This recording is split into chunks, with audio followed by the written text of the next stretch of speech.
Make sure I got the stream up and we're able to monitor the chat. Jeez. Fantastic. Open. We're able to monitor the chat. Here we go.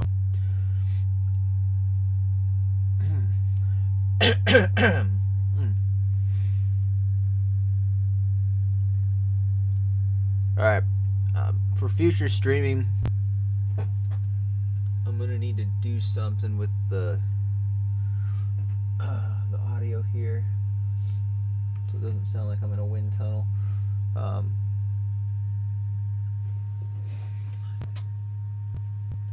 Let me see.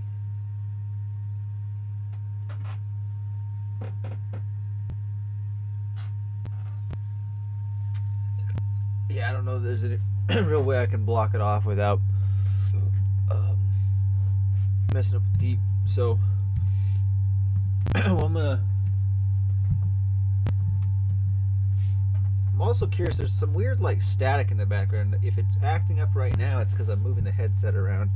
Because my headset has had some problems in the past. I might need to get new equipment if I'm gonna make a habit of. Wait, what? Do we just? Oh, we're still going. Dang, I almost thought we weren't. Alright, let me just post this link in Discord. Get logged in here.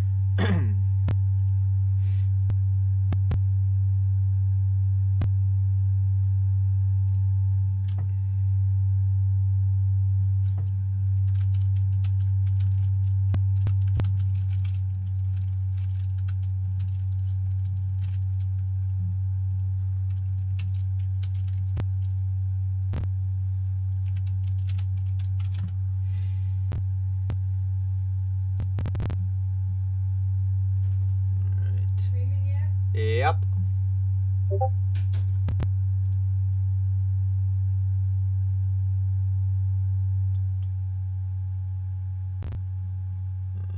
Okay, planning. Here we go. Oh, Cody's looking for it.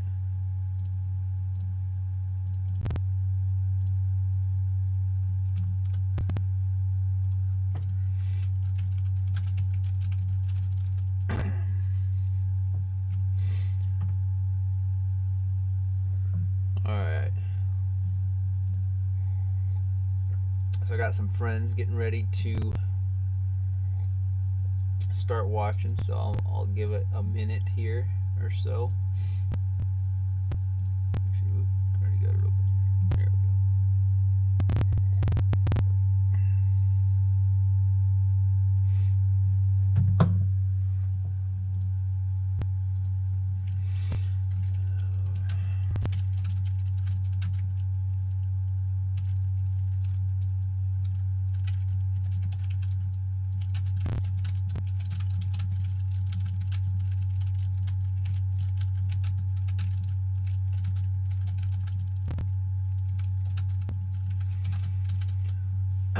All right.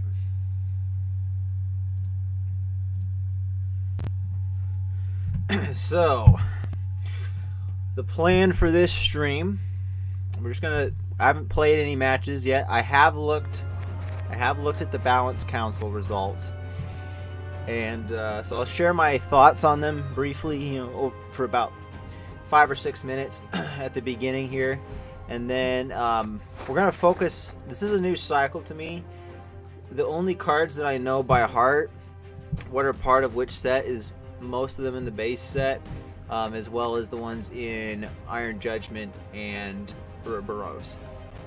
So these ones, Price of Power, Master Mirror, I don't know those cards very well.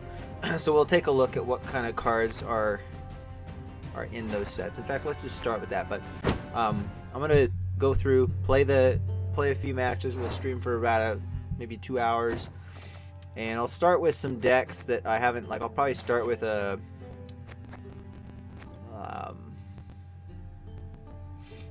I'm thinking probably a Northern Realms control deck, but I want to also see if we can make some decks based around the cycle cards, and maybe I was thinking possibly finishing this curse deck here, because I have a curse deck that's in the works. This is just kind of temporary. I'm probably going to switch some of these cards around, but we need to, you know, obviously handle dealing with the provisions properly, and we need one more card in the deck. So that's something we'll potentially do as well. But first of all, let's just start by looking at all the cards for, see, Master Mirror and Price of Power are the two we're looking at. So these are Master Mirror. Our challenge, we need to get these challenges online. Damage ability from Master Mirror, and the other one, Win 5. So relics. So we're gonna have to make a relic deck, that's for sure. I don't have any relic decks yet, but they're very powerful from what I can tell. Like I would say right now, I do think the meta, it's not the most meta, but relics definitely are, I think, a meta deck.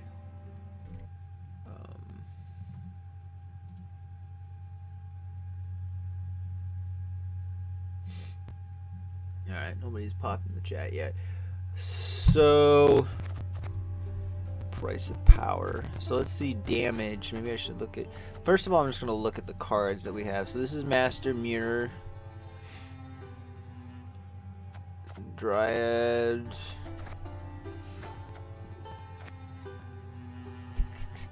Cultist.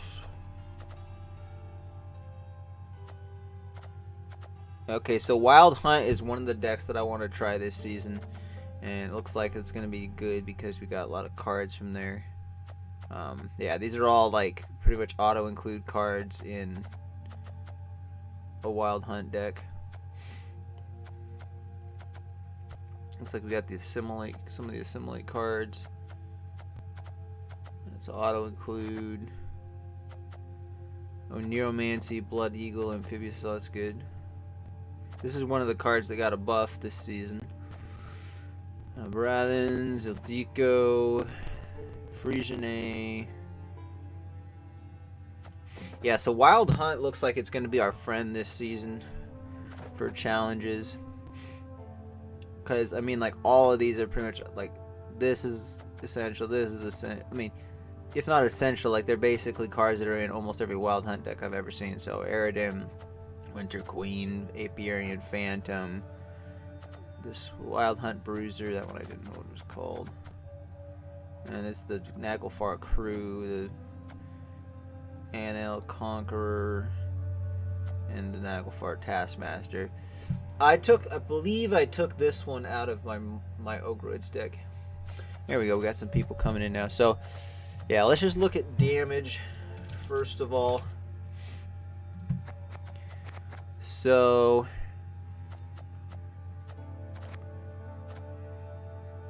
play 5 cards with a damage ability. So, there.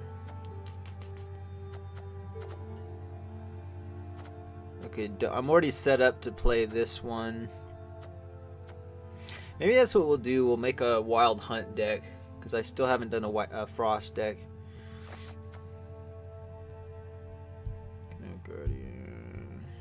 Okay, so a lot of these are cards that I don't typically play, these damage ones at least, for this set.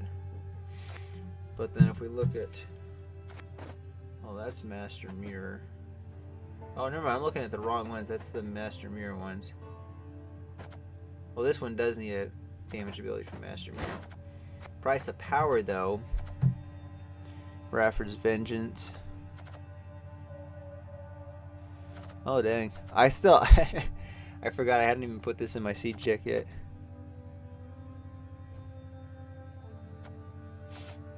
Aldane, Melusine, we played that quite a bit. Just looking general. Price of Power.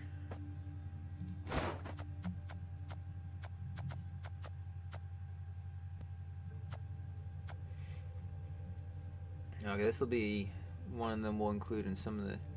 This is more like a Clog one, and I got some thoughts on Clog for sure. But Lesser Witch, that one we might include in, if we do, because it's a relic. That's definitely included in the relic deck. This one is Self-Eater.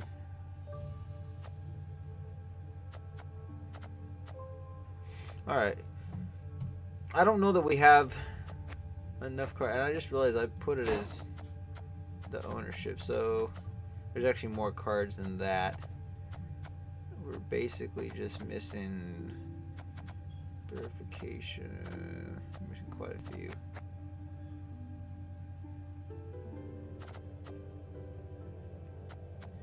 Alright, well, I'm not going to worry about it too much at the moment.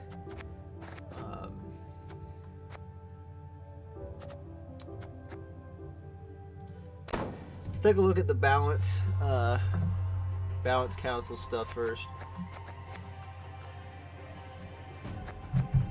So here's the changes.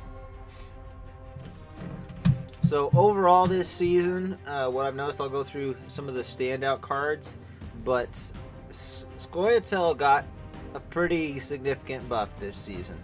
And I have mixed feelings about that. I think some of the cards really didn't need it, others maybe did, but Nilfgaard got a small buff. More or less it's just a revert back to how they were previously. But there are a couple things that I would say, like even compared with the last couple months, they did get a small buff. Northern Realms also got a tiny buff, although it's kind of mixed. Syndicate got a small buff, and there's Renfree. I was going to say neutral cards, but Renfree got a buff as well. Monsters got a buff. There was a lot of buffs. Skellige, though, got hit pretty hard this season.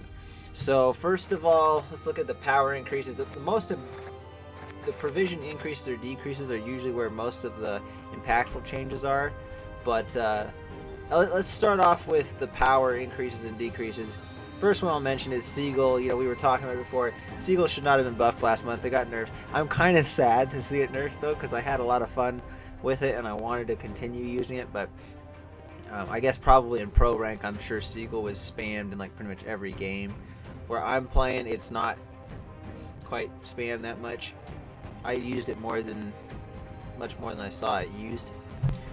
But Seagull definitely, this was essential. I did not vote for it because I wanted to see if it would stay, but I pretty much knew it was going to happen, and I agree with this change. I mean, it's a change that should have happened. Now going to Renfree, though. Renfree got a buff. The power buff here is not bad. I don't really hate it. But I do hate the fact that Renfree decks in general got a buff, because Renfree's gang got a buff, and I talked about it before. I think a 6-point card, 2 of them, so 12 points for 6 provisions and a thin is stupid. I think this should have been kept at 5. I have no idea why it got buffed. And even when I don't even understand why Renfree got buffed. Even at 2, she was still strong. So, I think this was totally unnecessary. In fact, I think it shouldn't have happened. I don't want to see Renfree in almost all my games, but it seems like she's at least in half the games I play. It's kind of annoying. Forest Protector. This one got a little bit of buff. Not a huge deal, but you know, whatever, it makes it stronger. Lord Riptide, I feel like this is going to be very contentious. I'm okay with seeing it go back up to here. I didn't feel super strongly about it before, but I know there's a lot of people that said it needed to get nerfed, but it definitely is going to be, at 10, it's definitely going to be stronger. So Ogroids in general are looking pretty good this season. Speaking of Ogroids, Pugo Boombreaker also got a buff. I've always felt this card seemed a little weak. I've never actually played with it in my deck, except for I think there was a draft. In draft mode I did play with one of them, but I still don't think Pugo is really good enough to include in either a Syndicate or a Monsters deck, though, because it's 7 provisions, and now with getting buffed from 11 to 12 power, it's still only going to play down for 9 points with 7, and you potentially, like, you'd have to build your deck in such a way that there's no, like, small 3-point or less engines there. And so I think this would need a power buff to like probably 14 or 15 to be playable, you know, particularly playable, considering you're having to damage a random enemy by something. And if you just damage self by 5, that's pretty sad, because that's only going to be, you know, 7 points for 7 provisions. That's pretty awful. But anyway, this was like a 2-part buff, it looks like, because last month I think it got increased in provisions, and I was like, I don't understand why. Well, then they also increased the power of it. I think the provisions matter more, but I already did not see this card get in play, so I don't really think they needed to do anything with it. Johnny's a fine change. Johnny's probably going to be included in... It depends on how we make our relic deck, but if we put a lot of special cards in there, Johnny's definitely going to be included. You know, Slave Driver, I play this a lot. It's, got a buff, you know, whatever the point buff is okay. But I'm happy with it, I guess. And then Siege Support. This one's interesting, the Back Alley Chemist. Siege Support's just kind of whatever. Back Alley Chemist, I do think definitely makes that card stronger, but it's not super essential. So, the power decreases. There's a lot of thinner cards this month, like Avalok and Wispus, that just got nerfed down to 1, and I don't really think, I mean, it doesn't change, because you're still playing for the tutor, you know, tutor and the thin. So I don't think it's really going to affect anything, but I'm not really sure it necessarily needed nerfs. I think maybe they're just kind of placeholder nerfs in some ways. Same thing with Eudora Breckenriggs. I mean, she still plays for good value, so even at 1, I don't think it's going to see any change. But what I was talking about Skellige getting nerfed, like Crow Mother, she was kind of annoying to see come out all the time whenever I'd play against one of these decks. But I was thinking about it, it's like, it's not actually worth that many points, because when it was at 5, you deploy, you spawn 2 crows on this row. The crows are only worth 2 points apiece. So you get to deploy, it's 5, it's 9 points for 10 provisions. And then later on, whenever you play an alchemy card, this is going to get summoned out to your graveyard. So you can bring it back multiple times, but chances are it's probably not going to just die in general. So it basically just comes out for potentially, well, I guess in a 3 rounds. Yeah, now I'm thinking about it. I forgot about the 3-round part, because it would have basically played for 15. Would have been played for 19 points. So actually at 4, this makes more sense. So then it basically plays for 12 over the course of the game. But the thing is, in any given round, it's like it's strongest in the first round, and you get 8 points. But I guess just basically essentially having like resilience of a sort on it is kind of good. So actually, I was, even though I don't play this card, I was thinking I was against it, but now I'm like, you know what, this is probably warranted. Roach got a buff here too. He's a disloyal unit, so he's worth 1 less point to the enemy. So this is basically just a weaker version of the Nilfgaard Battle Stations card, in a way, for like less provisions. 4 less provisions, you give the enemy a point, and then you just play 2 random cards instead. Anyway, Corrupted Flamindica, you know, Skellige's getting a nerf. This is nerfed. Deranged Corsair, it's a terrific card. I think it's still good at 2, but yeah, definitely got a nerf. Seagull, of course, got a nerf. Nazca Sergeant keeps bouncing back and forth. I think it's good either way, but like I don't really know why they keep messing with it. It's kind of annoying. As long as they don't mess with it on provisions, I'm fine with that. But the Ardfane Heavy Cavalry, this one I'm kind of disappointed about. I guess technically, especially after discovering you could put Veil on it, and like you keep getting like these, just like tick damage on, you get like 2 damage on any enemy card that comes out if it sticks. That's pretty nice. But without putting Veil on it, it's not. My issue is I think this card's easy enough to counter, And so I don't know why they made it so much easier, because now you put it on the flank row, or on the back row if it's flanking, it's going to get 2 armor. It's still within easy removal range of 5 points. So it just seems like it's going to get dealt with all the time. Although, I guess arguably it is 4 provisions, so there is that, but definitely Nilfgaard took a little bit of a hit with that one.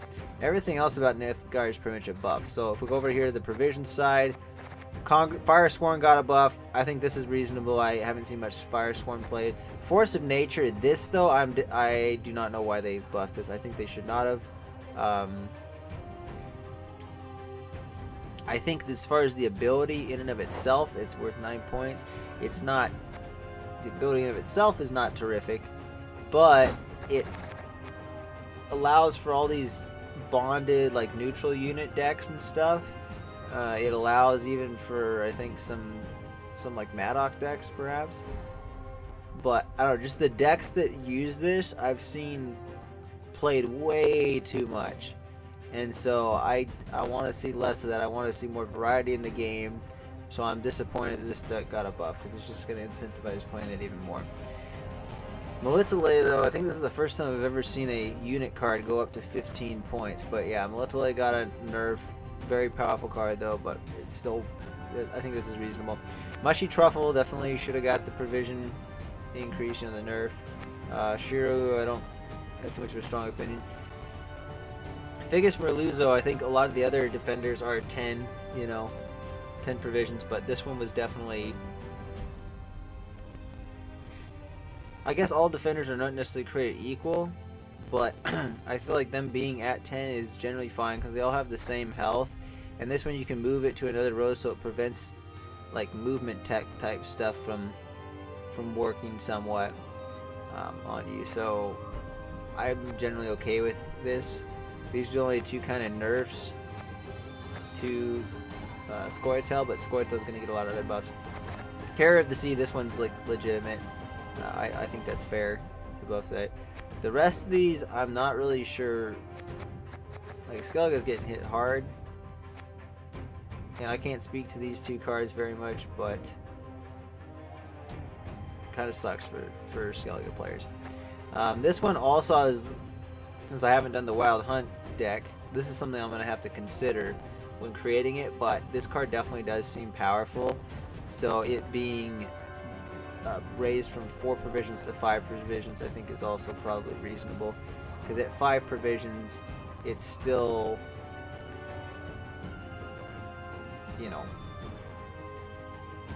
for 1 turn on each enemy row in which frost was applied this turn.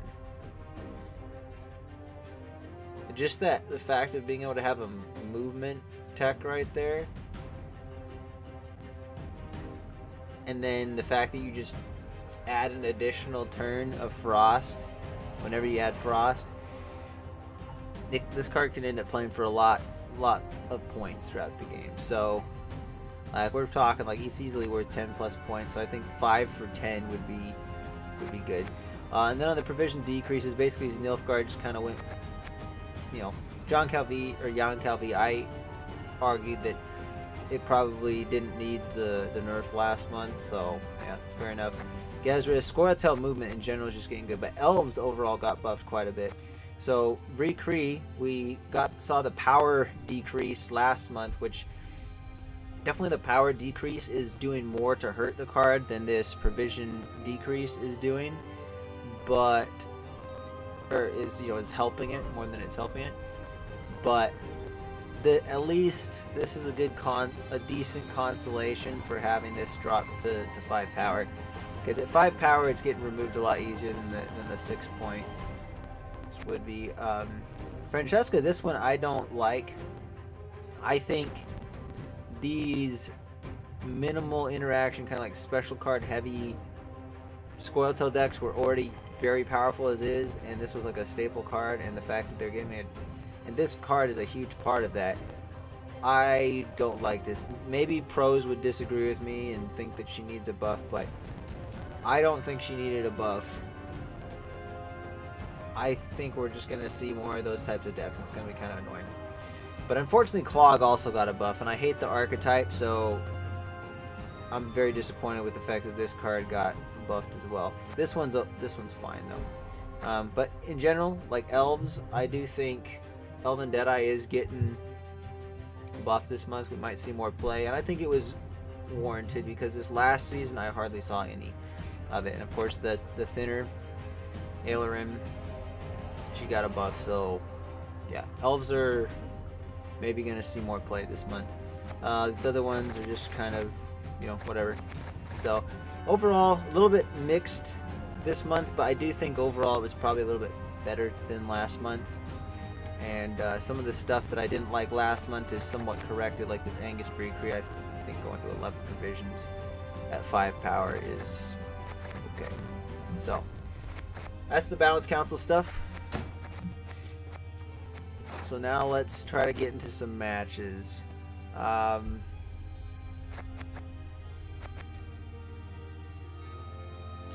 Price of power. Let's look at this one more time and just see what kind of cards we got here. So price of power, damage. So Eldain, I do need to modify my siege deck because I forgot that I do have the Rafford's Vengeance card now and I did not add it in. But I'm gonna have to retool the whole deck, and so that might be a little bit slow. Damage though, huh? Mage's deck, I guess.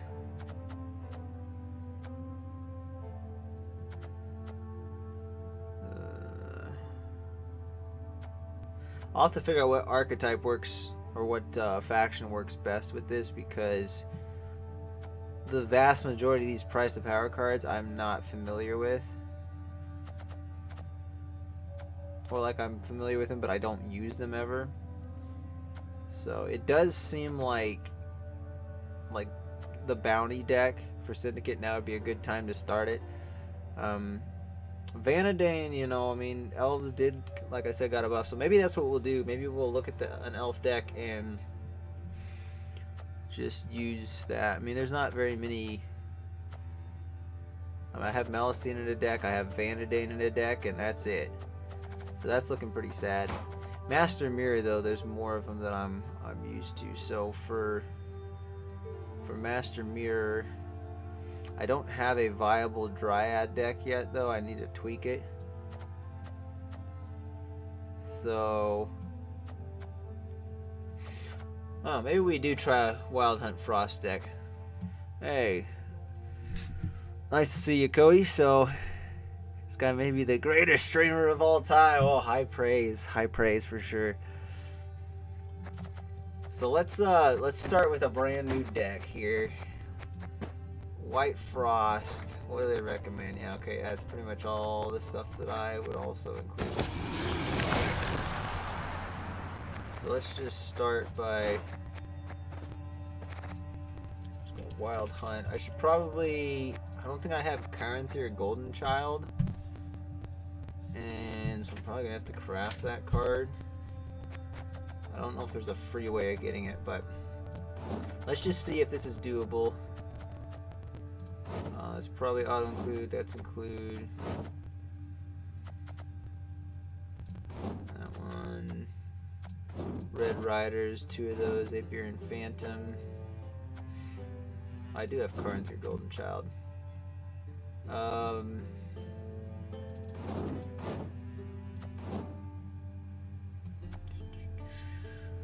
Duration Frost. I don't know how many would be typical to include of each of them, but the ones that I know are going to be here, I'll just add 2.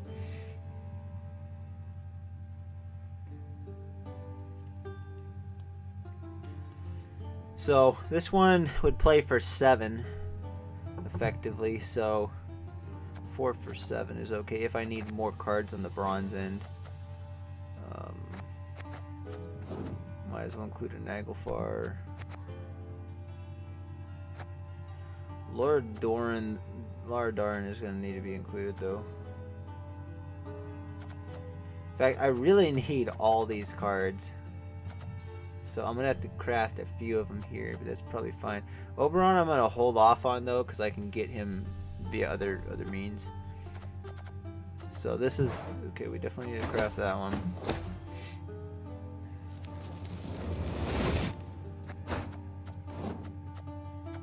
And emblem risk, yeah, draw a card, then discard a card. Discard a card was a unit boost self by its power. This one, I'm trying to figure out what,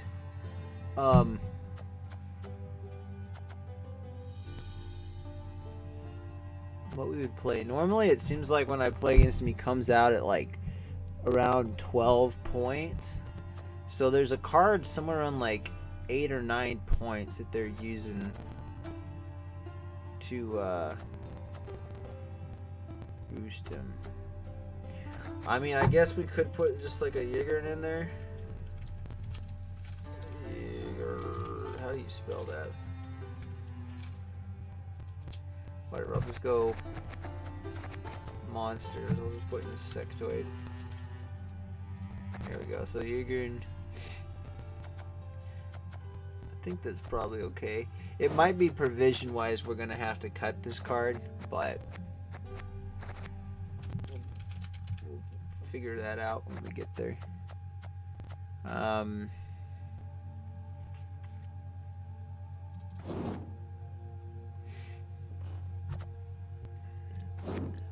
don't know if I'll have dominance though. That's why I almost think putting a Peller in here might be better. Because I don't think there's any of them that have to do with how many Wild Hunt tags I have.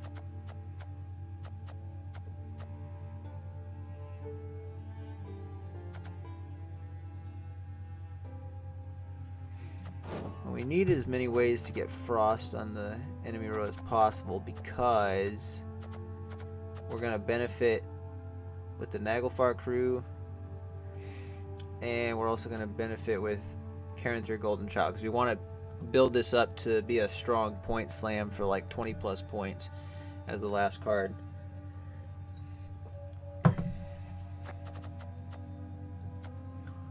Split one paired base copy of a non-neutral unit.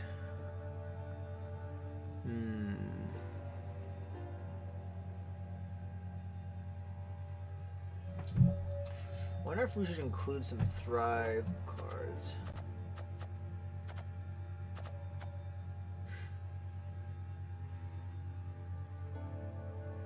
I don't think this one's really necessary.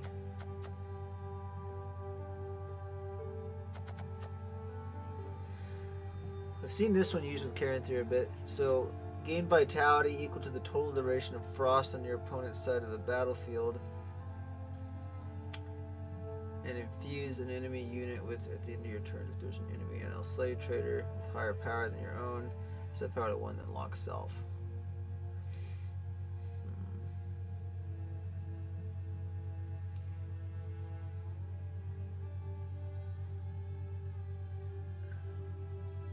That could be. Just trying to think of what I would use to get it boosted.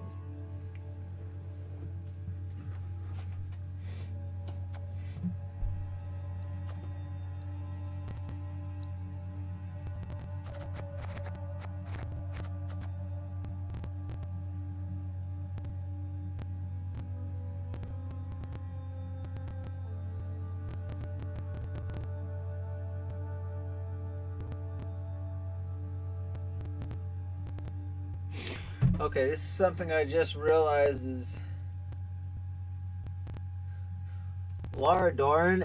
If I don't know what I'm doing, this could potentially be a liability because on the replay after when you're like when it says when your opponent plays a gold Wild Hunt unit while Lara Dorn in your graveyard, they also replay her. So you just have to make sure that when you play a gold card that you have Frost on that row, or you have some other way of killing it, because otherwise you're just giving your opponent 5 points, which kind of sucks. So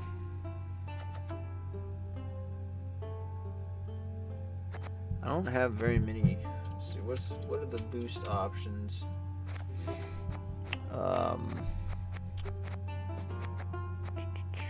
Card type special.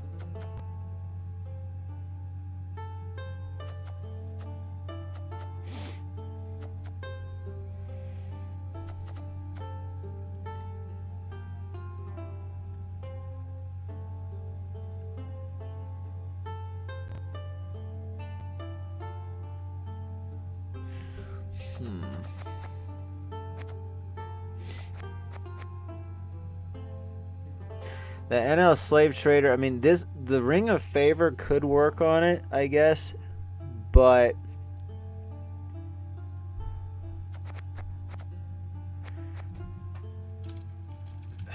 the reason I'm not sure about including it is because this is generally, it's, I mean, I guess you'd want to play it in the early round.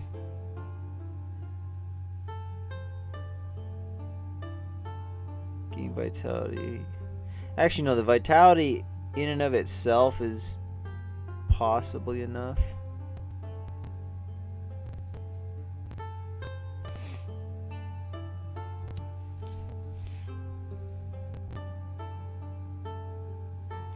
I don't know.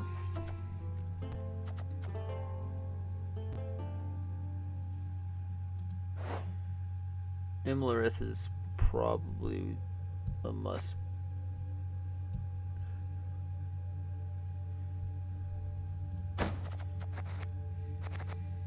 I wish I knew. I should look up a deck guide on this guy. I wish I knew what people are actually discarding, because they usually get it. I think it's like 12 points, 12 or 13 points. So it's like a 9-10 point unit.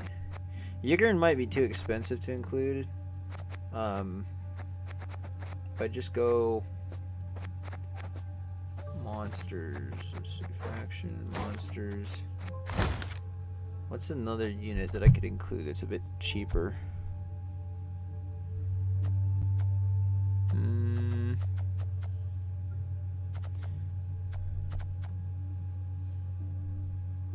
Pugo's at 12 now. I could include Goliath. See, Goliath's pretty much objectively better than Pugo, except for, well, not objectively, I shouldn't say, because if Goliath dies, then it helps your opponent out big time. I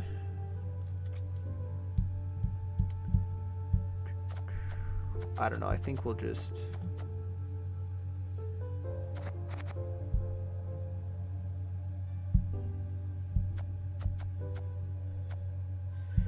could put a Griffin there. I don't know if I like putting something in there just for the sake of that. So I think we'll do the Yigurn, and then we'll have the flexibility. Like if it comes out by itself, great. If not, we can use with Imlarith. So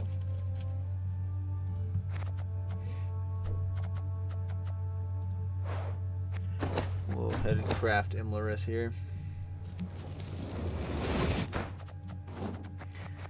So we got 10 provisions left. So I need to upgrade some of these. Lara Doran.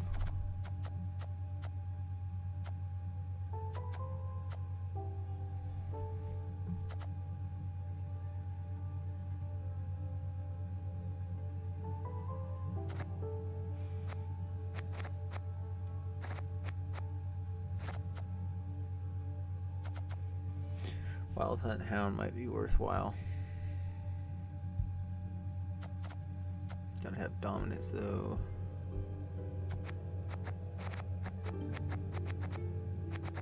Seems like usually Wild Hunt ones have devotion. I could put an Oniromancy in, and then we could just tweak some other things. Actually, you know what I'll do? We'll do. I could just add in a Heat Wave and play it above minimum by 1, but I don't know if I really want to do that.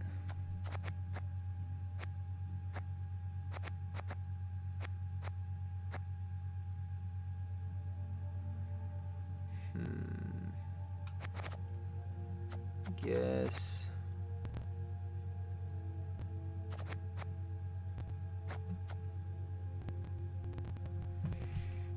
Consult my other physical notes and see if there's any other way I can get Lara Dorn. I don't think so.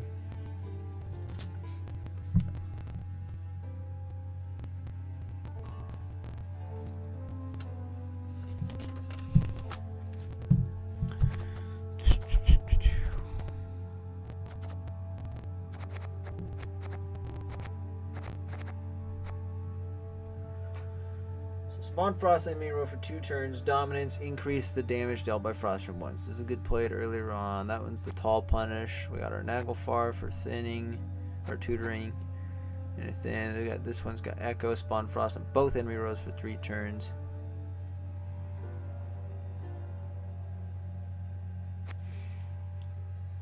Yeah, Thrall, Winter Queen. At the end of your turn, if there's Frost on both enemy rows, summon stuff from your deck to your ranged row.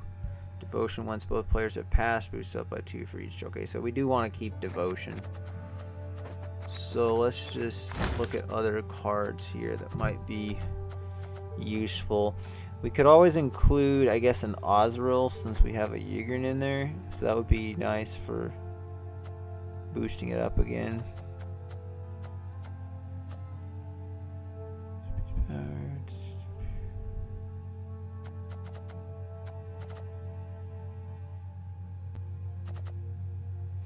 Yeah, I guess Griffin isn't a terrible idea, maybe. Probably should do the Laura Doran though, so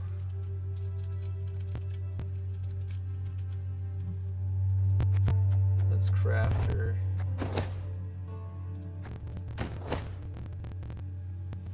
Maybe I should have started out playing a deck I already know how to play, but just wanted to do something kind of interesting here. So if we were to take out one of these towards the bottom end, I think we're going to take out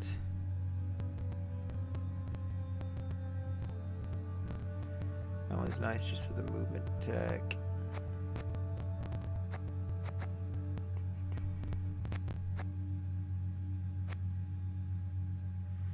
You know, by the duration of Frost on its opposite row.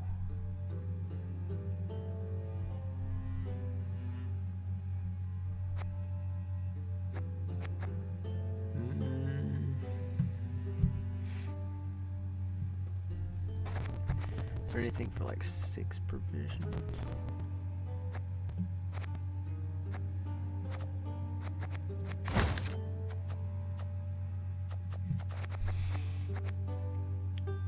This is always the most challenging part, is trying to figure out where to fit everything in the deck.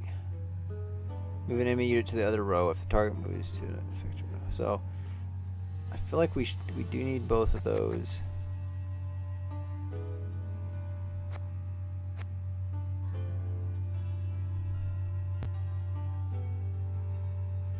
Which cost is applied this turn? Okay, so maybe we take one of those out. And maybe I take, if I took, this one's playing for basically 7. If I took that out, we could put a 7 provision card in. Actually, I think that's what I'm just going to do, because we got Goliath as a backup. Then discard a card. If the discarded card was a unit, boost self by its power. Yeah. And plus Goliath plays for the 12 points and unless they can kill him. So this is looking pretty good. I think we'll just take out, I think we want to keep the Purify in. I think we're going to take out a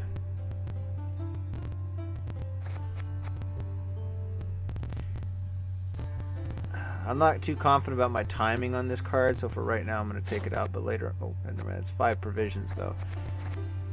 Darn it. Well, we can go 8, I guess, with this other card. Actually, yeah, let's go 8. This might be inconsistent, but we're going to put the Ozreal instead of the Goliath. I might put that back in later though. But yeah, let's do, I'll just take the wild one. Alright. So it'll be my first time ever playing. Oh, also we want to see what stratagem do we include. I don't have. Wait, why is it? Do Crystal Skull. Is there anything I need Veil for? Yeah, it might be helpful. I'm just gonna go with Crystal Skull on this one. We lose a point of boost, but we get the protection from other statuses. So Alright. Let's play a game. We'll see how good I do. I think I got at least a few cards in here from, I think, Master Mirror. This one we might complete. Alright, so we're at rank 7 right now. 1 out of 5 on the Mosaic. Let's get our...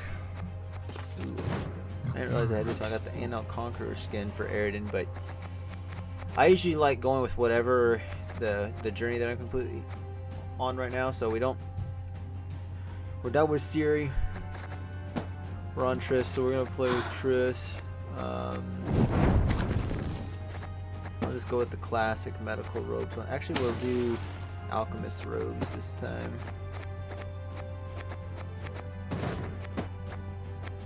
And we'll do the alchemist aura, why not? I think for the card back though, I could use the winter one. But actually, this is a perfect fit for Wild Hunt. So yeah, check out this card back.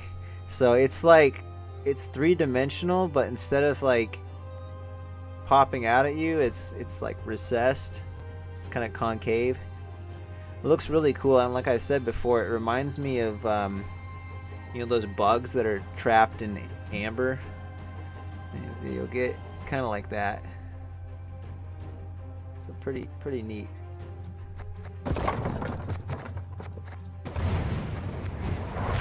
Rose of Remembrance, maybe.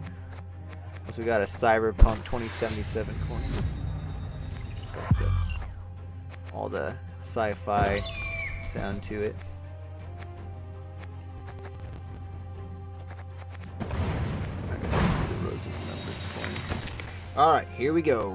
Jumping into the match. After 45 minutes.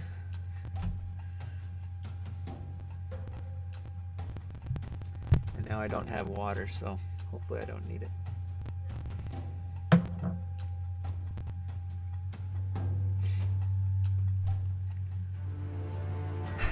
So I think I have a general idea of how to pilot this deck. Like I said, I've never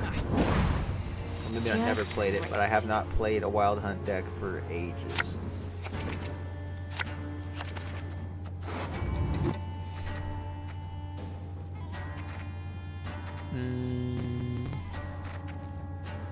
We'll get Frost on it. Moving me into the row. It's Nilfgaard though, so I'm definitely going to want the movement tech. I'm going to get rid of that for now. And we'll keep the Purify in hand. And get rid of the Imlerith. Special. We got Red Riders and Naglfar. Play with that.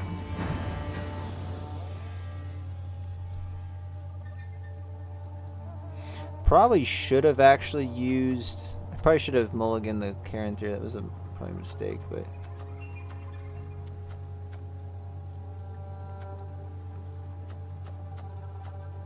Okay, well, we just start with the thin.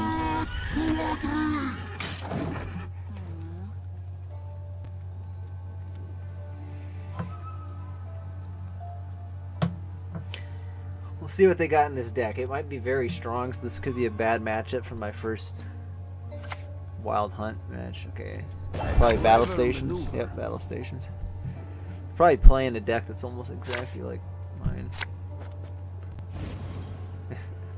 So far, this is exactly like mine.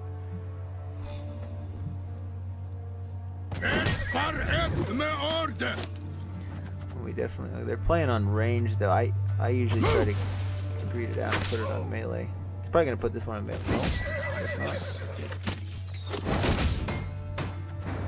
Okay, so we need to shut that down.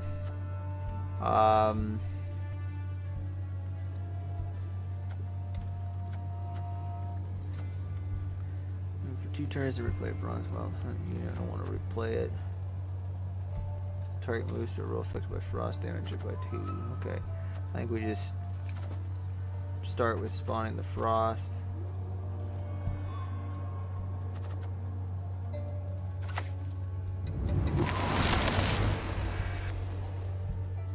It's a little bit underwhelming though. When the white frost comes, the world will at last be cleansed.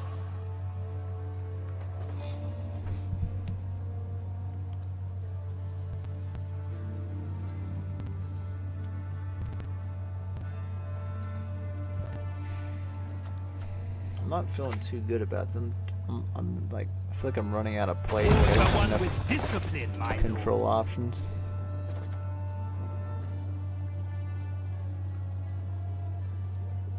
As long as they don't play soldiers, though, they're not. These abilities are not gonna pop up every turn. So should be good with that.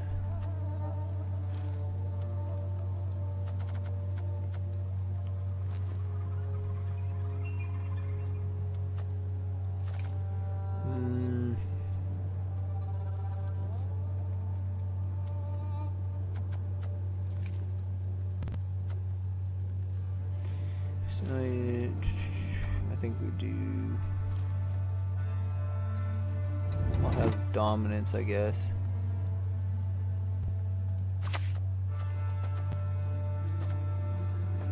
Resistance is futile.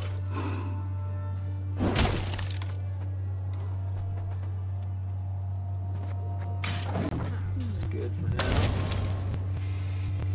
now. We'll just try to keep. So a term in GWENT that they would use, or maybe just in these type of games in general, is tempo.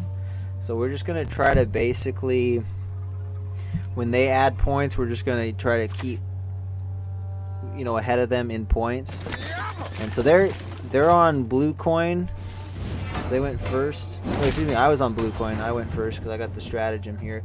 And so right now they're winning on even, so we need to play something to kind of get, like, basically we got to play at least 4 points here plus something else to get ahead.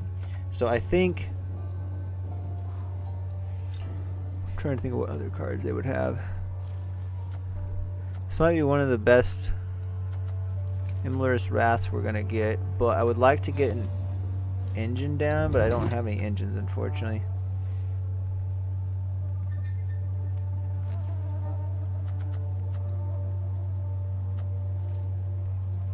Yeah, I'm just gonna play the Imler's Wrath.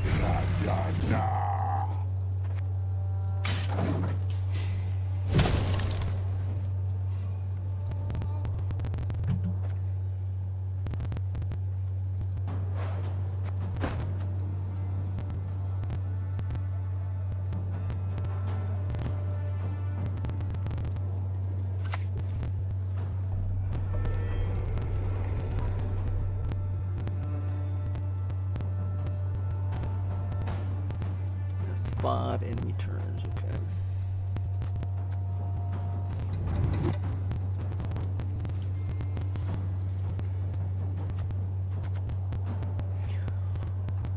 Don't want him to get rid of my bronze cards, or I don't want to use my gold cards here, so we're just gonna try to go for the bronze ones. Okay, Seer's going back in. It might be looking to tempo pass here. 244. Okay.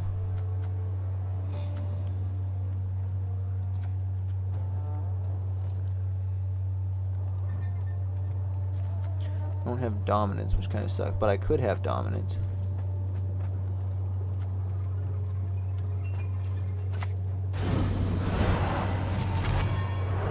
Yeah, we'll just go with this one.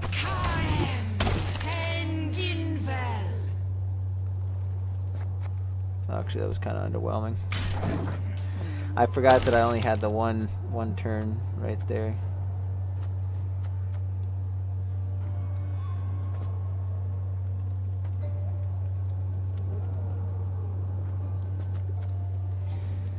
Frost and Roof of Fortunes. Okay, they pass. So we're down a card. Character's looking okay.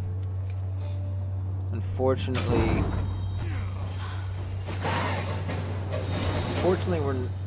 we're not gonna get any more ticks this next turn. So I think 13. If I were to play him now, 13's the highest he'd be. So we'd probably save him for late game. I don't think I have anything very big in here. Yeah, this is pretty garbage there. So we'll put back the Osriel. Jeez, okay, that one's better, I guess.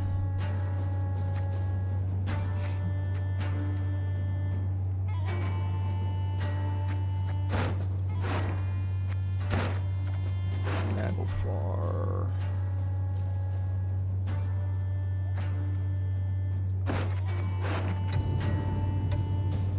So far I'm not seeing any frost, but that doesn't mean it's not going to show up.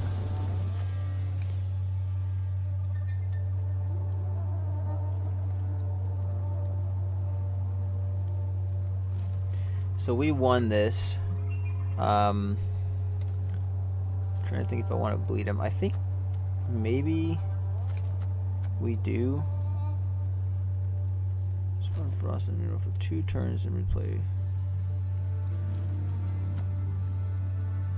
His frost is at the start of the owner's turn.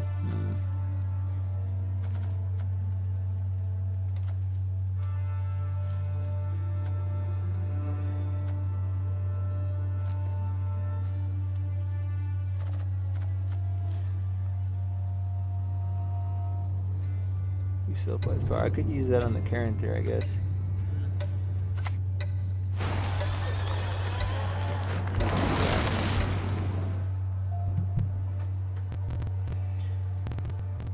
I probably should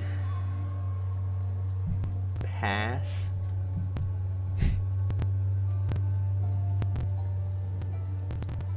Just want to see what they're gonna do here. I think for the Gales, we'll probably go for like either the Aridin or the Aperian Phantom.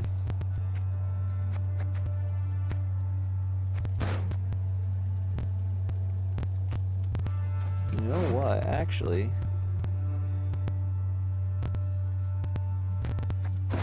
the Yigin would be really nice right now.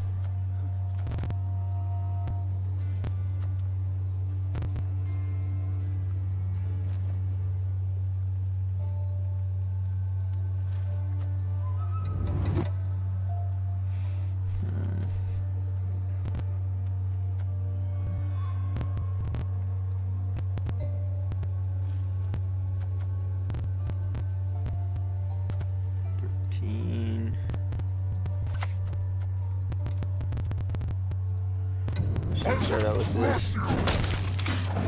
I'm gonna probably go for the Yigin this next turn. Although actually I can't guarantee, because it's gonna give me 1, 2, 3, 4, 5. There's 6 other golden cards. This will show me 2 randoms, so this would be bad. This should probably also be bad. I'm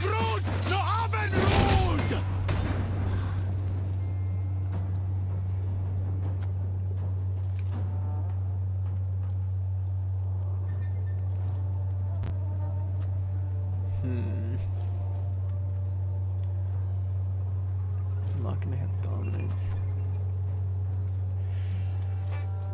Man, I don't want to pass now. I think we try to get some tempo, just kind of tempo ahead, and then pass on them.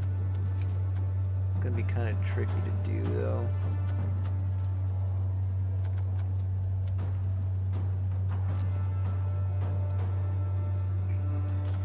Yeah.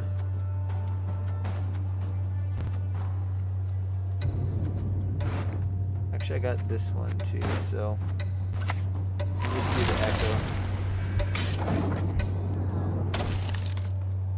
Actually, I should move this. I should have moved that. That was my bad. That way I'd actually get the barricade taken away from it. The Mithril is so OP, huh?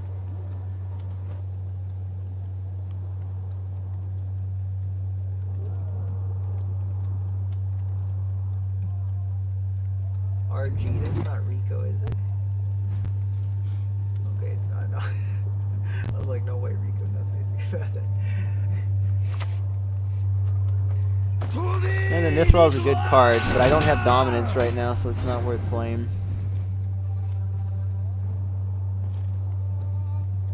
At least we got a lockout. This is so far an effective bleed. I just don't know if I'm going to be able to get ahead. So we're definitely going to want to move one of these.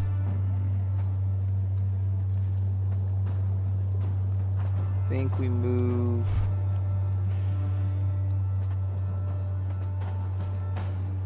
Spawn Frost on it for 2 turns, damn.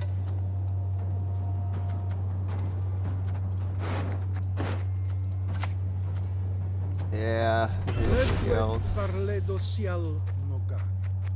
Wait, what? Play Wild Hunt, play well. Oh, I can play any card. Any Wild Hunt card. Okay, well we have to play Aridin then. You shall die.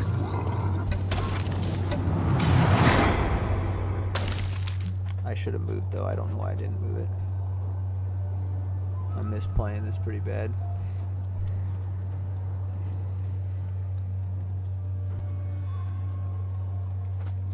Because Caranthir is just getting weaker and weaker. At least we have dominance now though, so...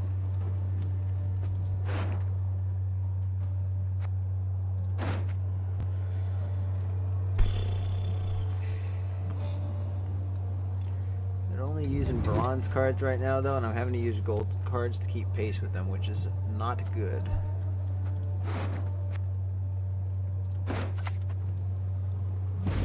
Oh, shit.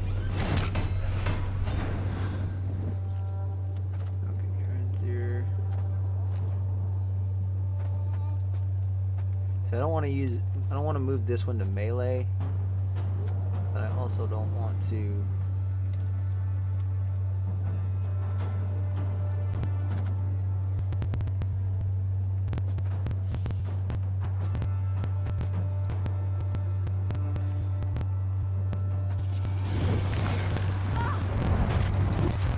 screw it. I'll move it there, and then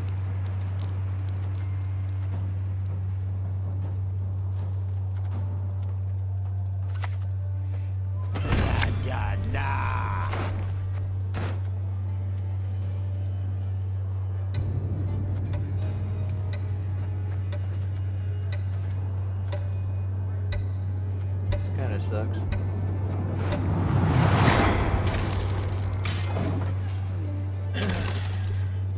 I don't think their locks are going to matter because I don't have any of the engine cards in hand, so that's why I discarded that one. It's also kind of an underwhelming Imlerth. Okay, we're getting good value out of them now.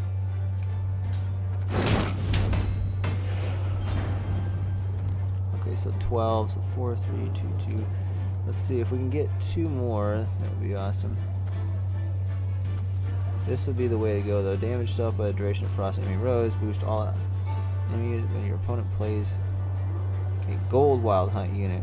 During your grave, they also replay her. So this actually should be good here. There is a chasm between us and them that even love can't bridge.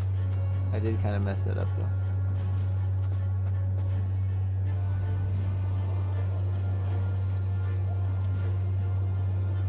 That's actually a problem. Oops. Uh-oh. Okay, well we save leader charge because that probably guarantees we lose the round. I needed that to... I mean, to be fair, it's only going to do 2, but I was... In my mind, I had what the frost was the previous turn. I was thinking 3 and 3. So it would die, but it was actually only 2 and 2. If I would have used my leader charge first, though, which is what I should have done, I should have moved. Yeah, it doesn't really matter.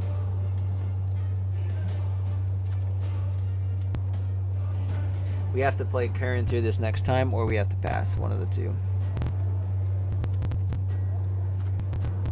We're gonna get Caranthir up to 16 here though, so it's not terrible, but it is kind of Fight for the Emperor and you might be freed.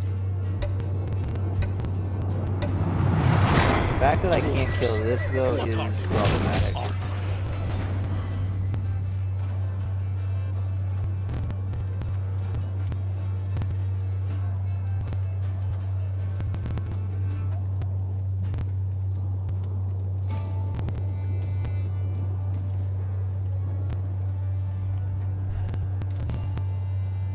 Do I use it?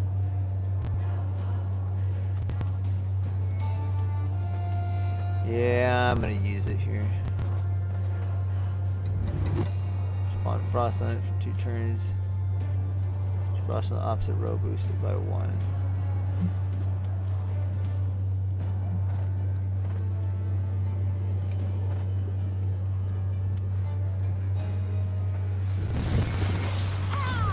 Leave that one there. Wild one.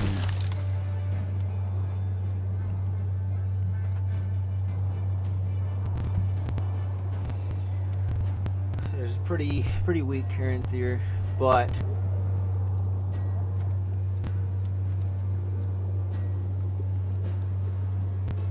we might be able to get some gold cards out. So I just have to treat it as a hardcore bleed and hope that this works. And we're getting leader charges out of them, so that's good. So, but it's almost like it's pretty much a guarantee we lose this round. There's no way we win it. Target acquired.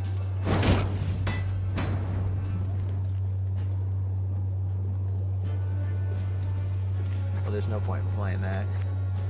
So we pass. I was hoping they weren't going to get ahead by that much.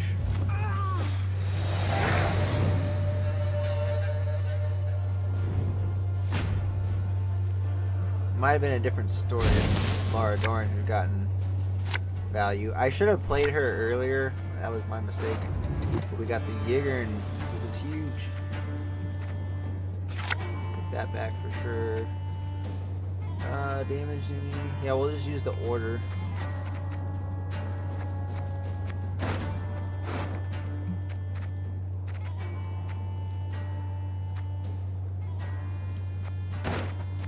This is the best we get right here.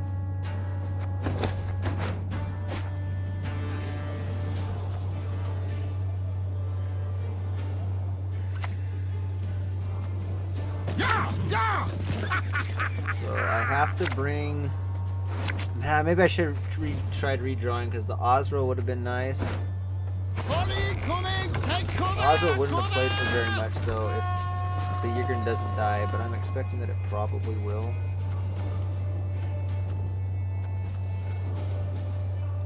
It's 2 points a turn. This one we can just slam down. The 1 point return engine is not really going to matter too much for us, so we definitely want to go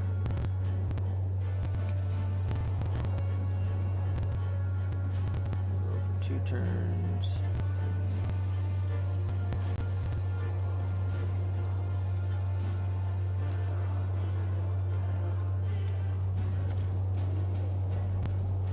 Maybe we actually start with this.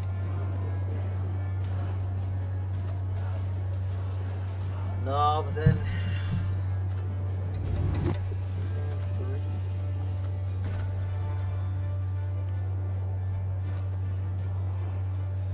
that's not great. Yeah, we have to start with the Yigern, I think. Otherwise, it's just gonna die. We just have to hope that they don't have. Oh, they got my freaking Aridin. Exactly. Well, the Nithral, it's pretty good. It's not like a massively powerful card, but if played early in the game and it sticks, that with dominance, that 2 damage turn is pretty impactful. So with this one, yeah, I think they just win.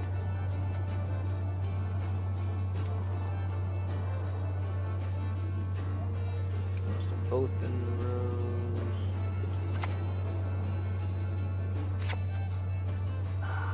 Yeah. Yeah, they just win.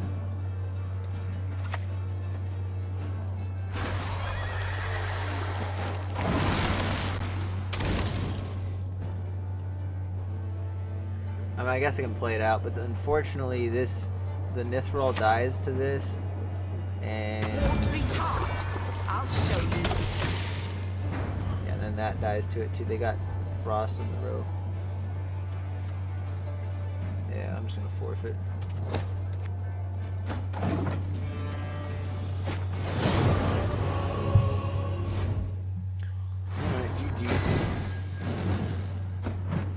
Well, I think what I'll do here, since I'm not too experienced with playing Wild Hunt and I don't have like the play order and the mulligans down right, we're just gonna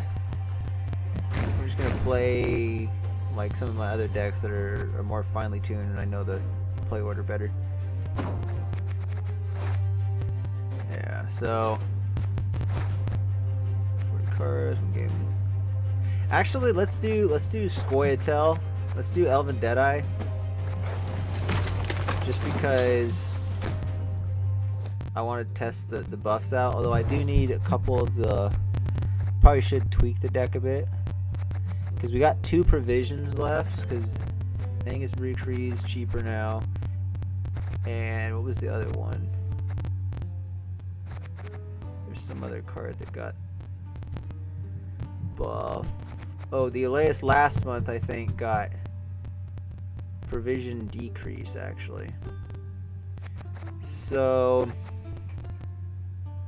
I think with this we actually we could put a better trap in. That would be an easy improvement.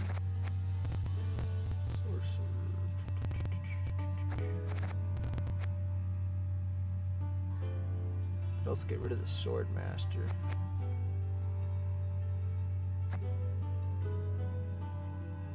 I don't really think this Forest Whisperer one's working that good. So maybe we just take that out. Actually, how much is Popco?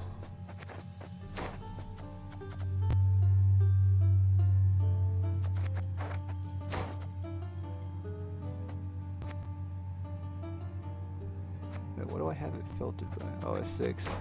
Popco's probably like... Dunka's 7. Yeah, Popco's 8.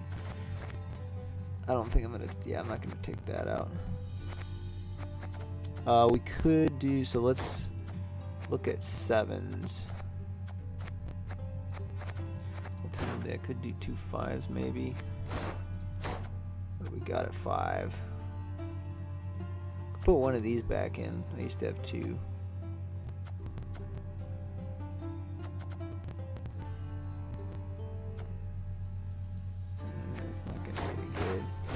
Yeah, I think we're looking at the 6 and 7s. So Hawker Smuggler, that might be reasonable.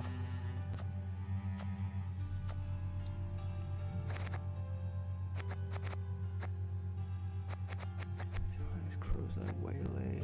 Actually, we're gonna have waylays. So the Whisper of Dalblathana might actually be a good pick here.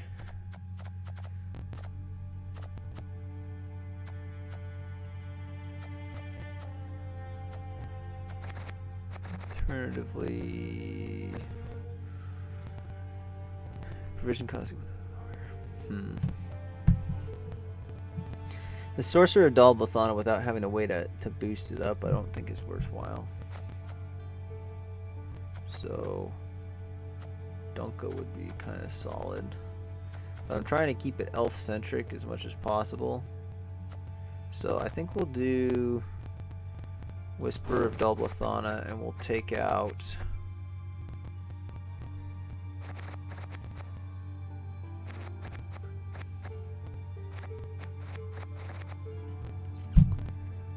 place for 6 though. Poison.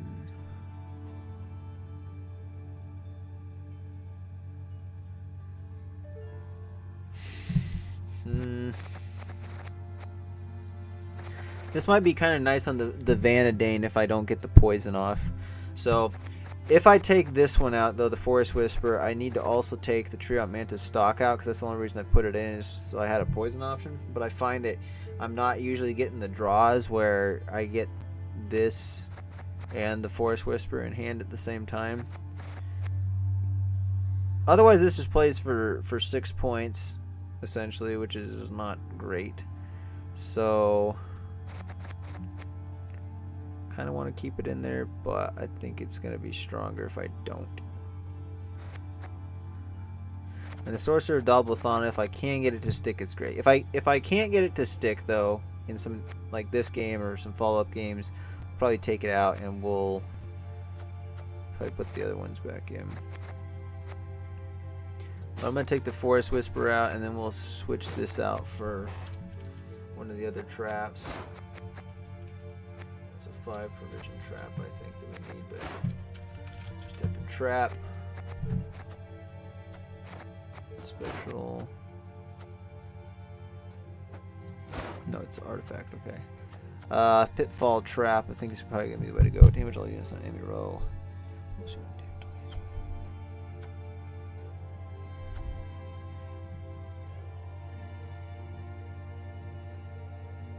Yeah, let's do the pitfall. Wait, how did I do the math wrong on that? Wait, is the mantis? Oh, it's only 5, okay. Never mind then, I can't do that. The provisions don't match up.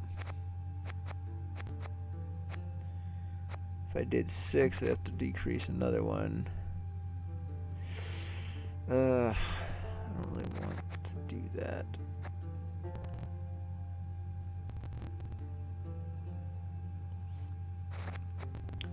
Okay, I'm thinking maybe we put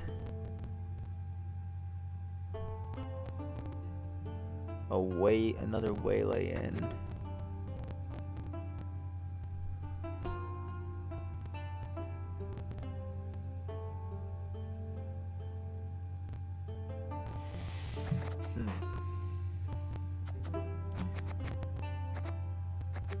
Tree mantis stock.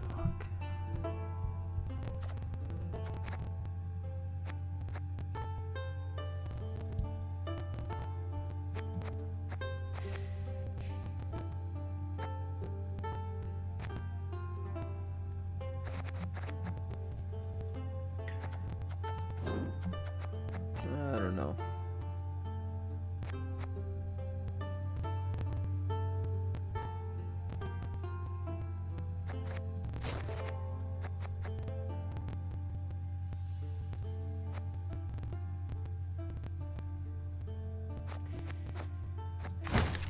Yeah, I'll put it back in.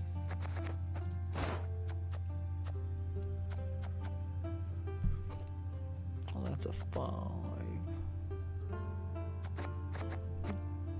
Take the Sorcerer of Dalbathana out. Melee damage by 2. Harmony. Yeah, we don't have good harmony procs, so put that back in. And I guess I'll just take out.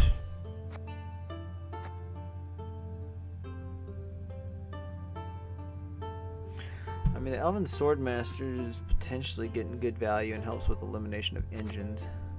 At least the Trickster's passive, but it sticks on the same one. So I feel like the Elven Swordmaster actually needs to come out first. Yeah, we'll do that. Alright, so we're playing with this one.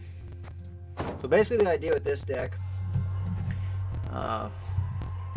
is to...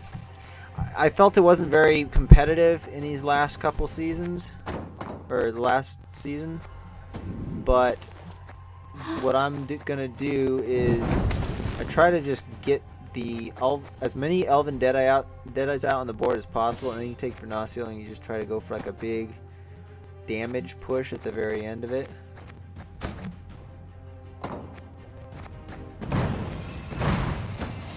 So we'll see how that goes.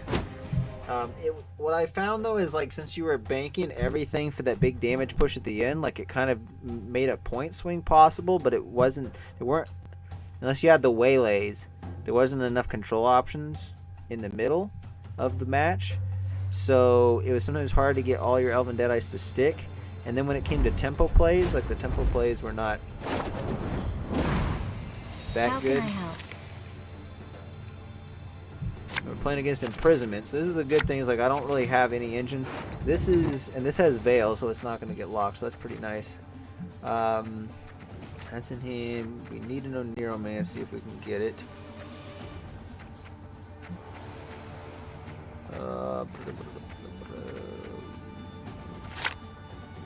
There we go, there's our poison, that's good. Movement, the melee. I don't think the movement tech's gonna matter in this matchup.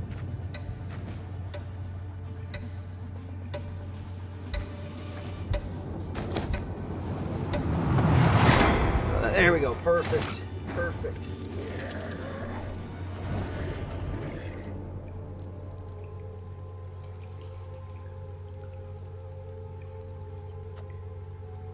They're probably going to want to try to do something that's like an engine. So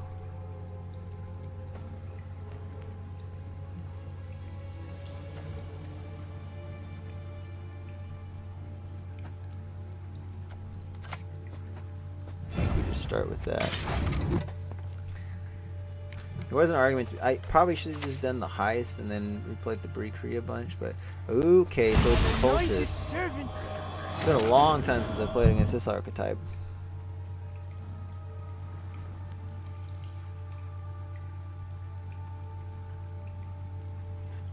Well, we just don't play bronze units.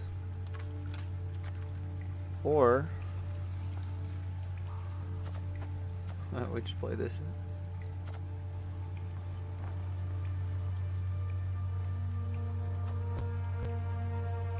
Opponent places a unit on their side of the battlefield, poison it, and transform self. Yeah, we definitely want to poison it. So and maybe we just put this down. So we're gonna play heist.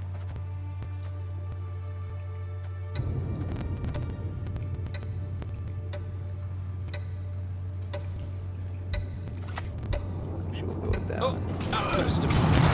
Oh my gosh, I'm an idiot. I forgot it spawned from scenario, so I just gave him. That was a terrible trade. Well, actually this isn't that bad because we got this. So this will be fine. Thrones to be emptied. Okay, well we follow up with the poison, I think. It's going to be better than the 3 vitality.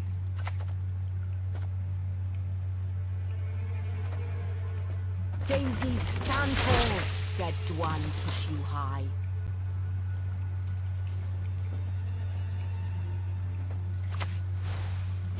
Oh, actually I forgot. I should have kept the movement in there. That way I could have triggered both of her abilities. Oops. I shall not fail.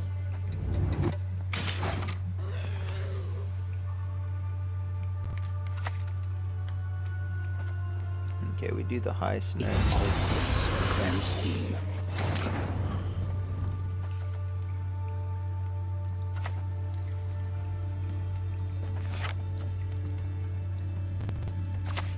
Actually, maybe we do this because... No, actually we saved that for the waylay.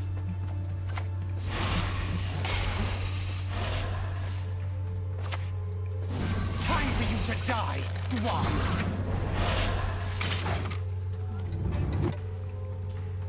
One of our replays could be this if the Angus Brie doesn't stick.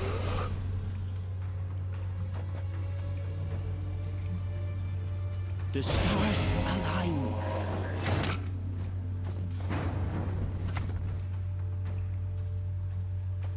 Round up the prisoners. Probably should have actually played the Brie the last time, but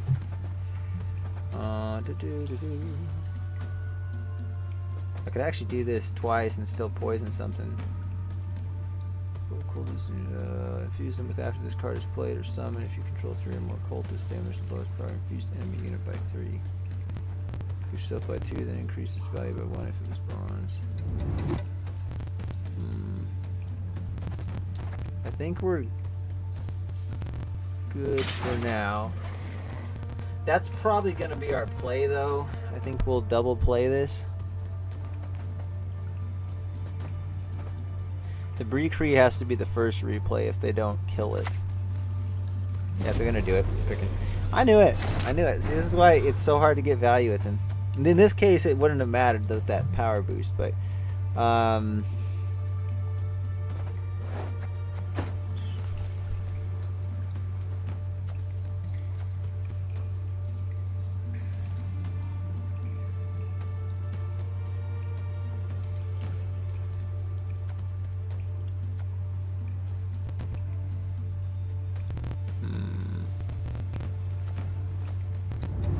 Part of me wants to do the serpent trap, because then I don't have to.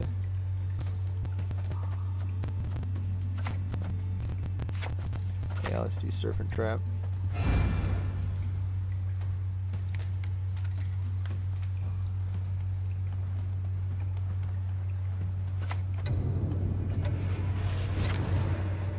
I shall not fail.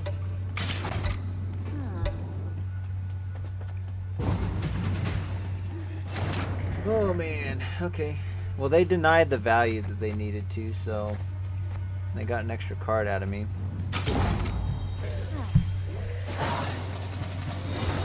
I don't know if there's a good way to play Deadeye without Heist. I mean, you can still play it okay, but Heist is definitely the best way to play it.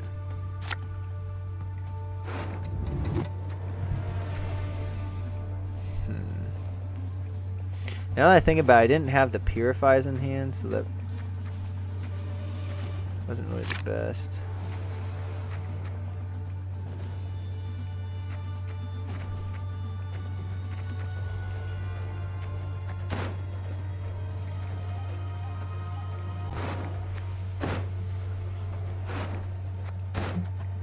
Hopefully they pass. I feel like this is going to be okay.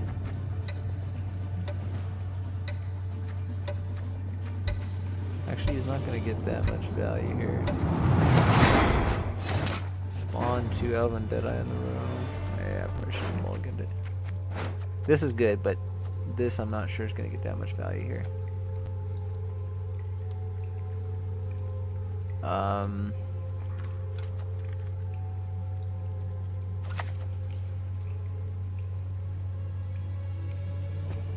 No mercy!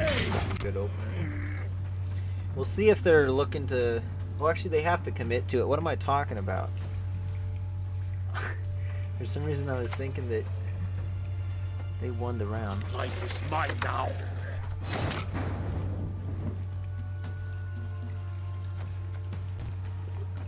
So...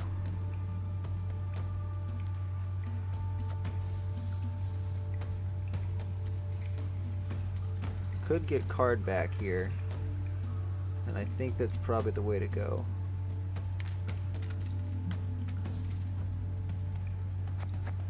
Yeah, I'm just gonna pass.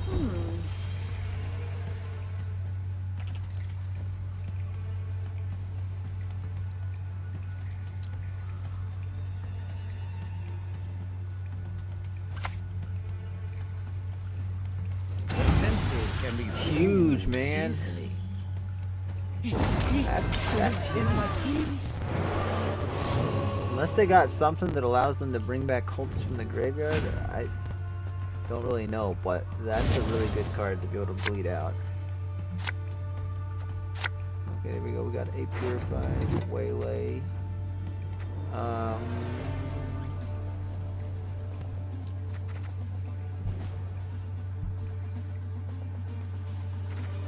bad. Can I get better though?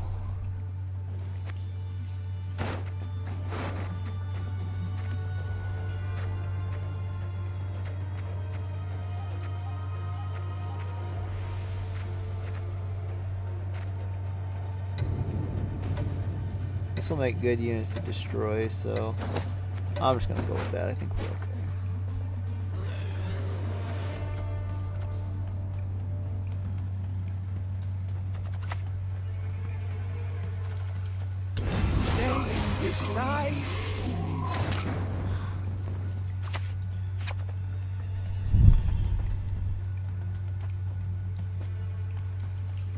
Whenever your opponent plays a cultist, damage, so on the opposite row, infuse it with the cultist card and set its power to the number of cultists. So we will transform that one then.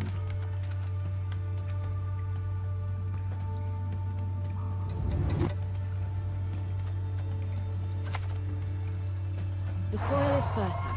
Fertile with magic. And dead to one. Oh, you know what? Dang it. I should have, this is okay, I guess. My duty? To stick my nose where it doesn't belong.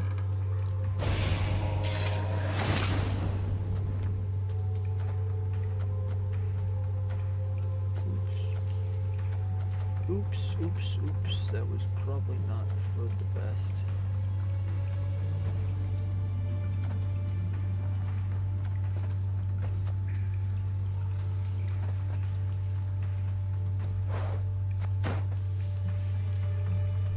Do I play the waylay to kill it? I think we... Yeah, it's kind of an odd order, but this gets to...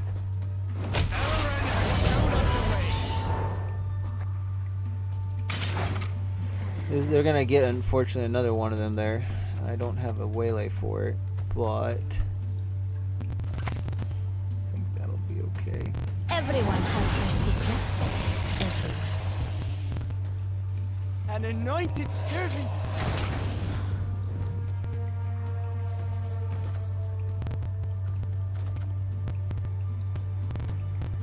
Play this, then we can play this.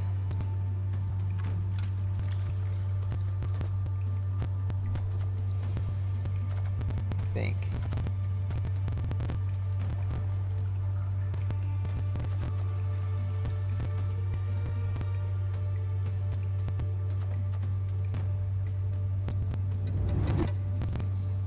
Can't have that many more spies, but they're probably going to end up dying, so... The Valley of Flowers. There is no place more beautiful.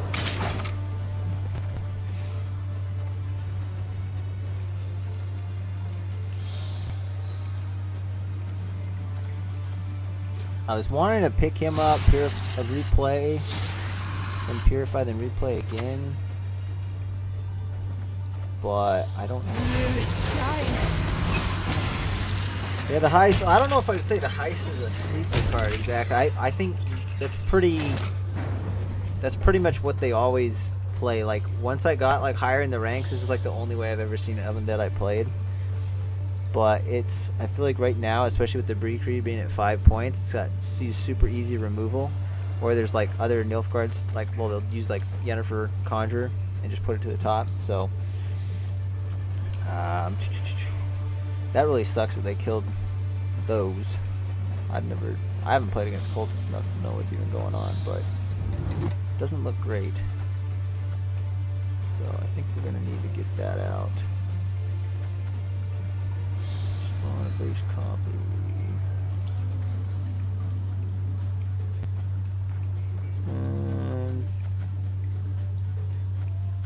It's not really any good units.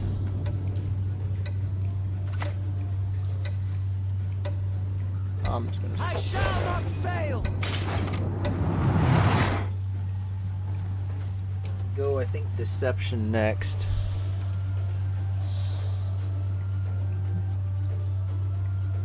Just get another one of these spawned. Actually, they're shut down now. I didn't actually notice what they did to kill it. Did they... What did they do?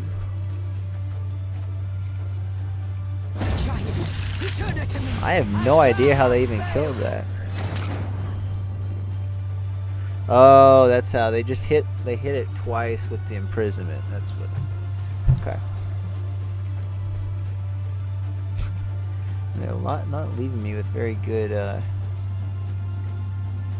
plays here.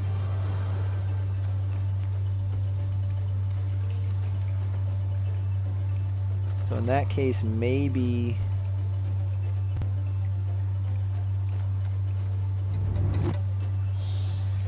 Oh, this seems super risky.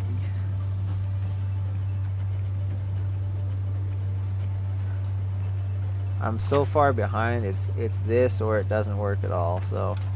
Aim between the eyes! Leave none alive! Just got my fingers crossed. Like they don't kill my Vernaciel. If they kill my Vernaciel, it's GG. Yep. GG. Well, let's see how far I was actually behind. It's not looking good though.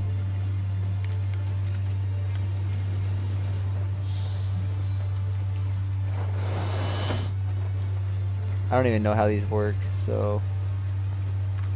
Yeah, after this card is played or something, if you control 3 more cultists, they must lose power infused. By 3 whenever you play a cultist, boost it by 1 and increase its value by 1 if it was a bronze.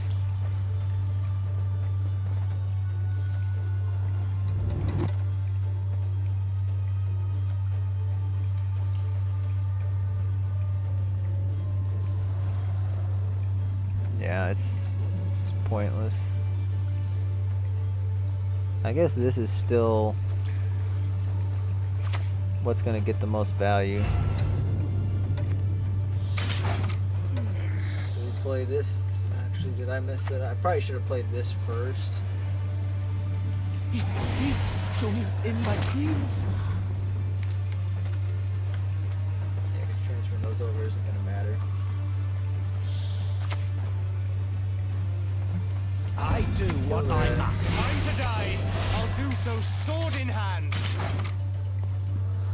If he gets killed, that really sucks.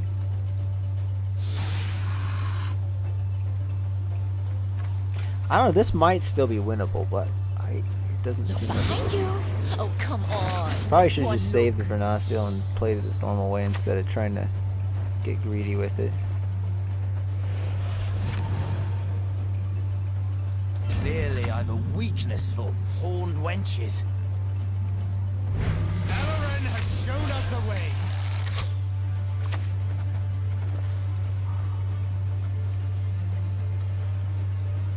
Guess he's on that oh shit, this is actually... Oops. I forgot that hadn't triggered yet. Blue Mountains! Did they forfeit? They just forfeited! Let's go! Okay, I guess it wasn't GG.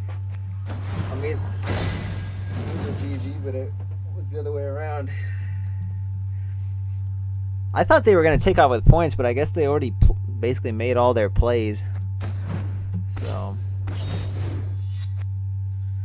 Okay, it's still yet to be seen if Elven Deadeye is going to be viable this season yet.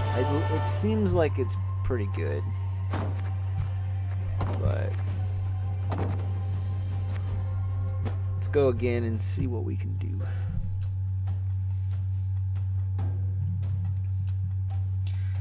So, RG, how much of Gwent have you played? When did you start playing? And also, what's your favorite faction? The North shall tuck tail and beg for mercy.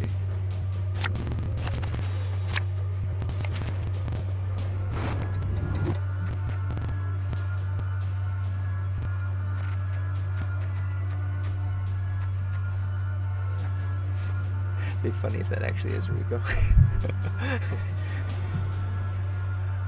Kind of have a feeling it is. But, okay, so we're probably doing assimilate. I want the control options, I guess. Got a lot of traps, so that's not going to do any good.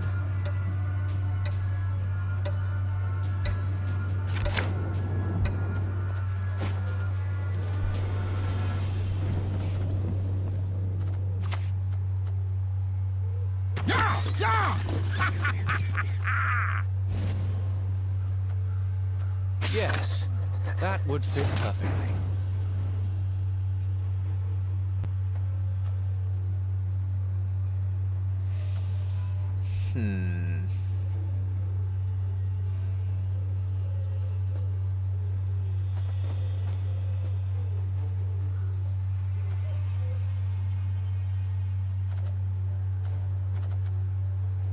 Got a waylay in hand with the Vanadane, so...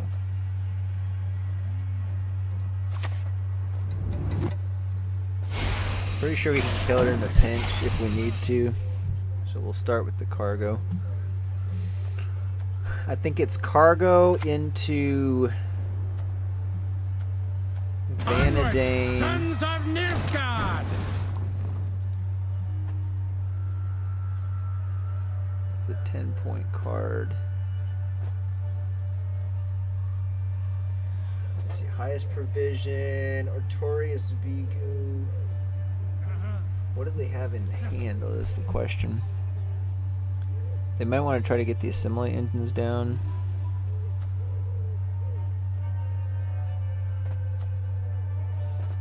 Maybe I should have played the trickster on that. Unfortunately, I don't think there's a way we're going to be able to kill it. Unless we do this. So, let's... I'm going to play this and hope for the best.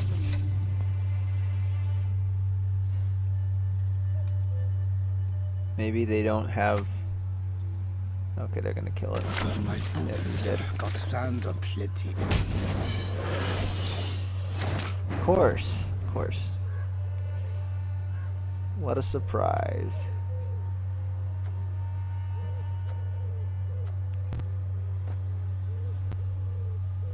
Hopefully they don't have another one.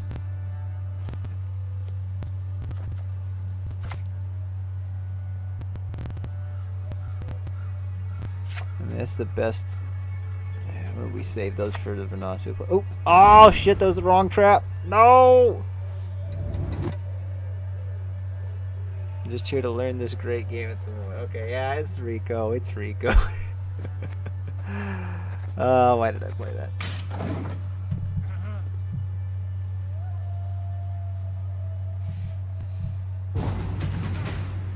Oh, I just realized I wasn't playing any units. This is bad.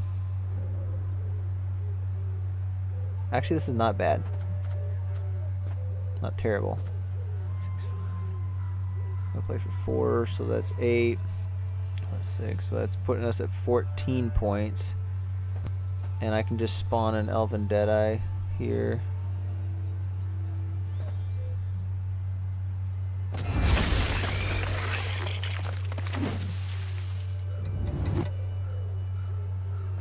Above sabotage, you'll find yourself below ground. You only have to go 1 card down for that. We can get it back. We don't even have the Vernacio in hand though, which kind of sucks. So...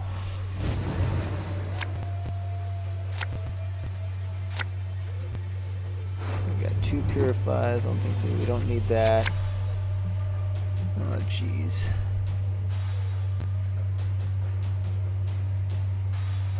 I don't even think we're gonna get that many replays.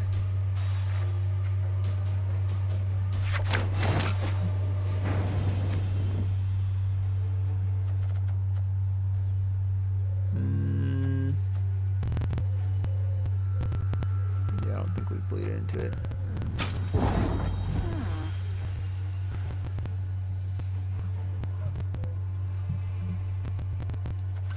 So right here with the Simulate matchup they have, there's going to be a couple low power cards. I think the opener for this next round, I feel like it should be Heist, just so I can get the value off of it, but then the next play is probably the Incinerating Trap. Although, actually that doesn't make any sense. Well, this has to be the first play. Okay, that's useless now.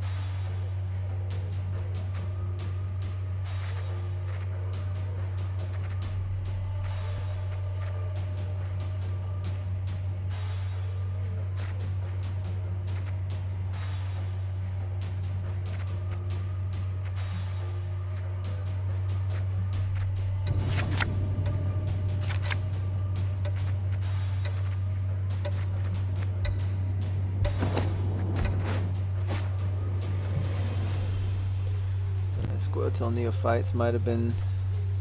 Why did I not redraw those? Damn. Patience is not a virtue I am known to have.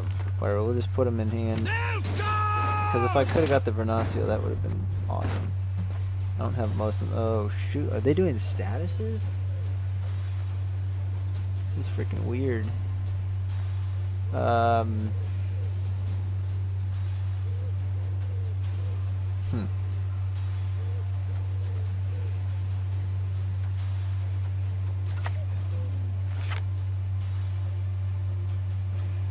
I don't think any of them are row contingent, so we'll just put this on melee.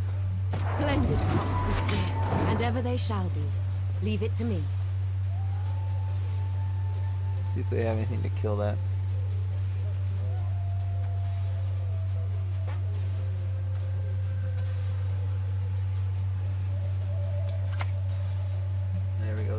go. What is truth if not an Hey, illusion? how did... Then that's right. I'm so confused. How did they get another one?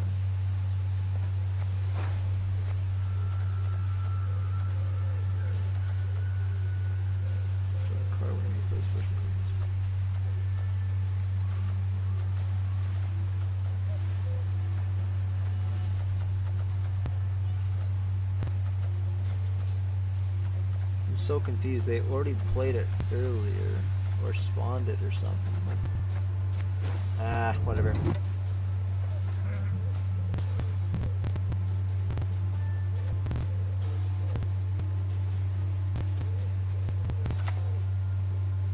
We'll just play non-interactive.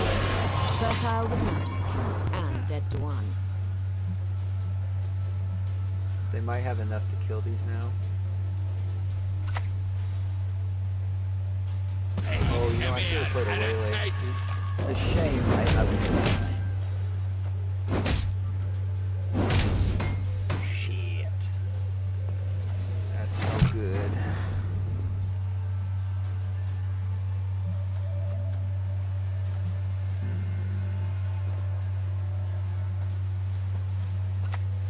Oh, we can play non-neutral. Oh, shit. Damn it. Okay, I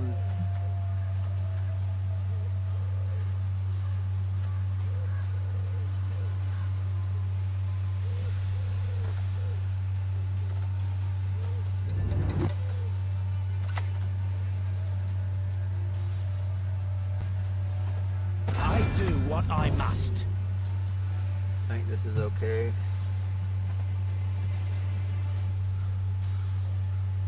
Closing to give it spine. Cussing racists. It's not really gonna help them out any, so should be fine.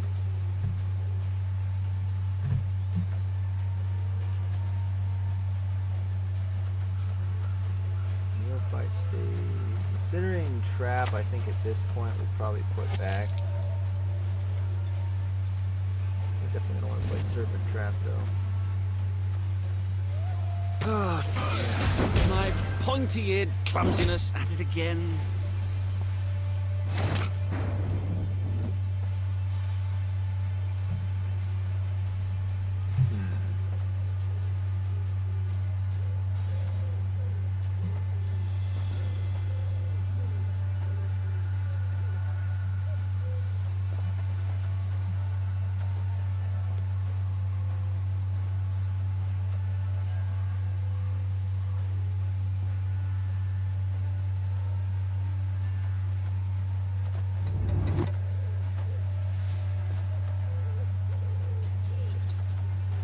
Can't kill quick enough with the waylays.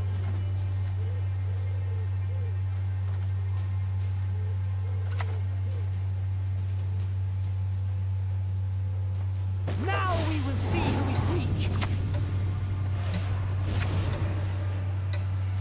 Clearly, I've a weakness for horned wenches. Time to die. Sword in hand. It's kind of bad.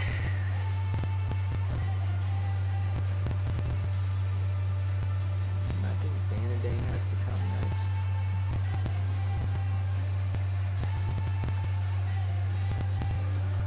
Serpent Trap, I think, is going to be worthwhile. Don't snap your spout at me. I'm not for birds. Elren has shown us the way.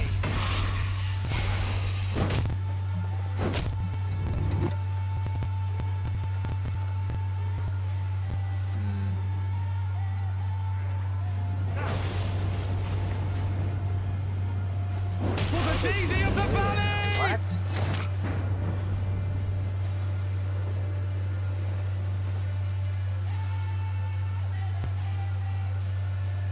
I'm so confused. Where did they get the waylay from?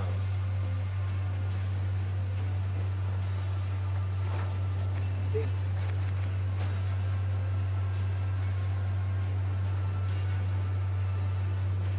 Hello? What? I don't understand how they even got that waylay.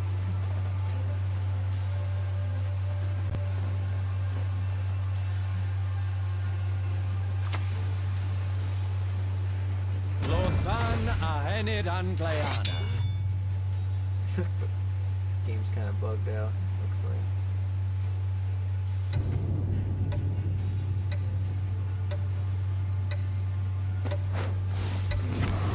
Just not even gonna bother with me playing all those.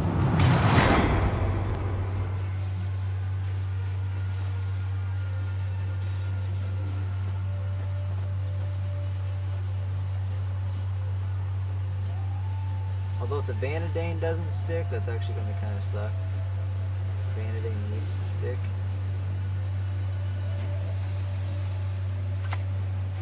Fudge, dude. You mistake stars reflected in a pond. Oh my gosh, that sucks. Should have kept it purified. Should have just only got rid of one of the cards.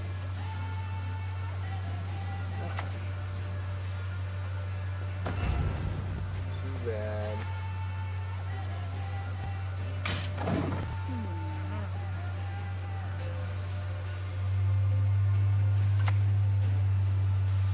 I know the truth. I simply want you to admit it.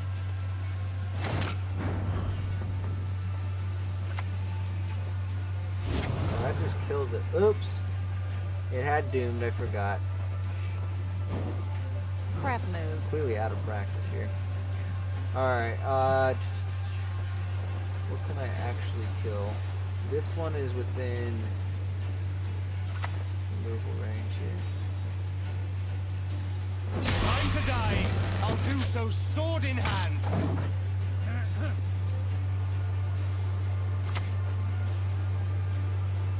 Saying an activine! So we play this as the second one.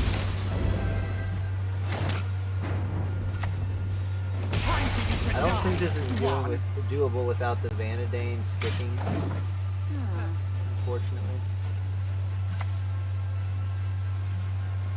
Nausicaa! Charge!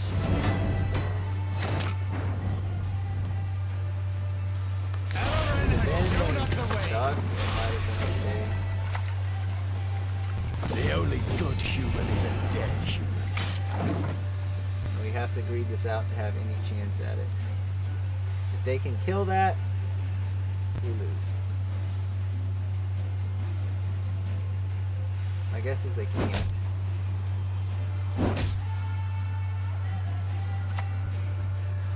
Okay, yeah, it's not as good. Wait, what? Oh, No they get mercy! Oh, you freaking what? And they get to seize? Oh my gosh, that was fucking stupid.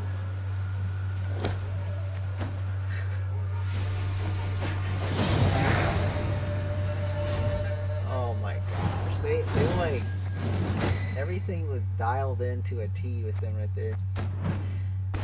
See, that's the thing with Elven Deadeye. Like, I haven't found a way to play it with without heist in a way that's like consistent against like Nilfgaard stuff, or again like basically against the Morntart bonded Thrive decks, against any kind of assimilate decks, heavy Skellige control decks or Northern Realms control decks. It just doesn't work. Because I find the only way you can get enough points is if basically you can get most of your units to stick, and then you're able to play Vernaciel for big points at the end. If you can't get that play, it just seems like it's unwinnable with Elven Deadeye. Unless you go in like to like a short round with Vernaciel and you've been able to play Bree Cree multiple times, then you can just play Vernaciel on the back row and spawn 2 Elven Deadeye, and that's a 19-point point slam with 1 card. So okay, what do we do now?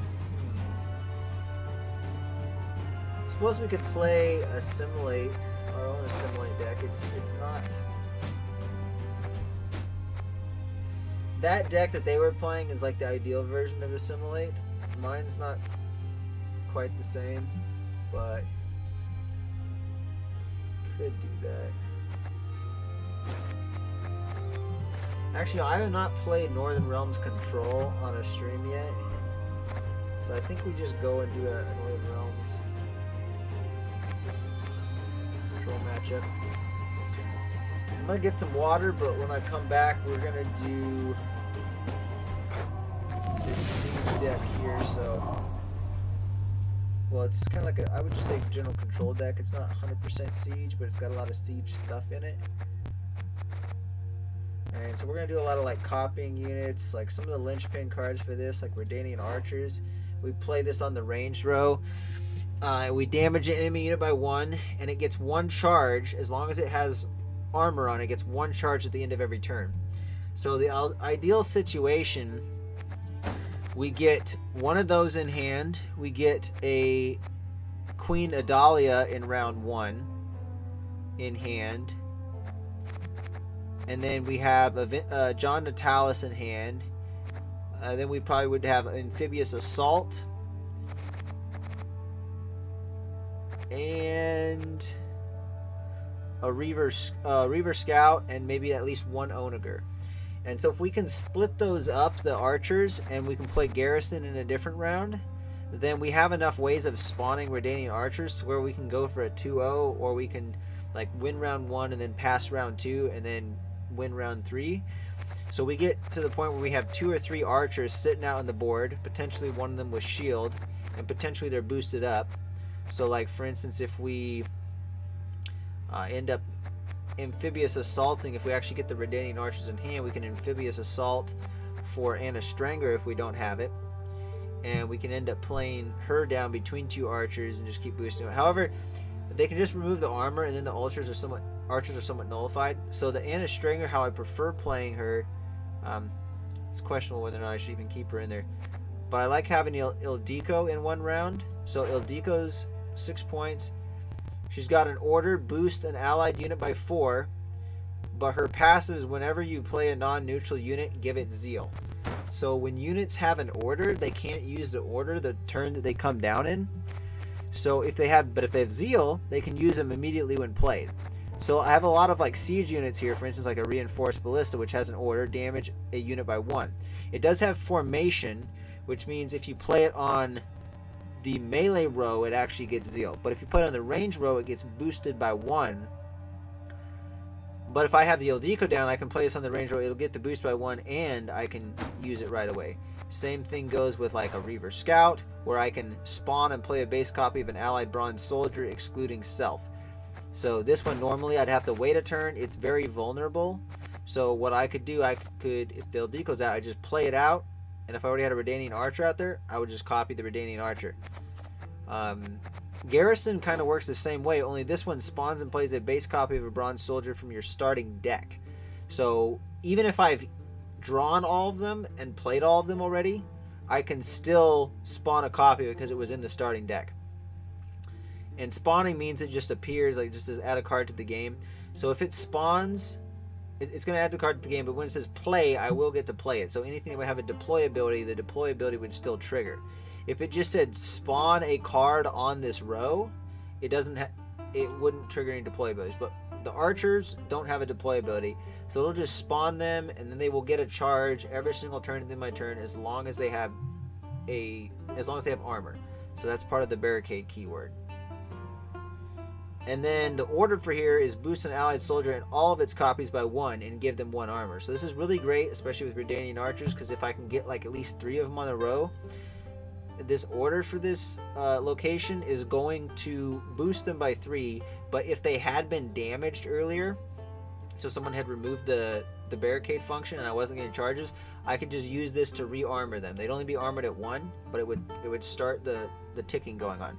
The worst case scenario is when somebody actually moves it to the other row, because then they range lock and I can't use the ability even if I was saving up charges. But the Ildiko is really good with all the siege stuff, or with the Bernard Laredo, because he has an order, so he duels a random enemy unit, which means whatever this unit's power is at, it'll take turns dealing damage to the other, like the units will deal damage back and forth, but it starts with this unit. So if he's at 5, anything that's 5 or less power without like any armor or a shield, like you can't duel a shield, because you'll hit the first damage will hit the shield, and then everything else will like hit it. So I mean, technically you could take a shielded unit down if this guy was boosted up really high, but you're guaranteed to take whatever the power of that unit is, you're guaranteed to take at least that much damage. So it's not ideal. But if there's no armor, you can kill anything 5 or less. It's just straight up just kills it. But oftentimes I will use an amphibious assault to tutor this card out, and amphibious assault will boost it, so you can pull anything 9 provisions or less from the deck, and since he's 7 provisions, he gets an extra point of boost for every provision underneath the limit. So he'll actually get boosted up to 7, so I can kill something 7 or less. And I mean, I could even kill something higher than that, but he'll also take damage in the process. But ideally, what I was saying with the archers, and with, I got the reinforced ballistas, so they got a cooldown of 1 on their order, so they can just use it every single turn. So we'll get some, like a few archers out there, reinforced ballista, even like a Caraballista, or perhaps even a Kedwini Revenant out there. And then once those are all out there, we might even play it down earlier. We play an Onager, and ideally, if I had the Odiko out there, I'll boost up the Onager to put it so make it so it's hard to remove. And so the Onager, the way it works is whenever you use an order ability, damage a random enemy unit by 1. This card, if played correctly and if protected, can easily be worth like 40 points in a round. So when I have my archers all the way up there, I've had situations where I'm at like 60 points, 50, 60 points. My opponent's been like 5 or 10 points ahead of me, and I've been able to board wipe them in 1 turn. So I ended up, like, one match I finished 53-0 at the end of it. And this is only a 6 provision card. But it does require a lot for that to happen, because you have to save up a lot of the charges over time, and your opponent has to, like, basically not be able to remove any of those cards. They can't have any control options. If they lock them, it's no good. So it's very rare that you can get a total board wipe like that, but it is possible. So that's what we're gonna play. So we're gonna use the Reaver Scouts generally on the Redanian archers. We get the Onager out there, and we use a bunch of orders, and we just decimate them. Some other cards in the deck. I mean, the Caraballista is going to be kind of a big one. These siege units, they have resupply, which means whenever I play a warfare card, it's going to reduce their cooldown by 1. So I don't have that many warfare cards in the deck, but Amphibious Assault is a warfare card. Boiling Oil is a warfare card. This is great for easy removal, and we can purify adjacent units, which is kind of like an added bonus if it's a death blow. So if we actually kill the unit with this card. And then we got Bombardment, which is split 4 damage randomly between all enemy units. Increase the damage by 1 for each siege engine you control. So I'll try to use this in rounds when I have like a reinforced ballista and the Caraballista up.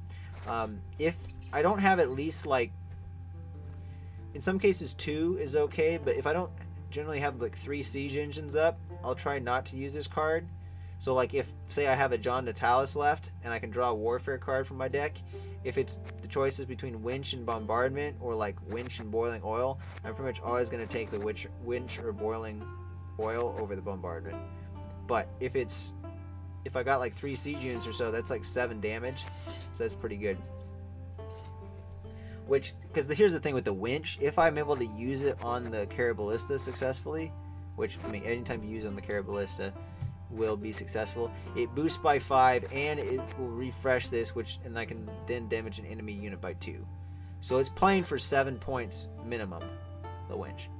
So unless I can get at least 7 points or more, I'm going to play the Winch over the Bombardment. The time when I maybe wouldn't play the Winch, perhaps, is if I didn't have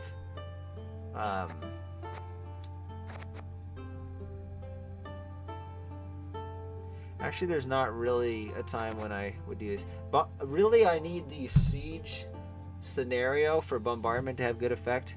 In fact, in some of my other similar decks, I don't have Bombardment in there. I think I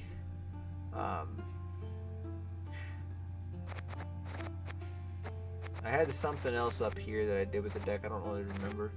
Actually, I can check real quick. Let's see, version 2. So I had, that's right, I put the ship ballista in from Ouroboros, and I have a Voimir here. So the Flotsam I have a Flotsam instead of the Garrisons. That saved the provision there. I have Voimir instead of... I don't know, instead of something else. Also in this... Anyway, it's just a small tweak. But I think this version of the deck is better, the one that has Garrison in it. I've just generally called one Flotsam and one Garrison to distinguish. I used to have a Karak Frigate in here, which I'll show you this card and then we'll get ready to... How the heck can I not spell? Oh, it's because I got it on... What do I have it on? Restart it. Is it with a E? Oh, okay, it's with an E. I thought it was A. So Karak Frigate, again, siege card, it has resupply on it, so it still works for bombardment for the tag because it counts as a siege agent. But this one was order, spawn a volunteer on this row. Cooldown is 2. If it has crew, meaning if it has a soldier on both sides of it, you set the cooldown to 1. So if it's cooldown 1, I can use it every single turn, and it spawns a volunteer. So this is basically comes out at 5 points with 1 armor. If it's crewed, every turn I'm spawning a volunteer. So it's got basically a 2-point return engine, but instead of boosting up the card, it goes wide and fills up the row. However, there's only 9 cards to a row, so in like a really long round, if you're having to play other cards, say I play this on melee row, because most of my other ones are ranged. If there's any other ones where I need to play them on melee row, then it can fill up the row too quick, so that could be a problem. I never really ran into that issue with this one, but ultimately my decision was just that the Onager, it's worth 6 provisions, and I have enough things with orders that I can use every single turn that I think in the long run it's going to be worth more. So like this is 5 points initially plus a 2-point return engine. The Onager plays down for 4 points, so you're getting 1 point less, but then even if I just use 2 orders, that's already 2 points a turn keeping up with it. So I'm basically generating the same value from it with only 2 orders, where like if I get like 2 reinforced ballistas up, say 2 Redanian archers and then a Kara ballista, you know, every 3 turns, assuming I'm just running the Kara ballista on regular cooldown, every 3 turns I'm going to be generating an additional, let's see, 1, 2, 3, 4, I'll be generating an additional 5 points, and then every other turn besides that I'll be generating an additional 4 points potentially, or I can save it up and just have a massive point dump all at once. So it's just better value, I think. This is arguably in some sense safer though, because the Onager is prone to easy removal, whereas the Karak Frigate is not. So if you're playing like a really control heavy meta and you don't have any way to boost this up immediately, then maybe the Karak Frigate's better. But generally speaking, I think Onager is a much better card. So I'm gonna get some water, and we'll be back. We'll play some Northern Realms Control. And then after that, I might try... Maybe we'll give the Wild Hunt deck a try again.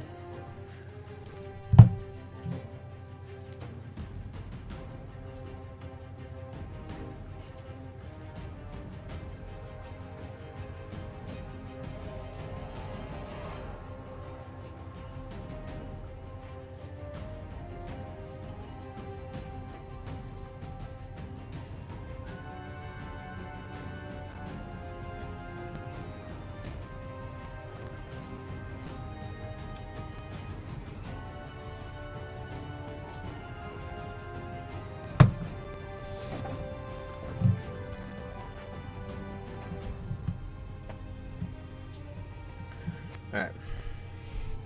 Let's do it.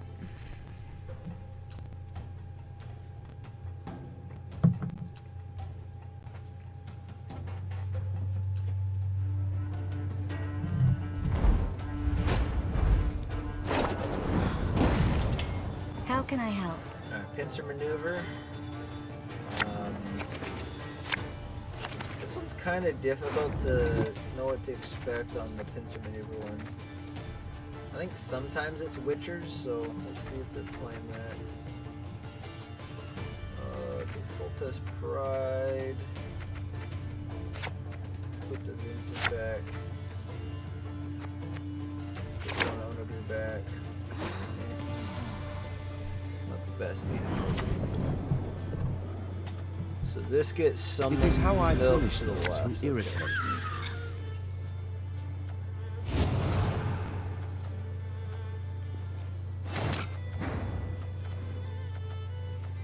We didn't get the ideal cards in hand. Am I going to be able to get a soldier on that side? Well, only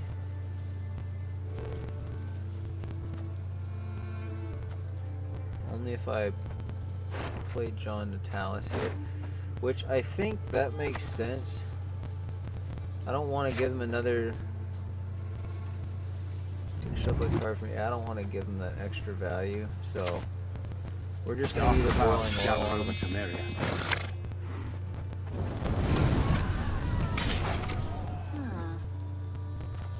And then our next one is Full Test Pride.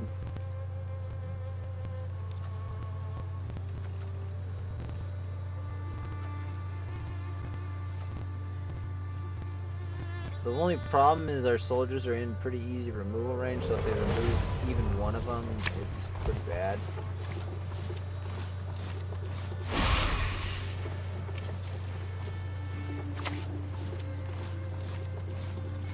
Oh no. Break something and I'll break something too.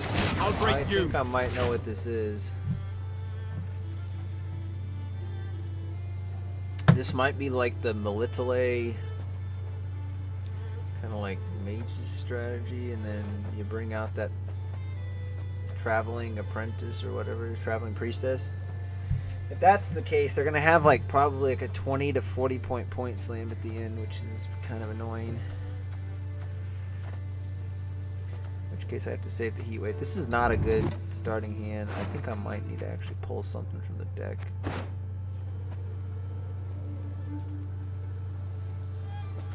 Yeah, they got a lot of consistency there. I think it's time to duel.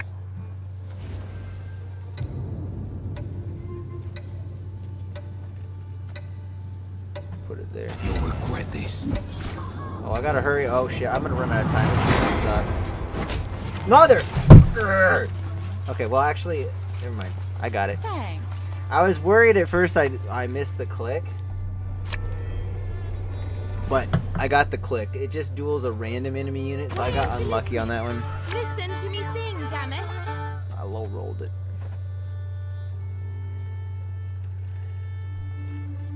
Man, that sucks.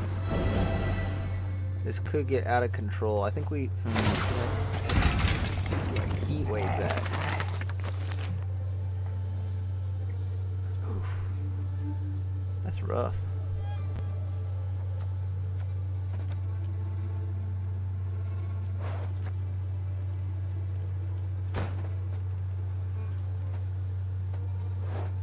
The snowdrop's ultimately going to be worth more points than this. Problem is they're going to have consistency. So this is not good. It's definitely not good.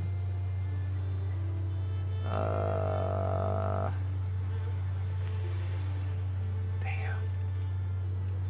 I think we might just pass. I think we're just going to pass.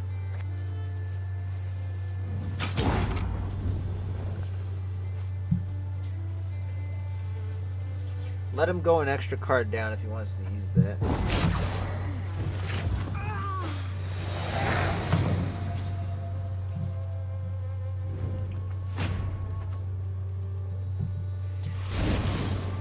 My concern is that the snowdrop is just going to get...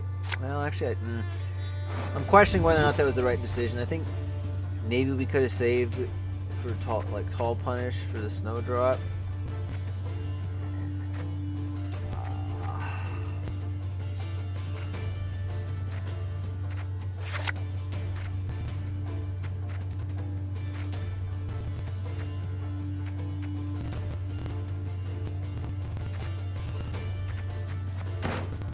Draw into a soldier.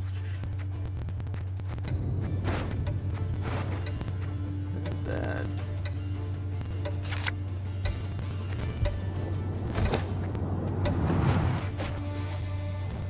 Guess we just play the. Oh, shit, this is not good. Begone! Begone, you devils! Okay, I've seen this before. I forget how it works, but.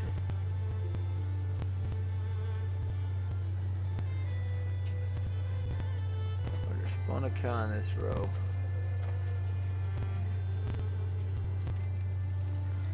My guess is in this deck they don't have very good removal options. So we go. Should we wait on the amphibious assault? We're gonna play the Eco first. Disgusting old man. His mere touch is revolting. I'm gonna do a Revenant, but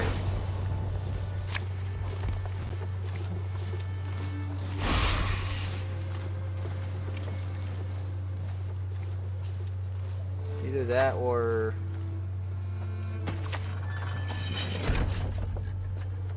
I pass on every 10th round. I'm an officer and a gentleman.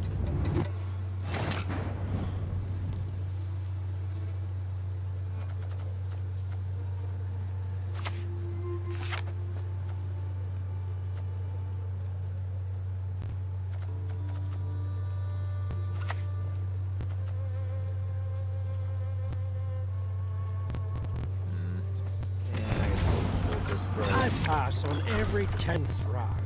damn it! Ah, why? I'm getting terrible draws. This normally I should be able to thin out, but.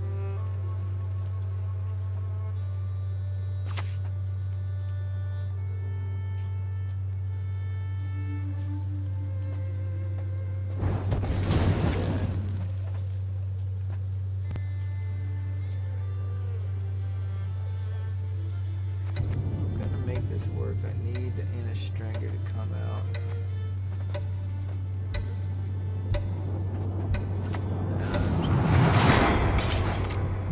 This kind of sucks.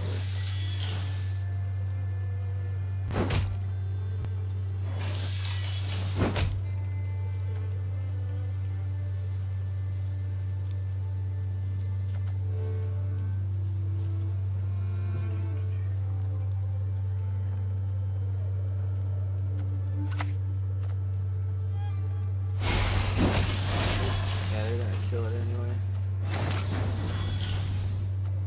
I need.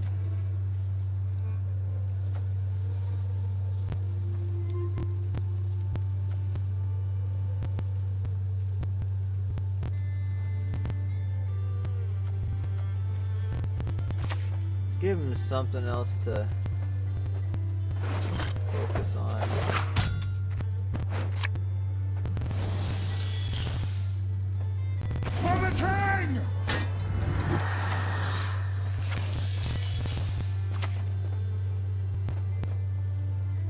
I don't remember if the cows are actually doing anything important. They might be. I'll use another leading charge. I'll save the last one. I'm just not so sure that Anna Stranger is going to. This probably guarantees we win. We might even be in a situation where, depending on what they do, we could just pass. Okay. Actually, no. We have to win. So.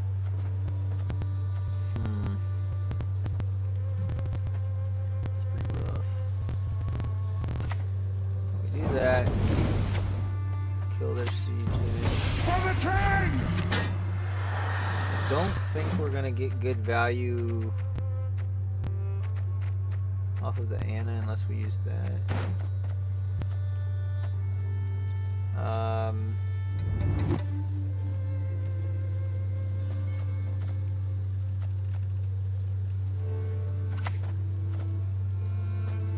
Yeah, I think we just use it now. Just use it to haste her. It's kind of a sort of kind of close to a point slam, but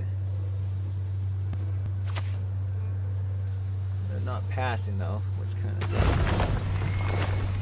So there are some Witchers in this deck. Be yourselves, only better. Yeah, there we go. There's the Molitole. I don't know. Maybe I haven't been paying attention. They keep putting that in it, like in the deck multiple times, but. Who's now you ready to inspire you?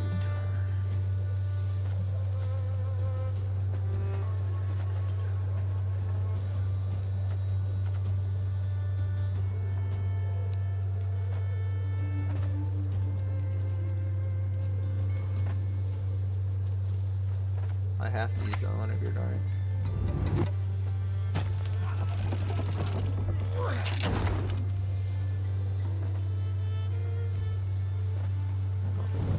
You retreat! Behind! Some underground sense!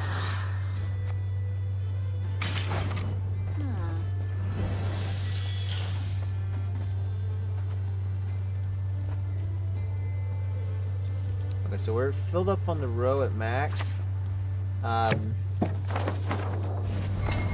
feeling okay about this. To hit the mark, We're we aim definitely above going the to mark. play the garrison. And I need to kill, I think we'll kill our siege master. Here.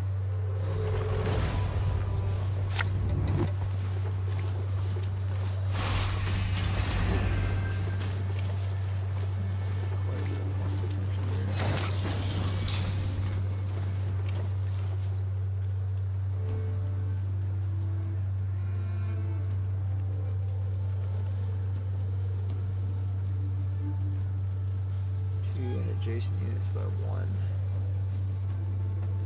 Okay, well.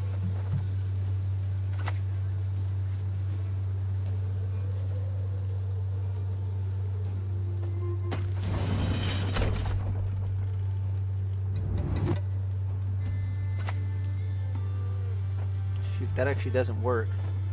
I just remembered.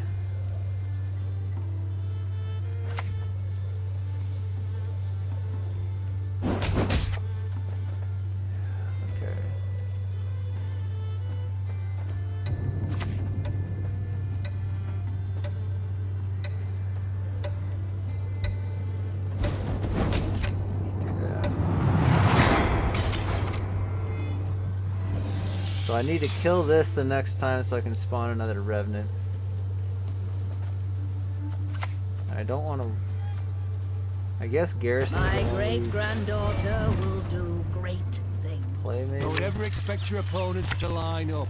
To slay dragons. 'Tis our nightly duty. Yeah, it's gotta be. It kind of sucks that we have that in hand.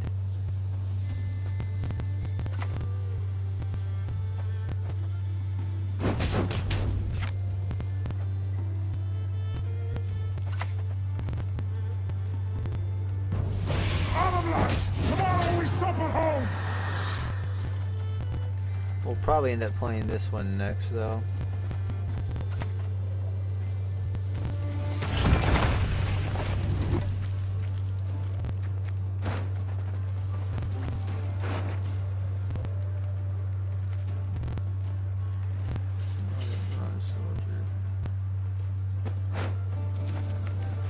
Shit, I knew it. I told you so, you idiot. Actually, I should have done that earlier instead of killing my own stuff. I kind of messed that up. You retreat! Behind!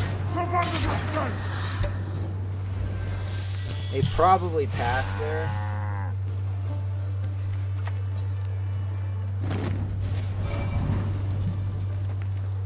Be yourselves, only better.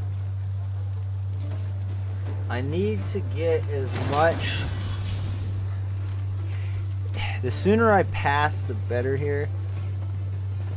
I actually don't want to use that leader because I think I'll have enough without it.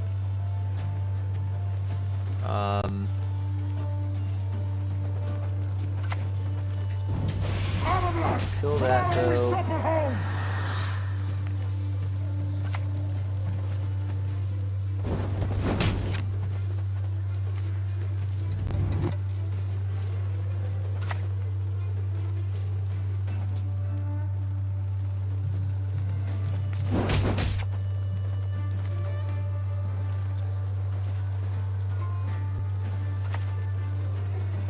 My lady, your elegance does draw jealous Sucks eyes. playing this from here, but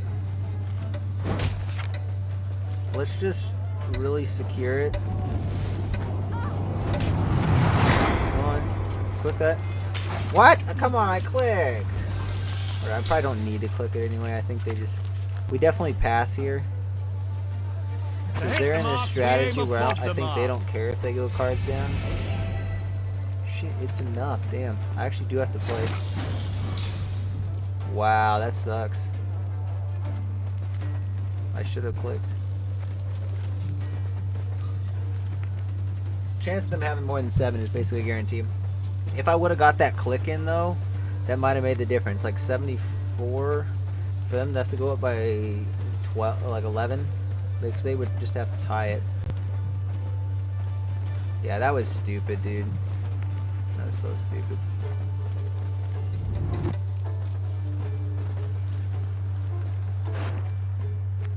I don't think they got. I think we just have to. This is really bad. This is not good practice. Destiny is unswerving. Cheated. It will not be.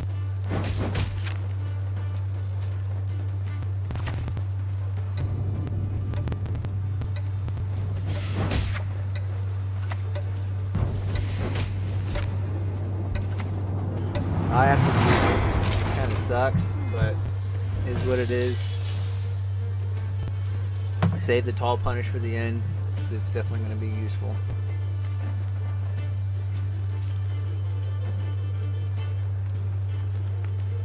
Are they trying to see if they can win it right here? This is actually a good sign, maybe. Okay. Yeah, I really hate having to do that.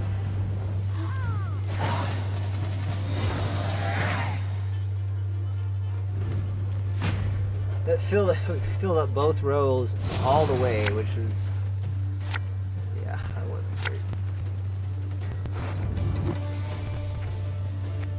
The short round, we go with the no.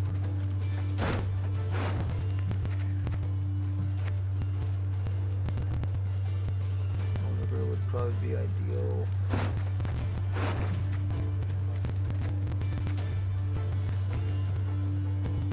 It's only going to be an unboosted unit that will reduce to 1.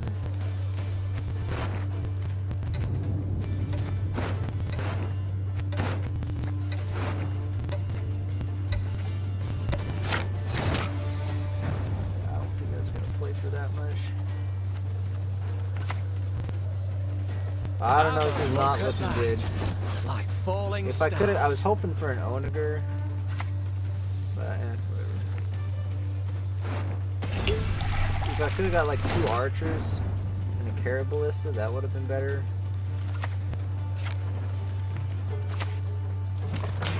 They're just going to be playing very non-interactive, and they're just going to slam down a ton of points here on like the first or second to last card.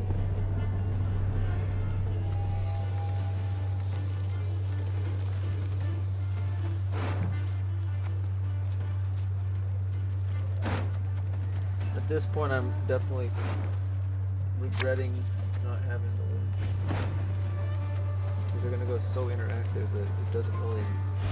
Probably would have been better off with that.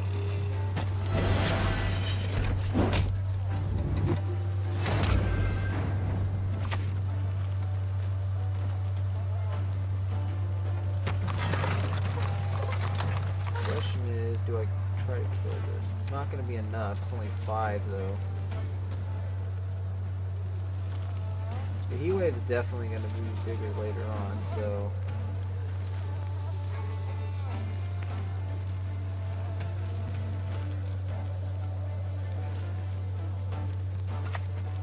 yeah.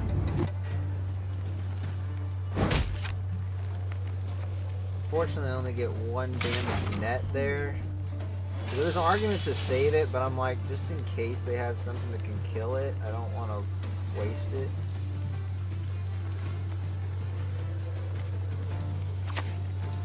Traveling priestess right there.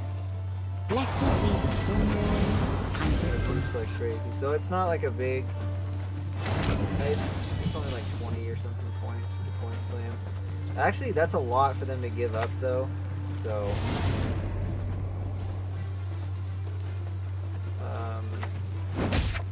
just have to sink the rest of the damage in here. And pray that it's enough. I don't think it is.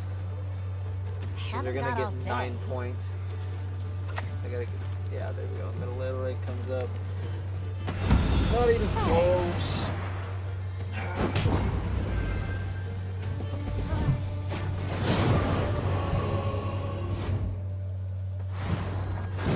Definitely overcommitted in round 2, but I didn't really have a chance. So I guess that's the strategy against this deck. Much like Colgrim deck, you have to win round 1. That way you have round control, because then you can force out those cards in round 2. And I didn't have round control. Because I had a suspicion this is the deck that it was, but I wasn't positive. And I should have just trusted my gut on that one. So...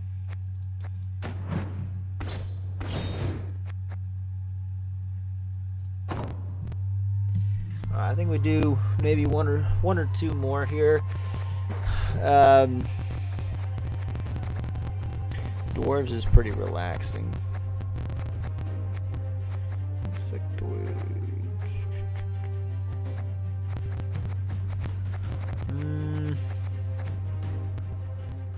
I could play the V deck. I haven't played the V deck in a while.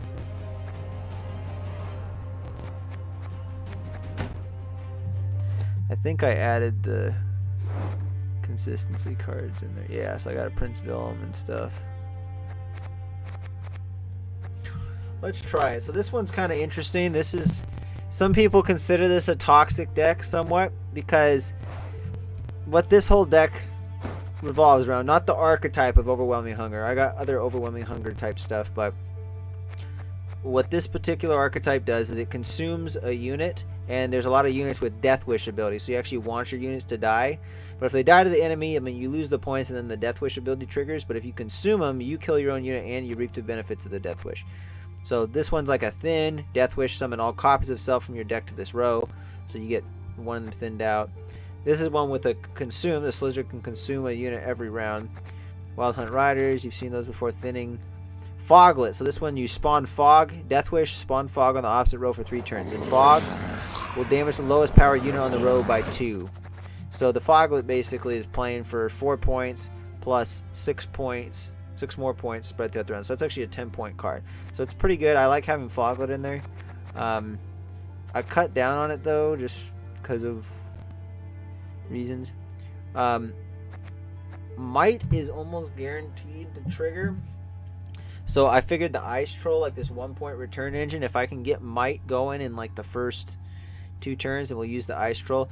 Might is just if you have 10 or more power on both rows, this ability will trigger. So it's a 1-point return engine, so long as you fulfill the condition of Might. So if I get it early on, this card might play for like 12, 13 points, something like that, depending on how long the round goes.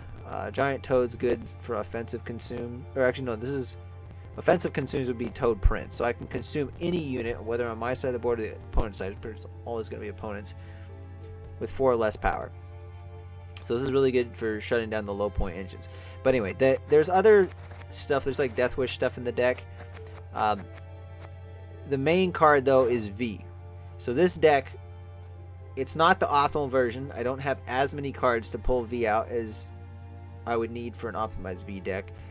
But this card is going to get played over and over and over again, and each time it's going to get consumed. So V has the Death Wish ability. Shuffle V back into your deck, then increase its base power by 3. So the first time I play it out, we're going to use something to consume it, and that the unit that we use to consume it will go up by 8 points. But then V's power it's going to get shuffled back in the deck, and it's going to go up to 11 power. And then we're going to pull V out again, and then that unit basically is going to get boosted by 11.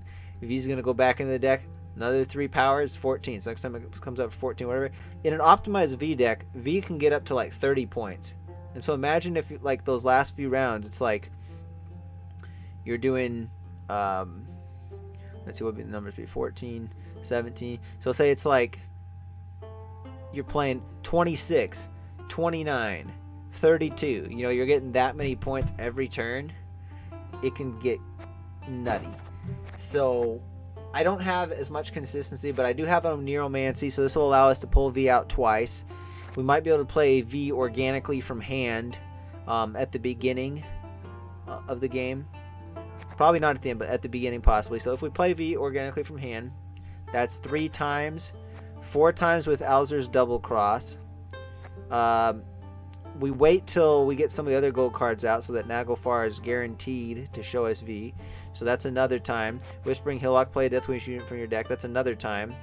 And then we got Prince Velen, play a random gold card from your deck. So this one kind of the same idea as Naglfar, only we want to wait till it's the last one, or we just gamble on it, maybe like 50-50. So that's 7. So we get V out 7, consumed 7 times. That's 21 points on top of this. So RV can get up to 29 points. That's maximum if everything goes perfect. Chances are I might miss something, and it's only going to be up to about 26. But anyway, that's the idea behind that deck. We're gonna give it a shot now and see how it goes. And then afterward, I think we'll play. Maybe I should just play 1 deck in each. So we'll try to make the games quick after this. Let's switch the skin. Switch over to Triss here. But I might play 1 deck of each faction. That kind of would be nice.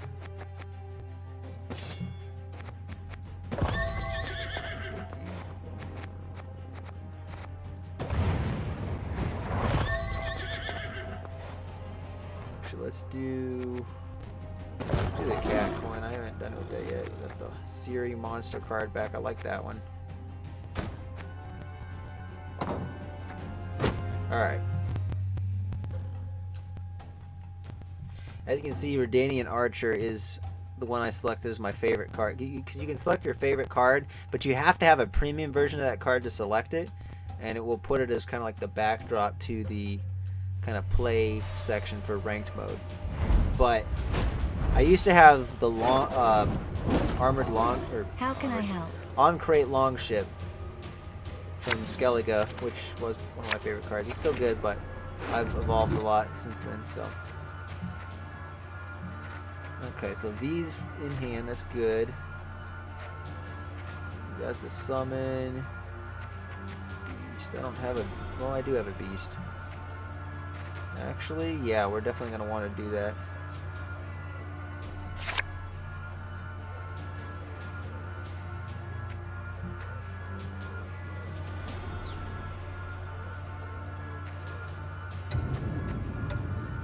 Have any other consume stuff, so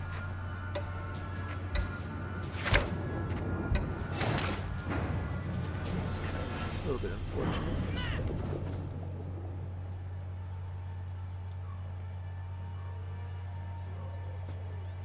This don't work okay. So I think we definitely take the thin.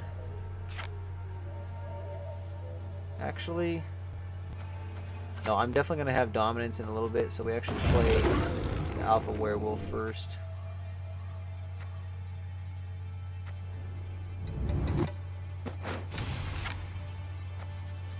Yeah, probably spread it out as best as possible. That way we also guarantee when we play this out, we'll have dominance. Dominance is just if you have the highest unit on the board, the ability triggers.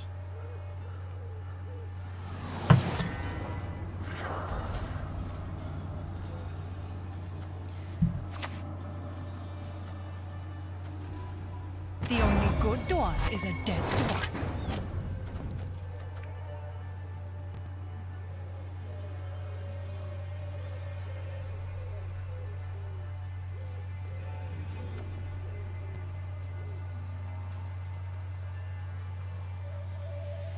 Okay, so here's the play order. I'm actually going to do this very differently than I normally would.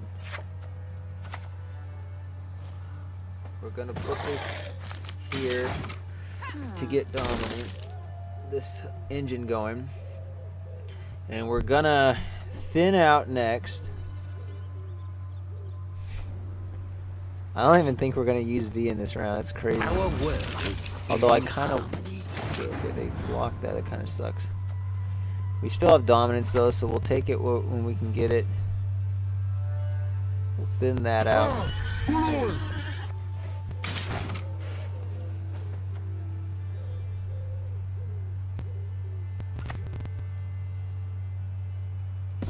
Hey there! Come here!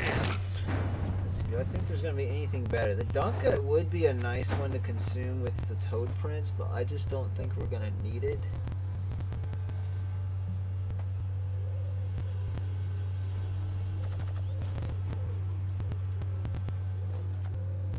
We should start getting value on V though, I think.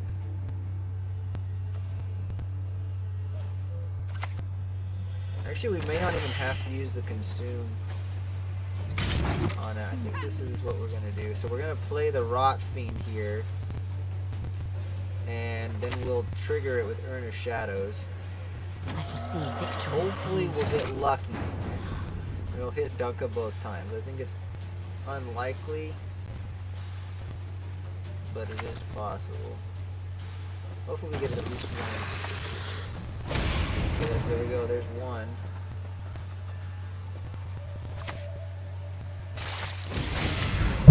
Woo! Let's go! Smoked him. I think we get a pass out of him here. No, maybe not. We're sticking with it. Okay, they're going for the carryover play right there. Don't make me laugh. So I think maybe...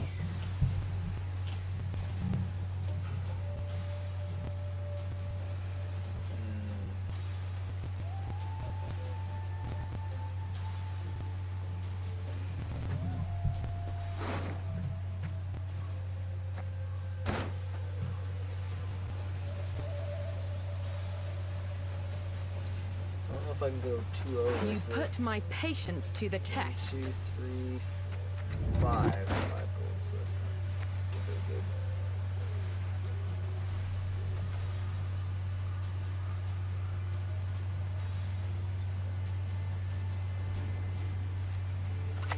Yeah, we don't pass. We'll just play V out and then consume. And then they'll probably pass.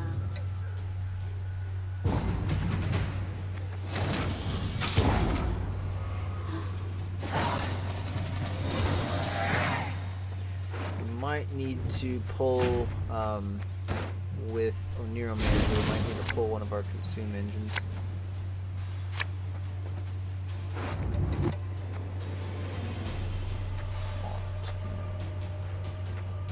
Not nothing. Do I even have enough Death Wish units in my deck still? Yeah, I guess we do.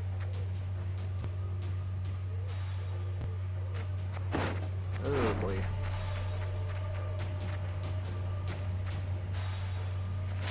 That goes back. That goes back.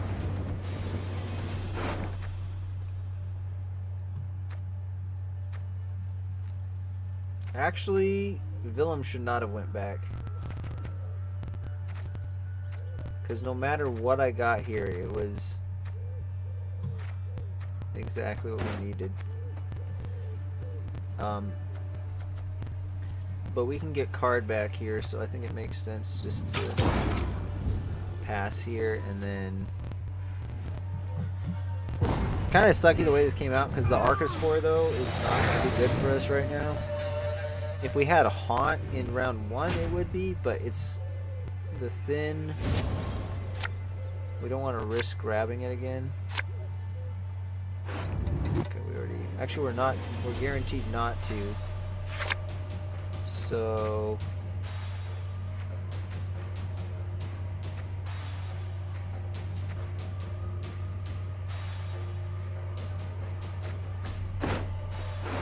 gold. Yeah, no matter what I do, I think we're... Unless we draw that. I really hope we don't draw the Parasite. If we draw the Parasite with Villain, that's gonna suck.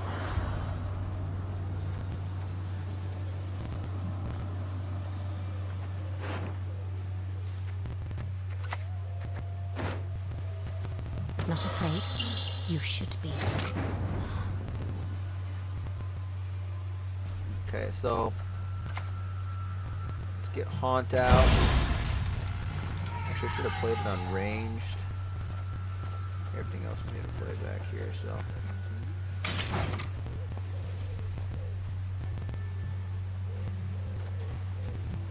This one we want to make sure it survives and that we get dominance. So Show me the coin or sod off.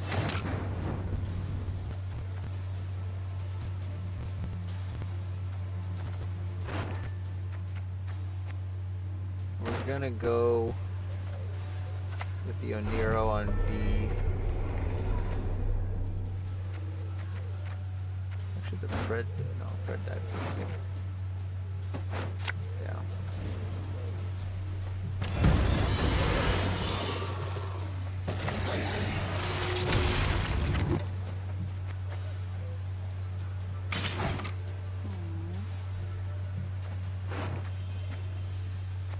Probably get the Alzer's double. Got business for me?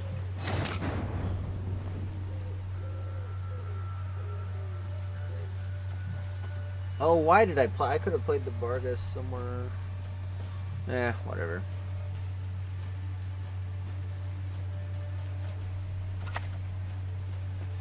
More nicey Yeah, this was really bad for me to play it on.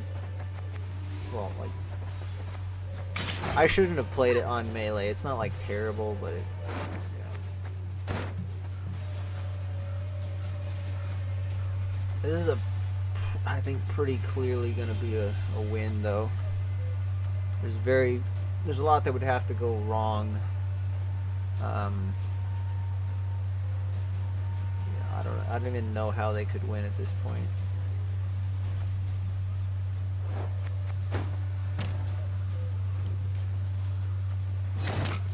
What kind of a trap would that be? It might kill the highest powered enemy unit. That's quite possible.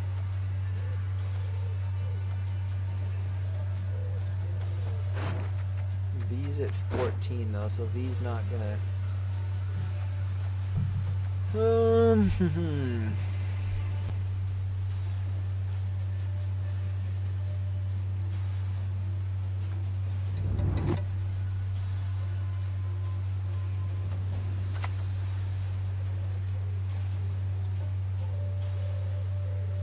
I think we do this.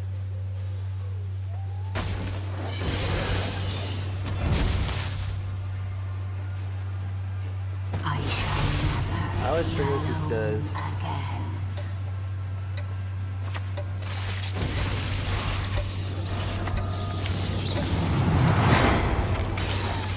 So yeah, when your opponent places a unit with 4 or less power, flip self at the end of your turn, boost adjacent units by. Then your opponent passes while discarding states at oneself. Boost the unit in your hand by 4, then lock self.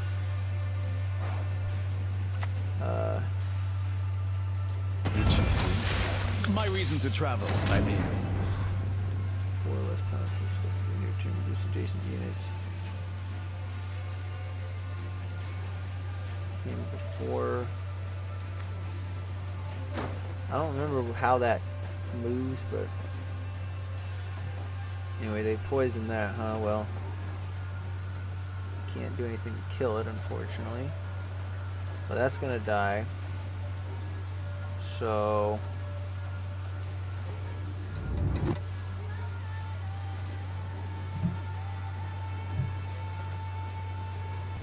I actually think I don't have enough consumes. Oh, this is bad. Well,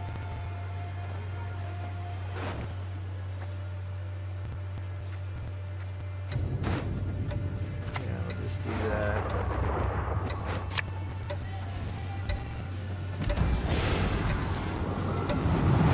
Do not use it. It's gonna use the second one, isn't it?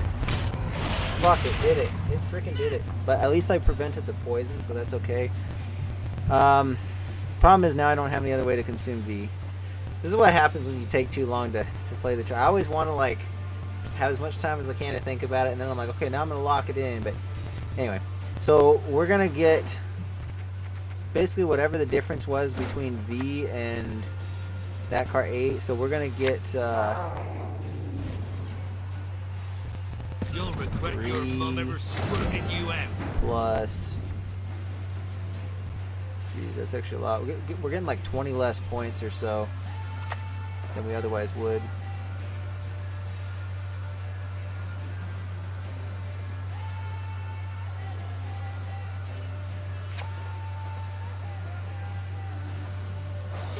I don't think they have another poison, so I think maybe what we do.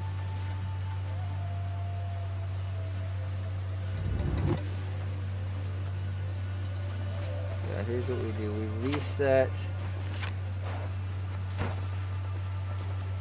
Because they're getting 1 point per turn extra.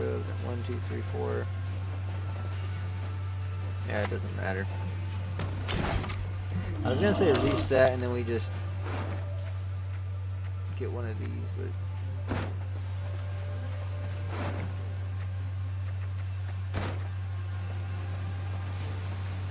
what I could do, actually, I want to get one more consume off. Could play a Death Wish. Nigh is the time of the sword and the Play axe. the, and this would play a 6.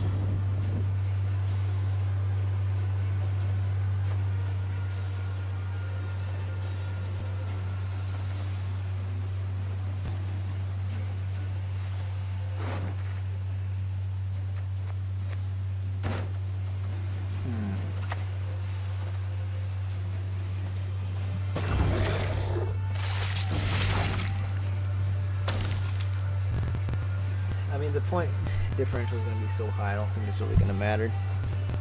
So we're just going to end up using the spores on this Marel guy. I don't know how you say that, but I was thinking about using it on the Hawker Smuggler because they're getting 1 point of boost at the end of every turn. But because of the cards that they would have, this is only translating to 4 more points, and this was a guaranteed 7, so like it's kind of a no-brainer. An ill wind blows. Okay, this one's actually going to get us the most now. That's 8 points. So I think maybe Death Wish we do Siren into V.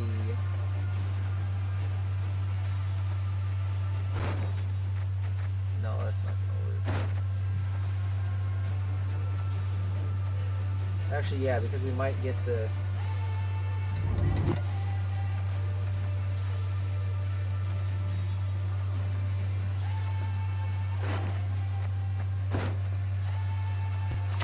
Yeah, we'll just play this. A king faces difficult choices.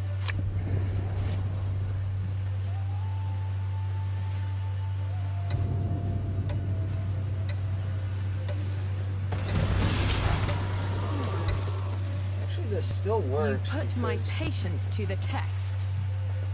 Because we can play a Death Wish unit here. Ray, Ray! Oh, he actually did it.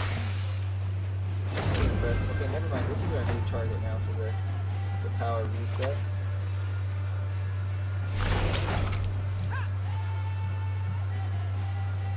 And we just play V out of the deck. The old wife, though not a farm. That's actually pretty good. I'm kind of impressed with this deck. I think I have seen this deck once before. It has not played nearly this well against me, but the torque always plays for quite a bit. Be gone.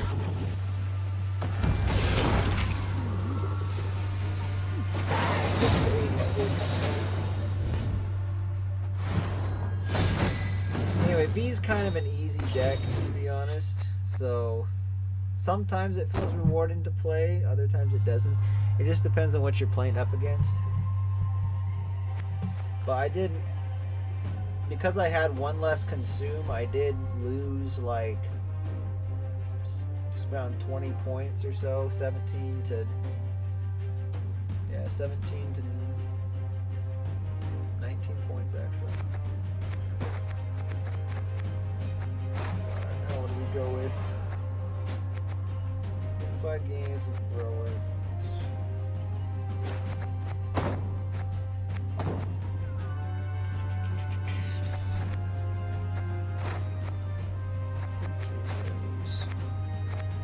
cards. Master Mirror.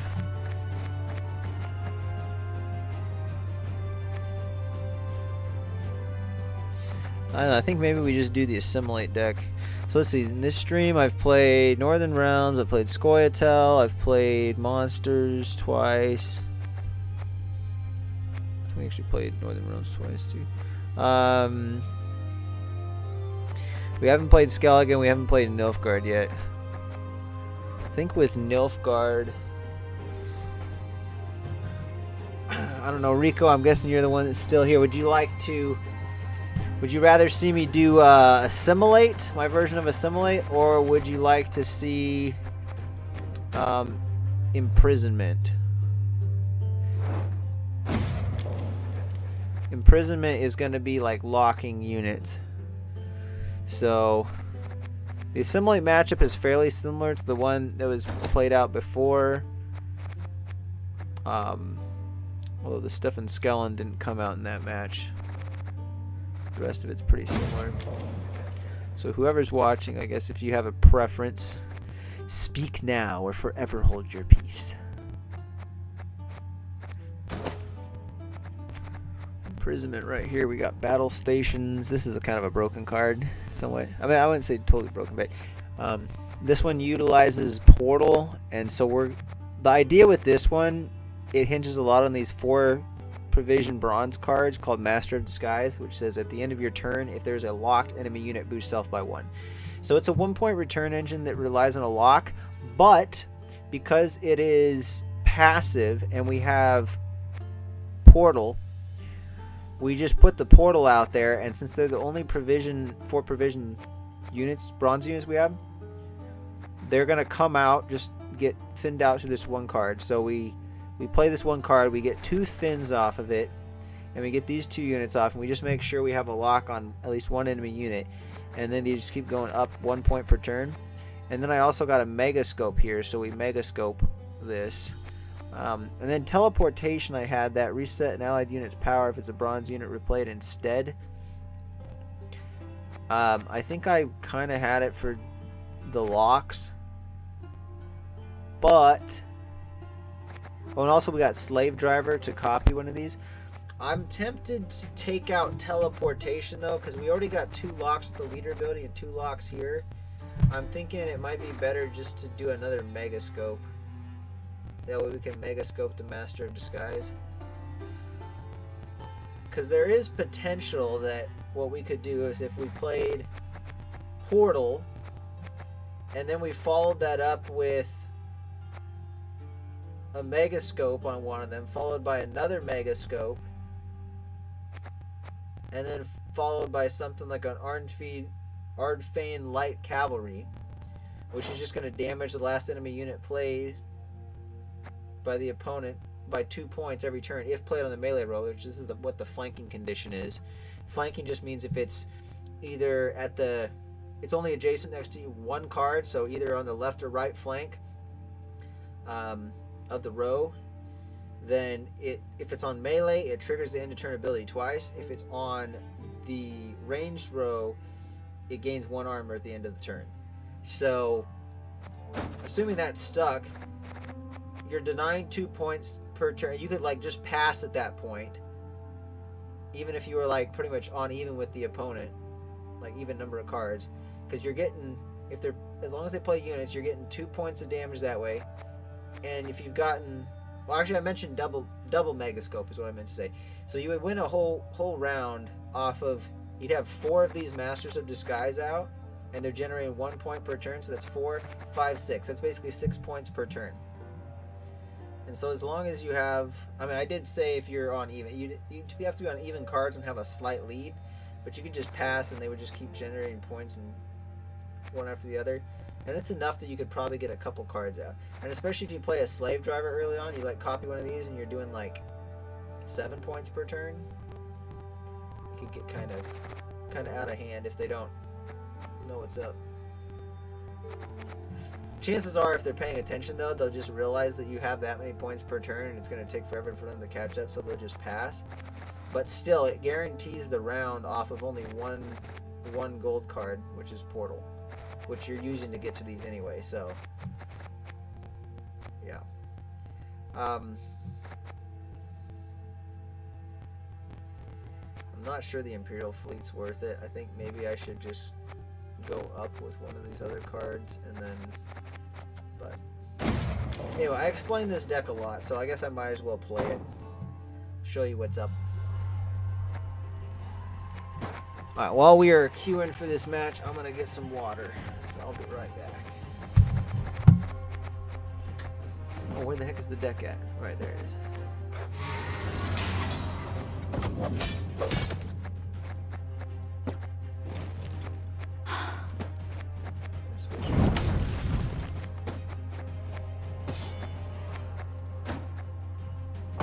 Alright, here we go.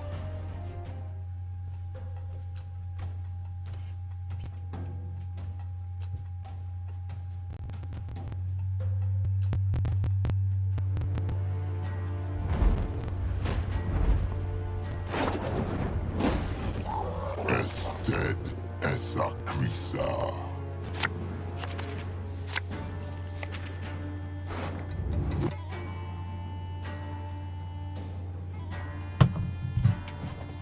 Alright, we got battle stations, which is good. Put that back. Got both locks.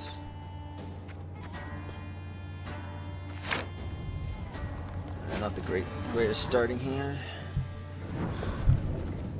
I might need to put an Oneromancy in this deck, but I don't know where else to make cuts for it. It might be that I can't play the battle stations if I do that. Well, I'll just have to play it and not worry about the Asir. Because the idea with this is we're going to shuffle it back. We're going to play it twice. I'll show you in a second here. So, your turn, just like this, your graveyard, summon itself from your graveyard to a random row and give it doomed.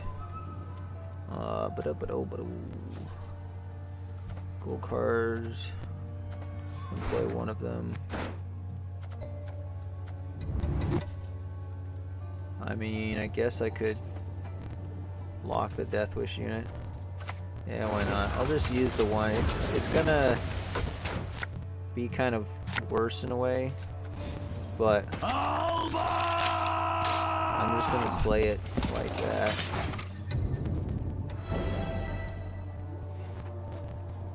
We got our locks in hand here. We can use them like really offensively. Like if there was like a 3-point engine, we could just kill off the engine with it too. Although generally we're gonna want the lock to actually stick on the target. It's like that would arguably be a good one to. Oh, see, now I drew Portal. Well, we might as well play it in this round. It's kind of unfortunate we're not getting the full value out of it. We're having to play some of them from hand. But it is what it is. Confounded boots. Another blister.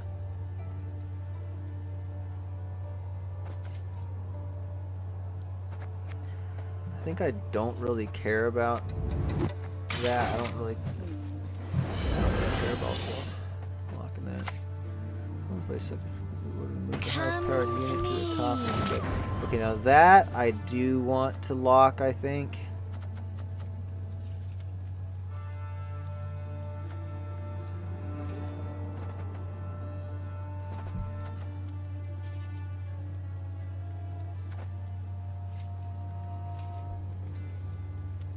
Let's use a leader charge because I want to play this guy on here. Fight for the Emperor and you might be free! There we go. That, I hope they play into it because we're just going to pass. We're generating 3 points per turn and we're up by 13 points on even. So even if their Death Wish stuff pops off, it's still not going to really make much of a difference.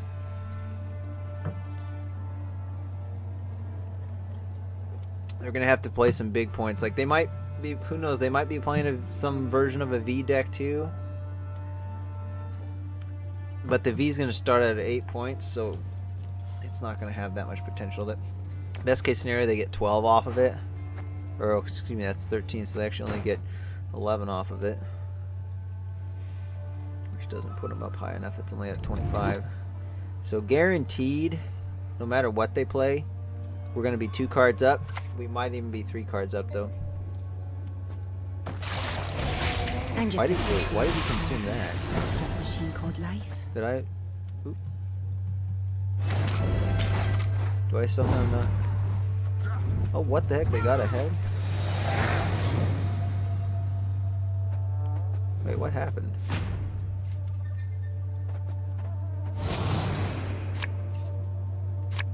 How'd they get ahead by that much? I guess we're only 2 cards up on them. I was thinking it was going to maybe be 3, but... this is looking... pretty good. I actually think we don't need the Imperial Fleet. Megascopes... well, Megascope could still be good. I think we push War Council up.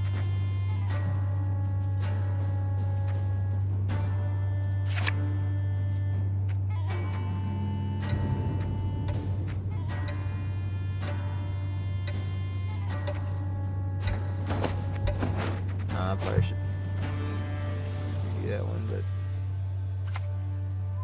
Turn back. Turn back. Dead laugh.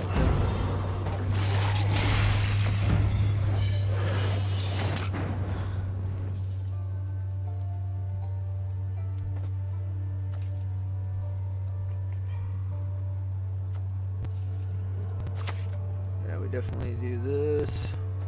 Yes? What is it? Put battle stations back in. They might even pass here. Possibility. But we're gonna have to pull out quite a few stops here.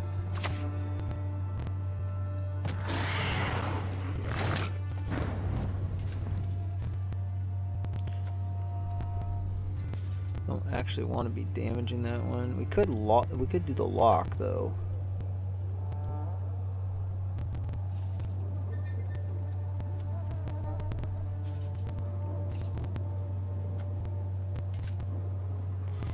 I kind of want to see if we can entice them into doing it here. Pride of the Navy.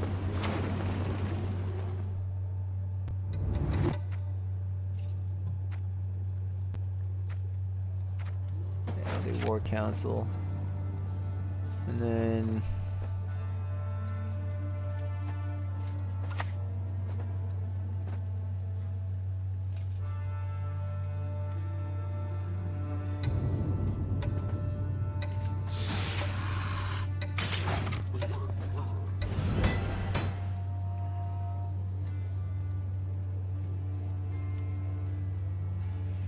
I want to see if we can get them to kill the foglet maybe, because I don't really care if they spawn fog on this row.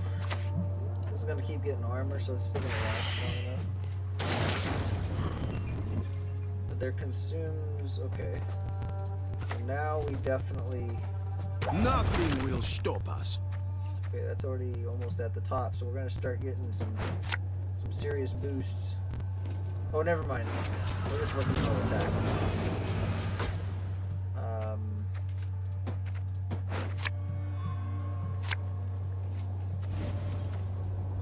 Give me a bloody moment.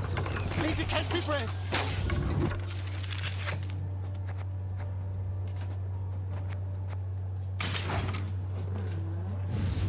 They actually probably want to pass here. I hope they play, but they're probably gonna... okay, never mind. That's the last time he comes back, so...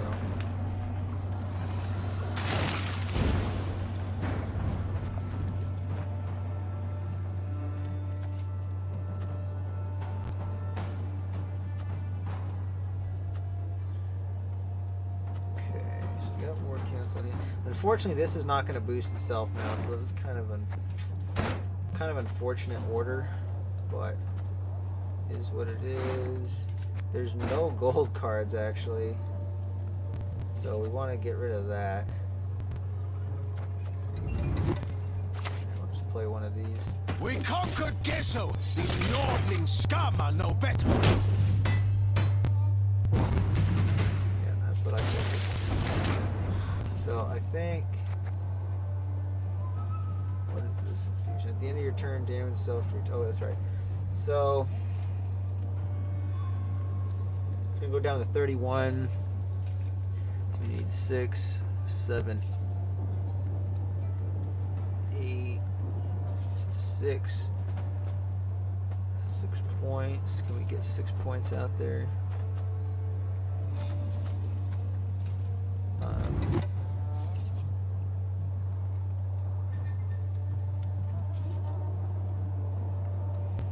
Three, 4, 5, 6, 7, 8, 9, 10, 11, yeah.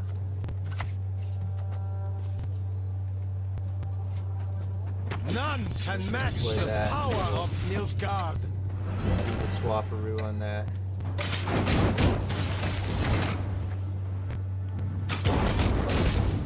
Actually, you know what? I didn't actually need to use this. Damn, I just wasted 4 points of carryover.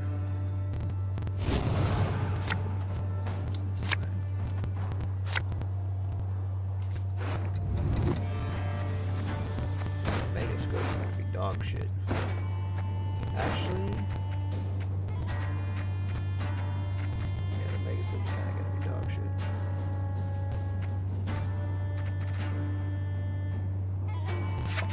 It's definitely dog shit.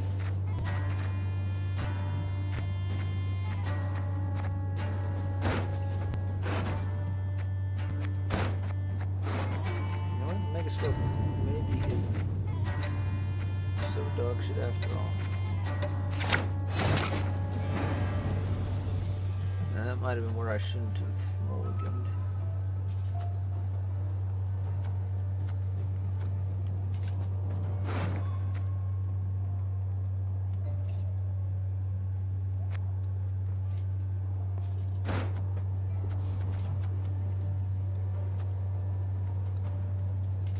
Oh, top non-disloyal unit. Okay, so we'll wait there.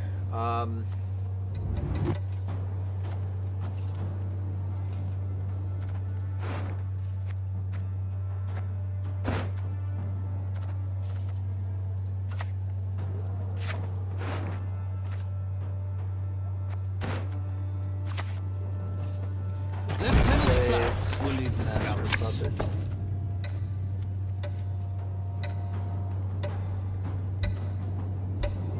Obey your master. Obey your master. Master. Yeah, it looks like it. Another W is coming down the pipeline, I think. It's kind of hard to say, though. They probably have a better hand than me. Okay, I have not played against Dagon enough, so at the end of your turn, increase the counter by 1. Death Wish trigger abilities up to the counter's value. So I'll boost all the units and roll by 1. Well, I don't think they have a Purify, so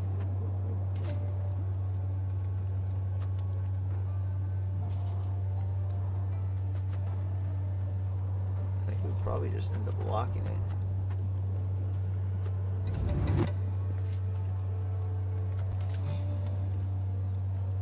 Yeah. 2 licks or 4, I never miss, even at full gallop.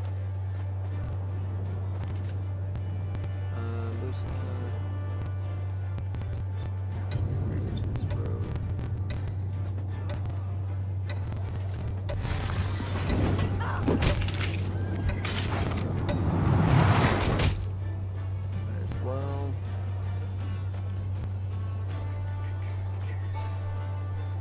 So I think Joachim de Vet is next. Either that or the Megascope.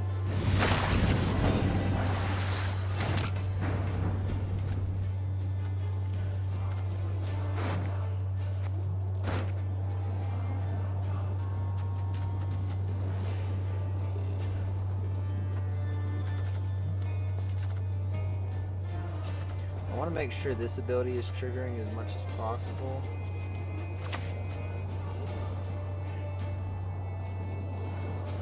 Actually, this is probably okay.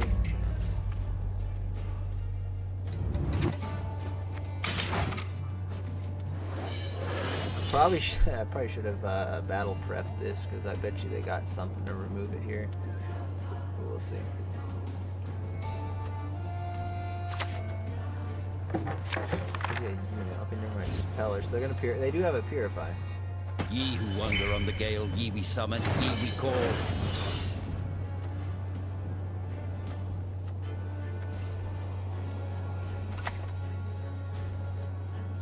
Fortunately, this is kind of gonna help I us shall away. flog them into submission.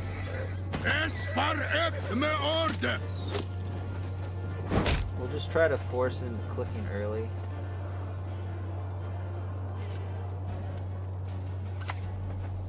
Bard across the Empire will sing this day.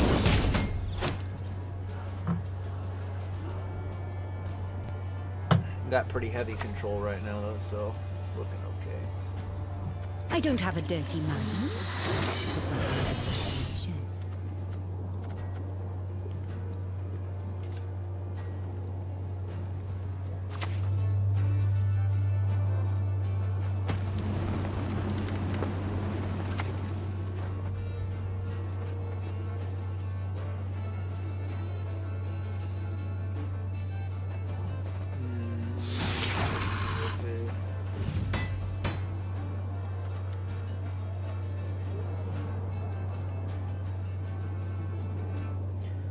Teleportation on the Ardfane here.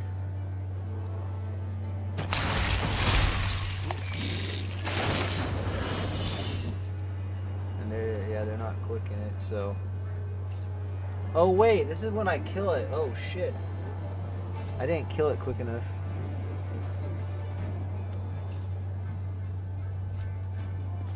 Okay, I did this wrong.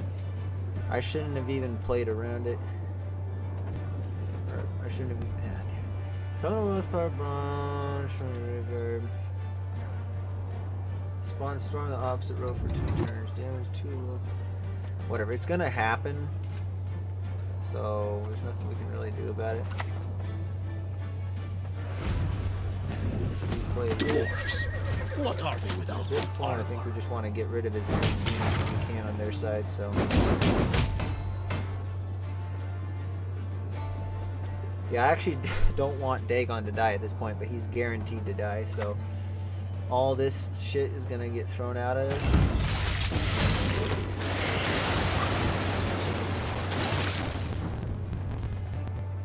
That's what it is.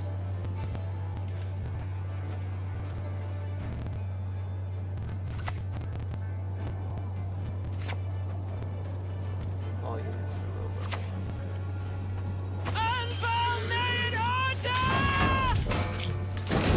Kind of going tall on that unit, which might be bad if they have tall punish. If they have tall punish, we lose, basically. Oh, they play it again, really? How does that? Oh, it's spawn a base copy of second. Okay, Dagon decks are pretty neat. That sucks that they played it there. They probably were expecting this Rhine farm. So either way, we get 11 points. But it's only going to be 9 points net. Mantra remembers. It's as good as we can do.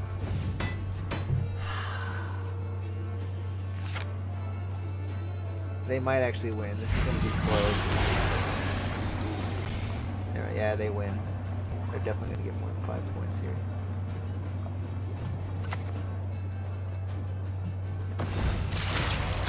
Oh, You wouldn't want to hurt her, would you? Seeing 3 allied units. Alrighty. That was, I mean, to be fair, I think this is the first time I've ever seen a Dagon deck in person. I've seen it on one YouTube video, but yeah, that didn't go so well for me. To be fair, the Dagon was actually gonna die, but they would have had to use their consume on it, so they would have had 8 less points, I think.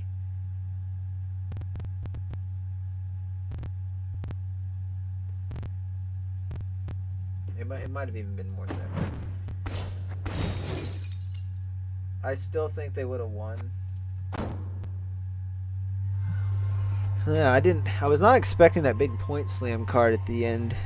The fact that they had room for that is pretty good. Well,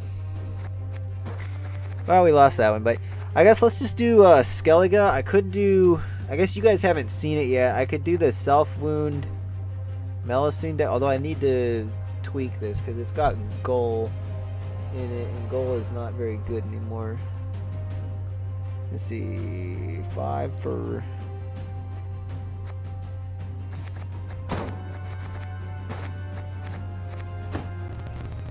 Might need to take a card out. This will be the last match that we do here. I think we might as well just do Skellige, so we got one match of each. How much is the Demon? Demon Smuggler, 6 provisions. 6 provisions for... Wait, I was thinking it was... 5. Man, 6 for 10. There's not even ships in this one, so actually the Demon is not gonna go.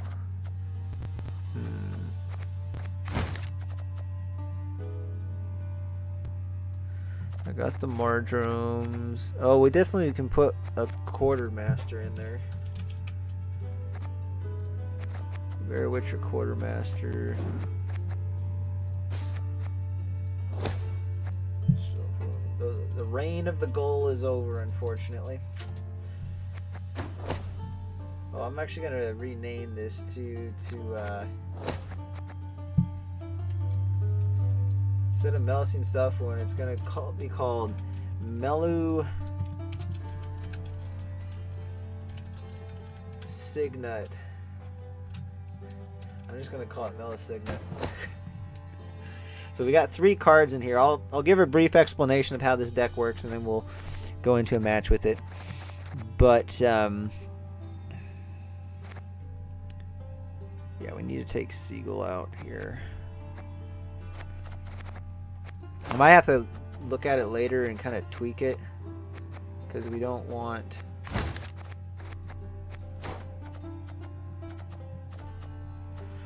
I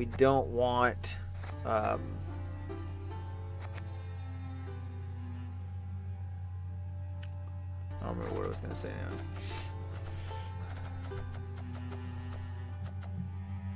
So Seagull's playing for only 7 points now, which is balanced, but I think we can do better. Brockfire Warrior gives us more removal. Damage, deplete, deploy. So this kind of will improve our control options.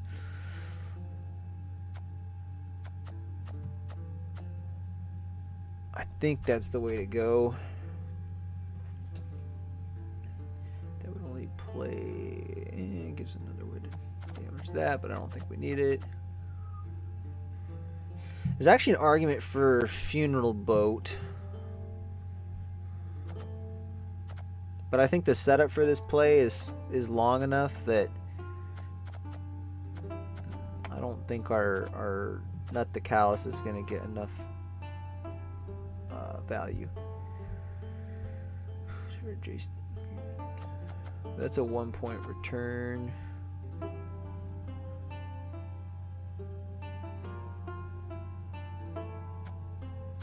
We already have enough stuff that takes a while to set up, so I don't really want to go with anything else that's an engine. Oh, wait, do I only have... Actually, this might be pretty good. Demon Course is an engine, but it's a really good engine because we get 8 points. Oh, well, it's gonna go 1, 2, 3, 4. 4 turns though.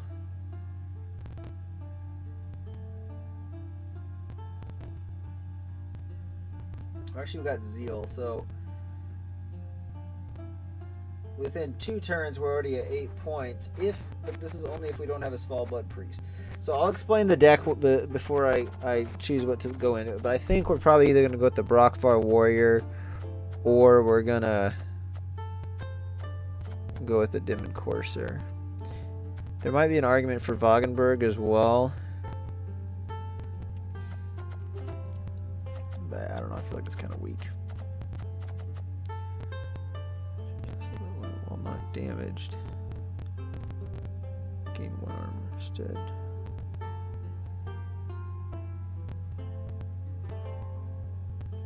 Actually, this one could be okay too. Anyway,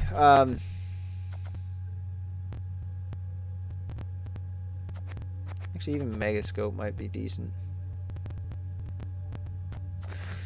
So here's what this deck does. So the leader ability, it's Ursine Ritual, has an order: damage an allied unit by 1, charges 5, and then once all charges are used up, it'll spawn a Bear Abomination, which is worth 6 points on a random allied row.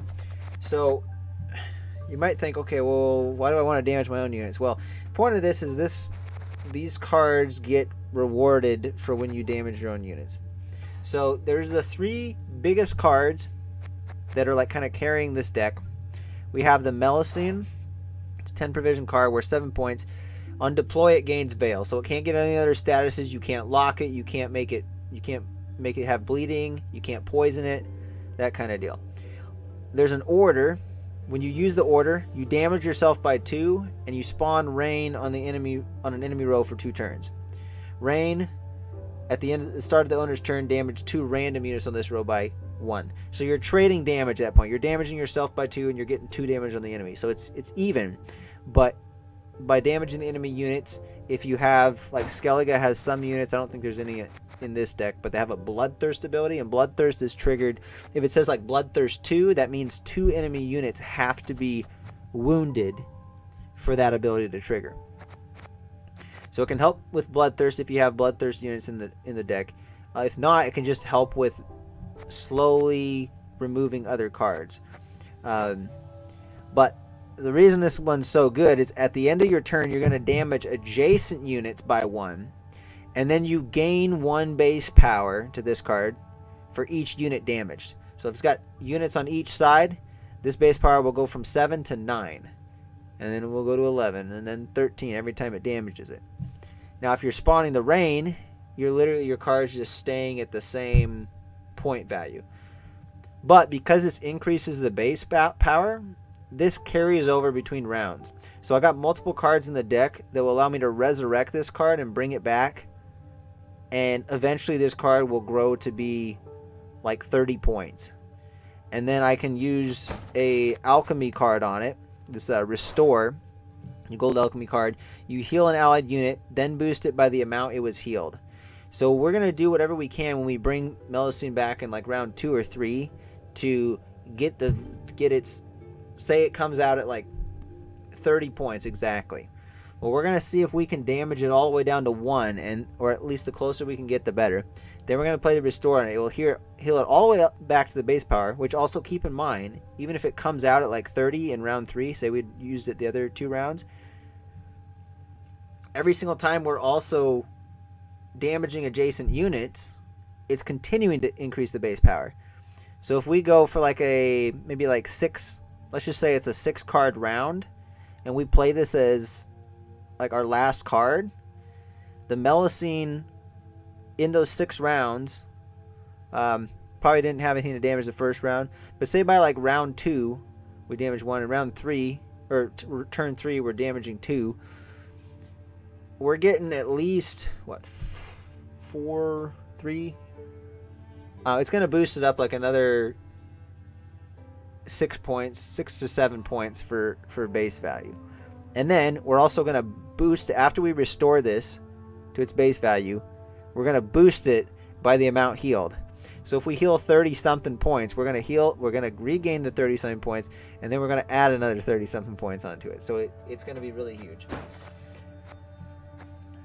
Then the next card we got is the Sigvald. So this card, you'll notice it basically looks like it's invincible, because it pretty much doesn't die unless somebody uses something like a Tall Punish option that says to destroy a unit. But if they're just putting regular damage out on the board, this card's going to be basically unaffected by it, because his ability is whenever this unit is damaged by other non-status abilities, gain bleeding for the same duration instead.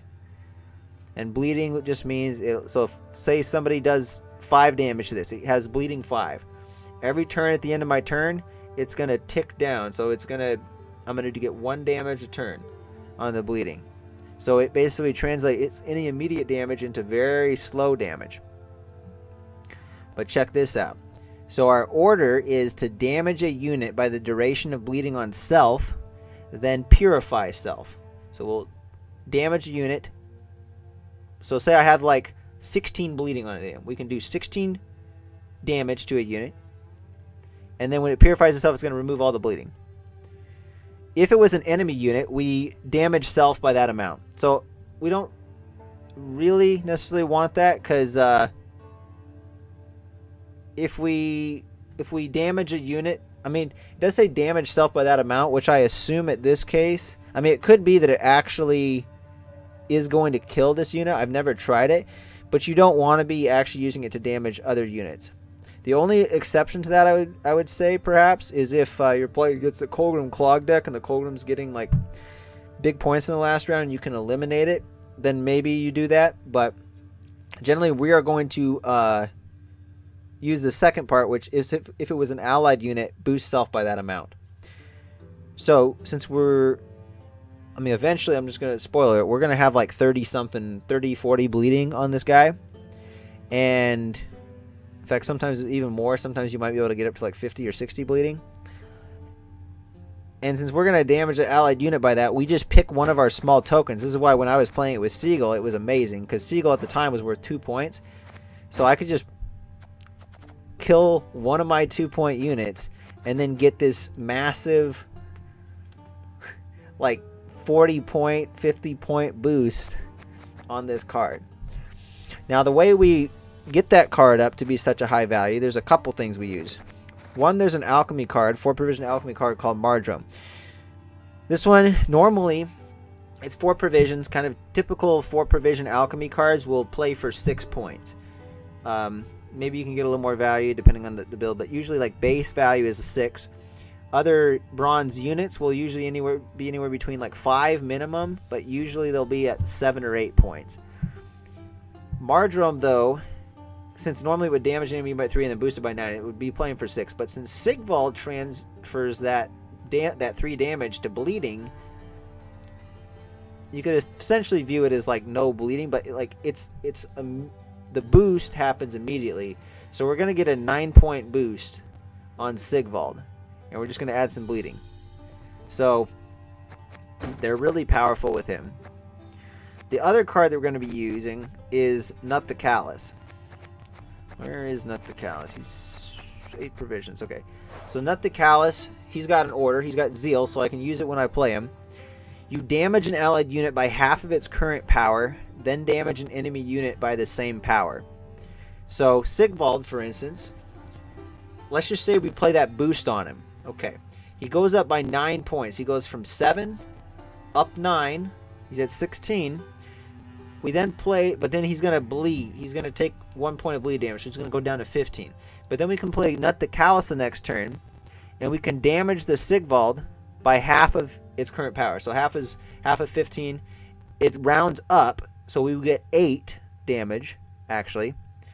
But remember, Sigvald doesn't actually take damage, he just takes bleeding. So we give him 8 more bleeding, and his power stays the same. It's just going to tick down by 1 point per turn because of the bleed. And so then we can damage an enemy unit by 8.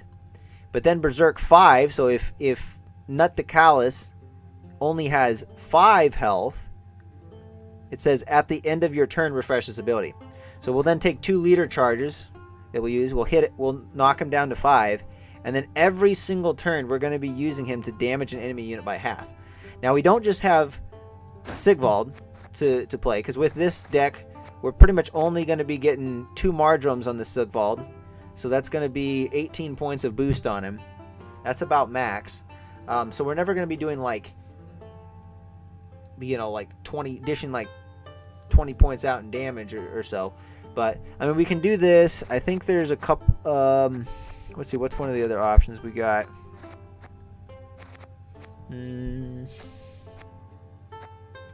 If we purified him, we would use the Crow's Eye on him.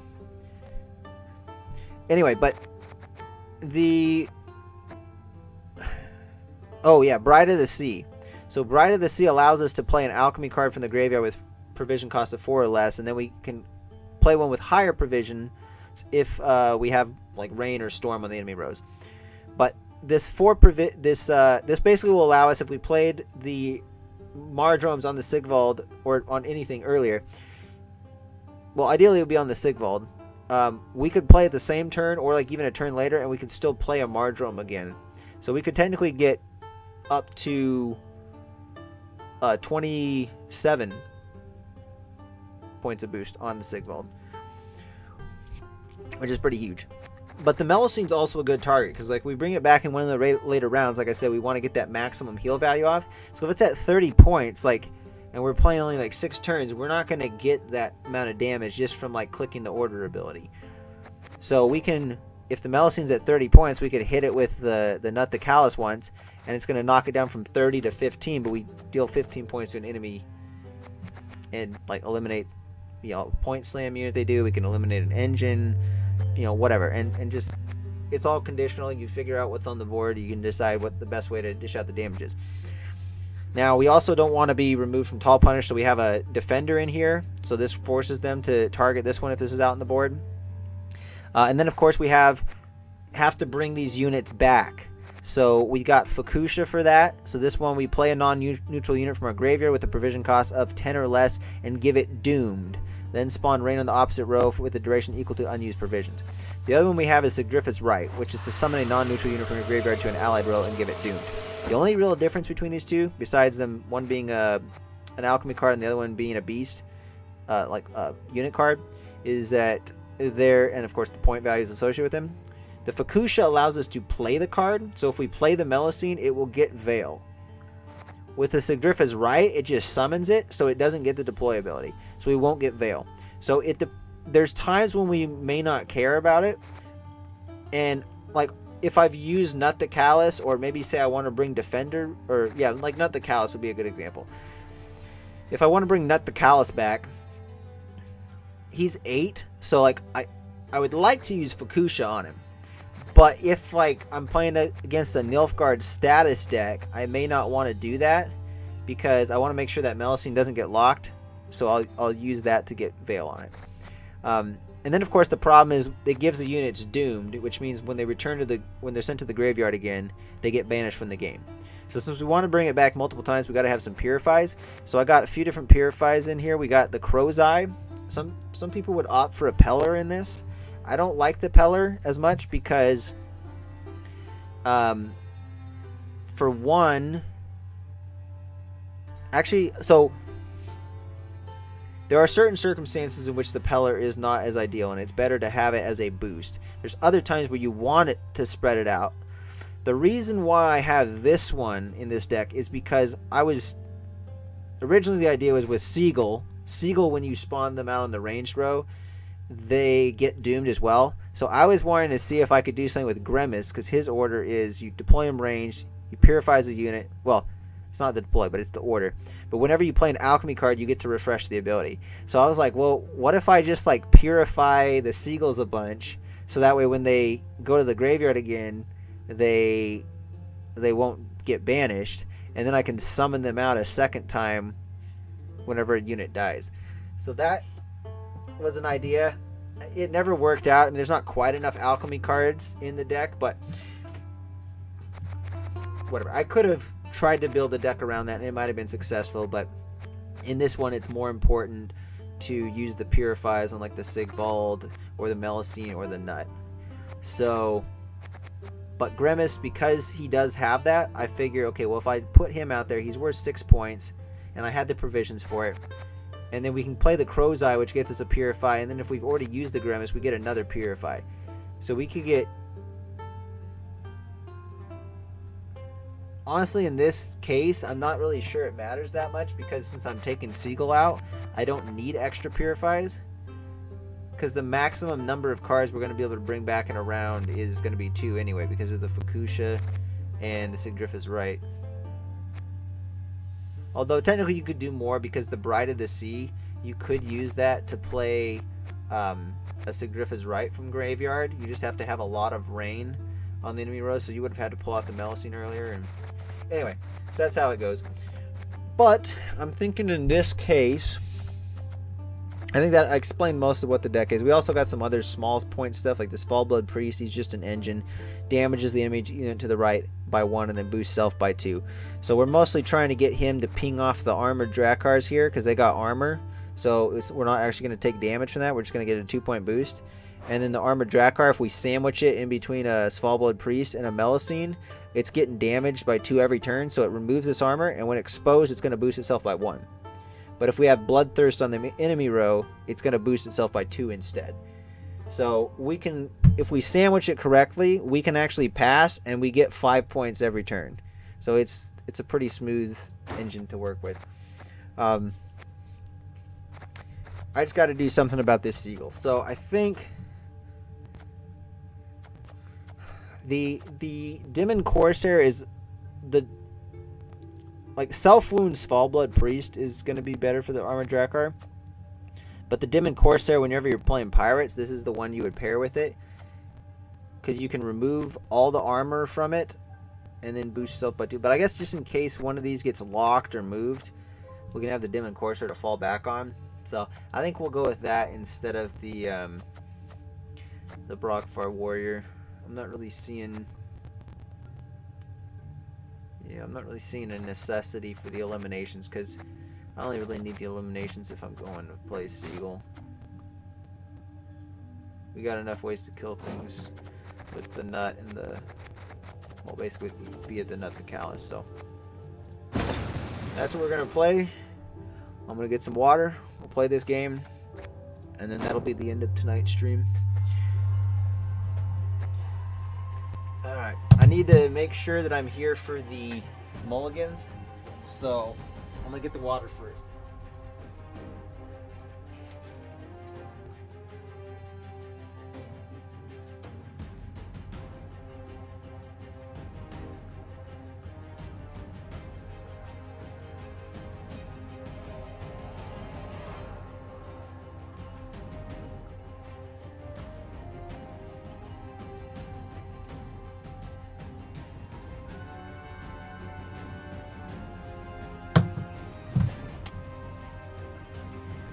It's very important we get the right mulligans because if we were to mess it up, it could be very bad. You got to pay attention to the order you're pulling out cards and whether or not you have the right cards to be able to bring them back. So this is a little bit, one of the little more challenging decks to play, but if you know what you're doing, it's actually pretty non-stressful.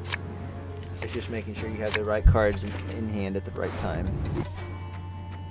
So Melusine Defender, got a Purify. So far, so we have all the win conditions in hand, but I'm not sure that we actually want that. Don't have any way to bring it back. We'll let that go for now. Jeez, okay.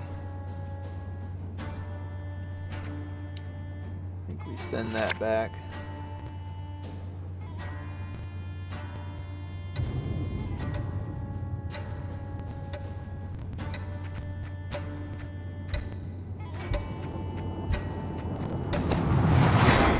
I probably should have sent one of them back, but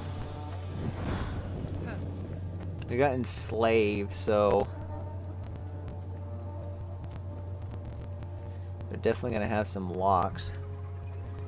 It's probably Assimilate then. I want to save the Purify, so I think we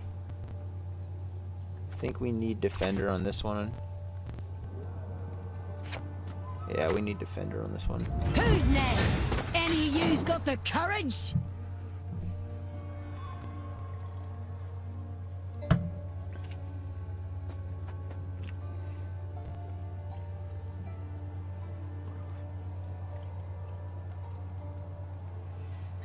Melusine's our next play. I wish I did. I don't like when I have all these in hand. I mean, what's going to happen, though, is we're probably going to end up bringing back one in one round and then one in the other. Or we just win this and then dry pass round 2, and then we don't have to worry about the purifies. Mistakes. Plus, they might lock a bunch of stuff here, so... That being said, they're playing in a Assimilate deck, which makes me think they probably don't have that much locks in it. They're mostly just going for a bunch of engines. So... we'll slap that Melusine out. I'm probably going to end up boosting up the Covenant of Steel with this. I don't want them to seize it.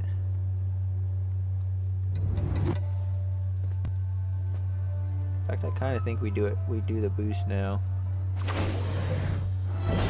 Because I don't want them to do something to damage it real quick and then...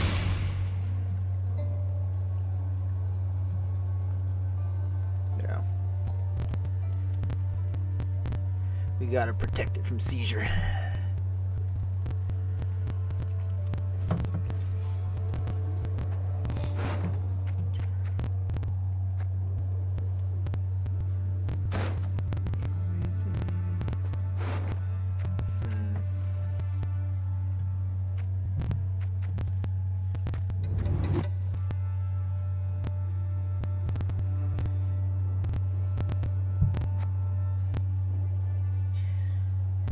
Probably end up using a Neuromancy on... Suffering a noble's friend will be a count once I'm done with you. Maybe Blue Boy... No, Blue Boy Lugos isn't gonna be good. Dang. Haha.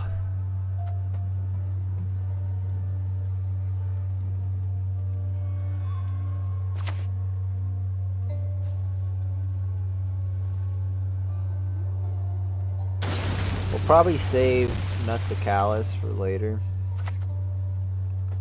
Continent folk will never understand.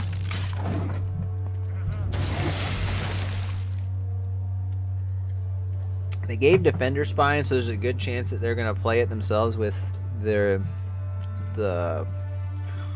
what's his name? Terra Nova.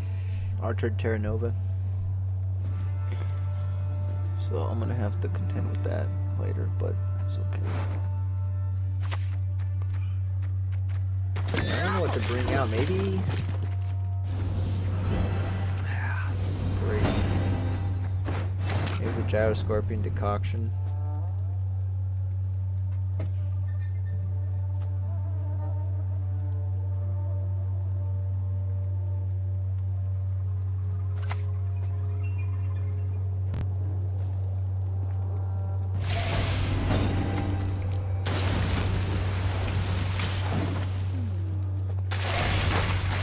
This is actually probably where we're going to want to look at passing, maybe.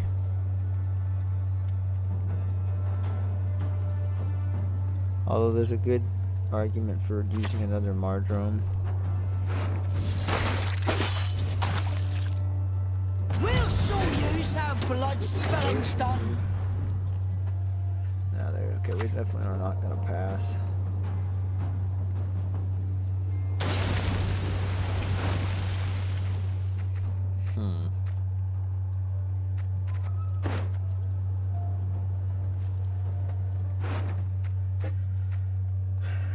Maybe Smallblood Priest.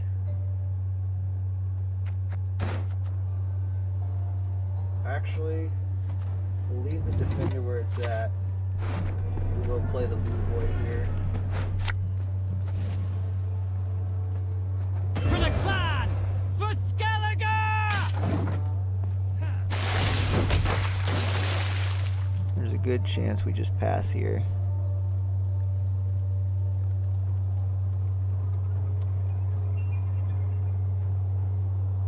Because every single turn we're going up.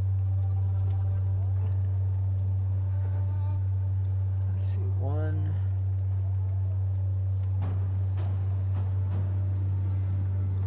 Taking down 1 point, and then we're going up, I think we're going up a 1 point. No, 2 points.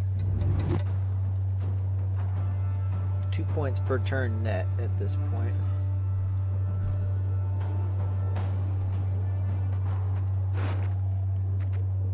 Cards. We got lots of options for the With this alchemy card, we probably use it for a purify on one of them.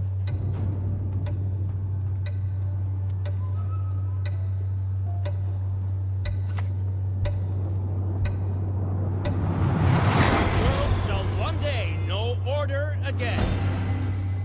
Damn, that's kind of brutal. We might have to pull out Nut the Callous here.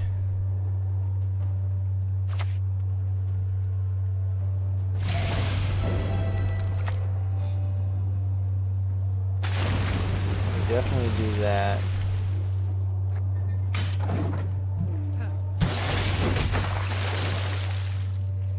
I don't know, we'll see.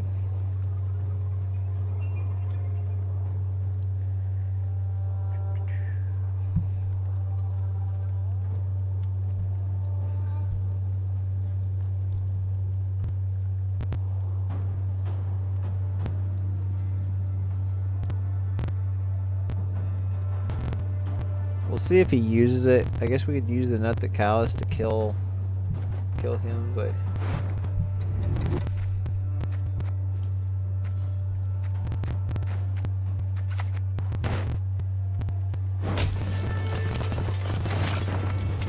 I definitely don't want to lose it, so I guess this is just our big round. Looks like they're gonna try to seize it.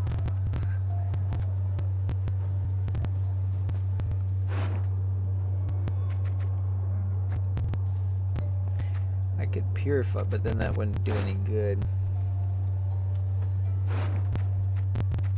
Thought about doing that from graveyard and just like rapid firing the boost. That might be better than using Nut the Callous, because then otherwise I can only bring back 2 of them. And I don't have a good way. Well, I'd have to pass on the Sigvald.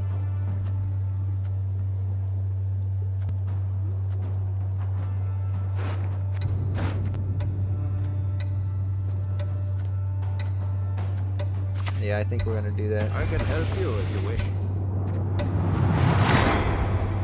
Oh no, it's gonna frickin'... Are you frickin' kidding me? Oopsie daisy. That didn't do what I wanted it to. It was supposed to hit Blue Boy. I waited too long. Crap move.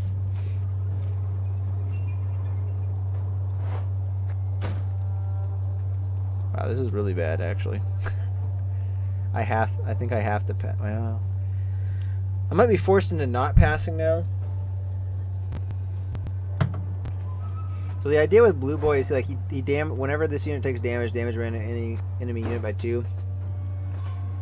I like using that on him, so it's like rapid fire. You just like, especially if he had 7 health, you just do 6 damage to him, and he dishes out 12 points of damage to an enemy.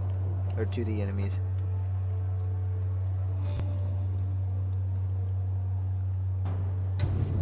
3 cards from your starting deck. See, I should have hit that. I don't know. Oh my god, use that hope. That's awesome. Impertinence is the one thing I cannot abide.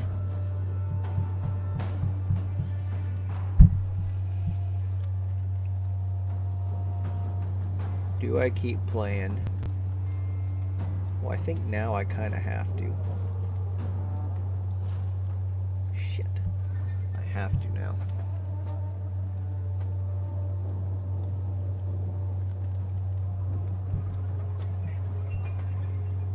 So we got the Melusine, we'll get it. Yeah, we'll just go for a short round. I think we have the point slam, and I don't think they do.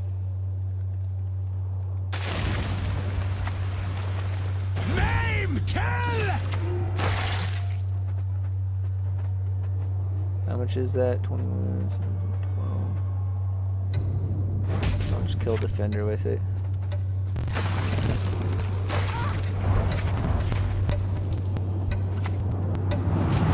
Oh shit. Oh no! What did I do that for? I forgot it was kill. For some reason I was thinking it was... Okay. See, it's been a while since I played this deck, guys. I kind of forgot. But it still got the pass out of him, so it doesn't really matter. It's the same effect.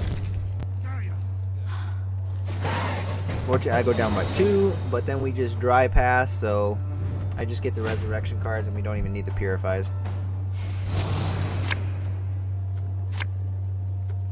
Just kind of making me wish I would have played Grimace there. That way I could have kind of baited it out.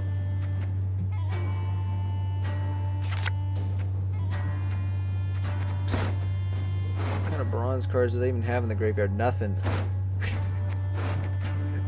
No bronze units. Okay, so that is a definite pass. You do the Emperor. So I need to draw either the Fukusha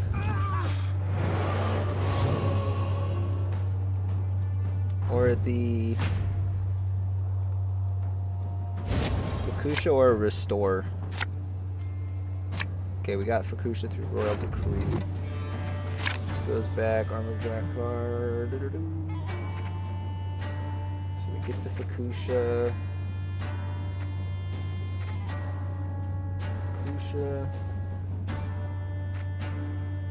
Bring back those.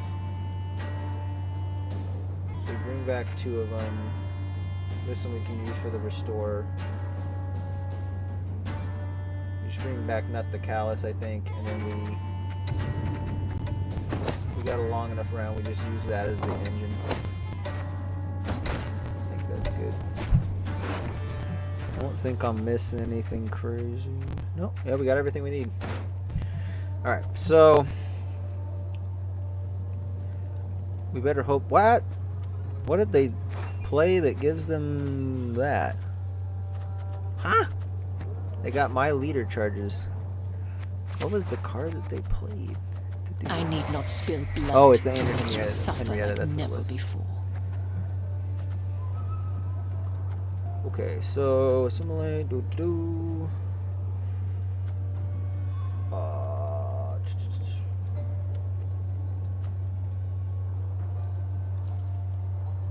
Armored Draco. No, we need the Melusine out there. Although they could lock the Melusine.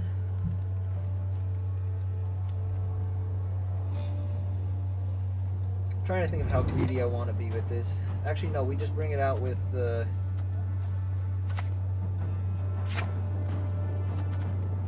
Bring it out with the Fukusha.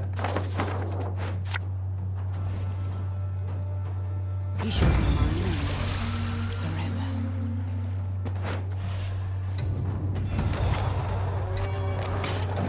Alright, we're doing fine. Unless they have Tall Plenish, like Heat Wave or something. Or Geralt saying that. Assimilate is a kind of greedy engine deck though, so I don't. Unless they're running a very unorthodox list, which so far it does not look like they are. It's probably... Well, actually it's somewhat unorthodox. Yeah, shit, they do have... I'll do as you ask. They do have the Tall Punish. That does really mess things up, kind of. And I didn't have the Purify for it. Shit. Maybe I should have put the Grimace... Huh, if I could have done that. That is going to hurt big time. Oh no. Wow.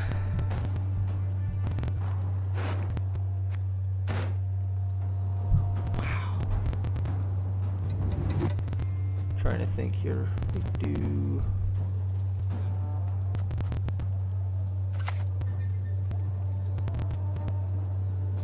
Accept our sacrifice! I actually don't think we bring back either one of these guys. Yeah! Yeah! I have to destroy your unit. I can destroy them. Oh my gosh, you freaking kidding me? I might have just lost.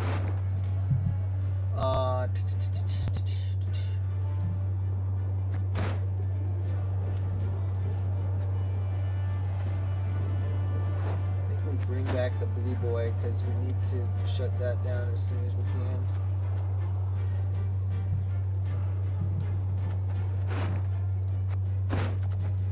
I also kind of want an engine to get going.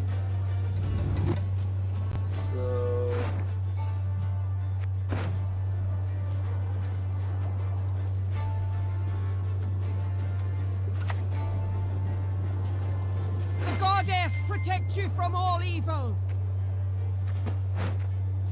Yeah, I think that's it. Come on, let's go. Time to face our fears.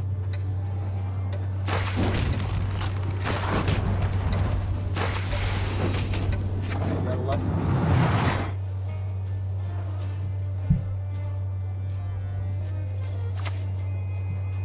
Hail Kerzer.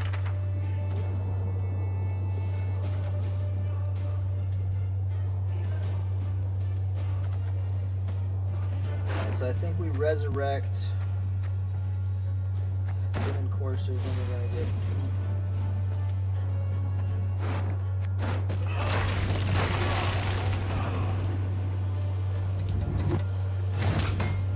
that's the sad thing.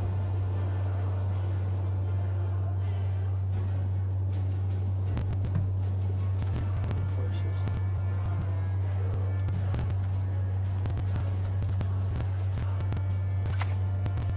Kind of sucks that they copied that.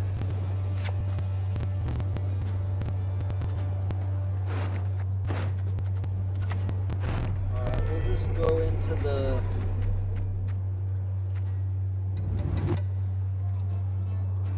small blood priest. Thing is, this I can get it once, twice. I think I only get it twice throughout the game, so small blood priest is gonna be better. There's our lines. So this is not how this game was supposed to go. Like, if played correctly, it would look like I absolutely demolished them. But I used too many cards in that first round.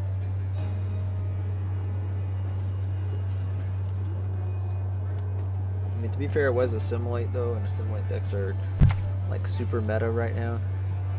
What is truth if not an illusion?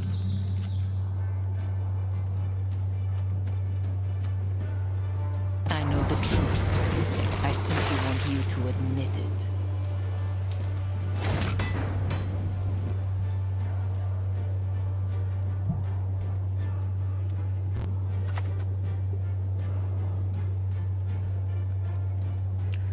Oh crap, I messed up. I needed to put the Mardrome on Blue Boy Lugo, so that probably is going to lose me the match. Because now it's going to kill him. That was a fatal mistake right there. Well, actually I can still do Alchemy. This Alchemy 6 one. Yeah, we got some options.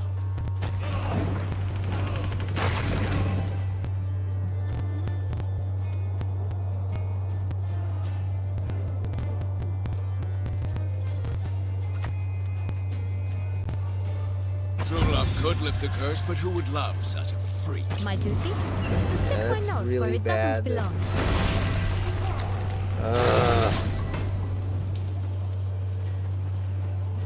I'd be feeling really good about it if I had gotten the Mardrome out on him, but I don't have it out there. So we do need to shut that down, I think, though. Since we got Bloodthirst 3, there's nothing that's going to prevent that.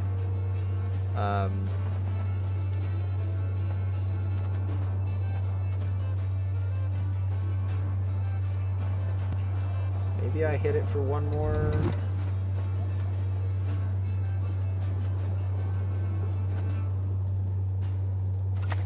Yeah, I think You are, men. we go in for one and then see what it does.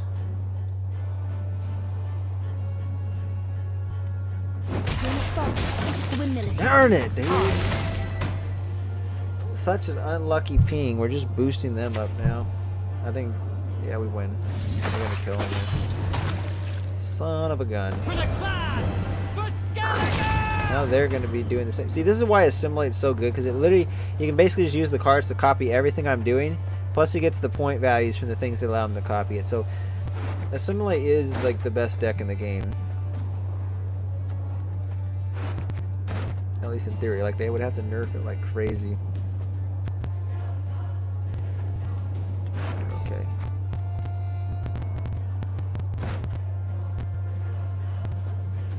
Mardromes get me 6. This only gets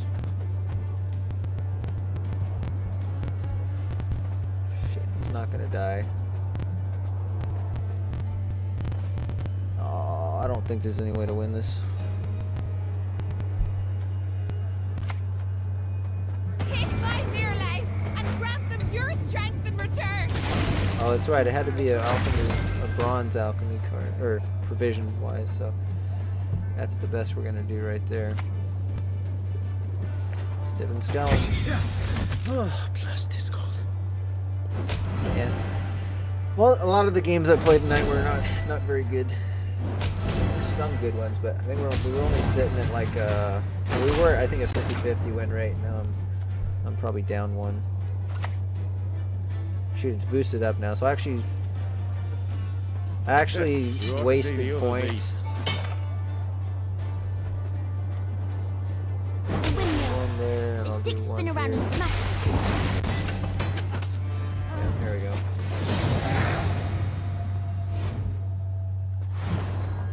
If you guys do want to watch like some of these games that were good, you can go back and if you go on my personal YouTube channel, the one that's Blackhawk Thunder 007. The last couple of streams I did, I think I played this deck on it, and I had huge point matches. Like when this deck is actually, when it's working properly, those scores you see, they'll be like 150, 160 points or something like that. Like it pops off. And if they hadn't had a removal option, if they hadn't had that Leo and they had more traditional assimilate stuff, that Melusine would have stuck, and the Melusine easily would have played for, because I would have used the Oneromancy to get the restore. And so that Melusine would have played for, in this round, I think it probably would have been about up to 30 something. Actually, it seemed like when it came out, it was like already 30 or like 20. No, I don't think it was that big. It was like 27, but it would have been about 30, and so it would have played for about, the value would have been 60 points just for the card itself, and then all the rain that I got on the enemy rows, like that would have been there for, like good 7-8 turns. I think about 7 turns. So, yeah. And then if that were the case, if that stuck, I probably would have just brought back the Nut the Callus to get the value out of that, and we would have removed all their assimilate engines. And it would have been like probably like a 120, 130 to like 35 point match or something like that. I probably would have been up like 100 points up on them. So, the deck, I mean, they did a good job at shutting it down. And normally it wouldn't be too much of an issue, but I used the Defender earlier because I was worried about that seize when the Melusine got damaged. Which, to be fair, was what I should have done, because it would have got seized 100% otherwise.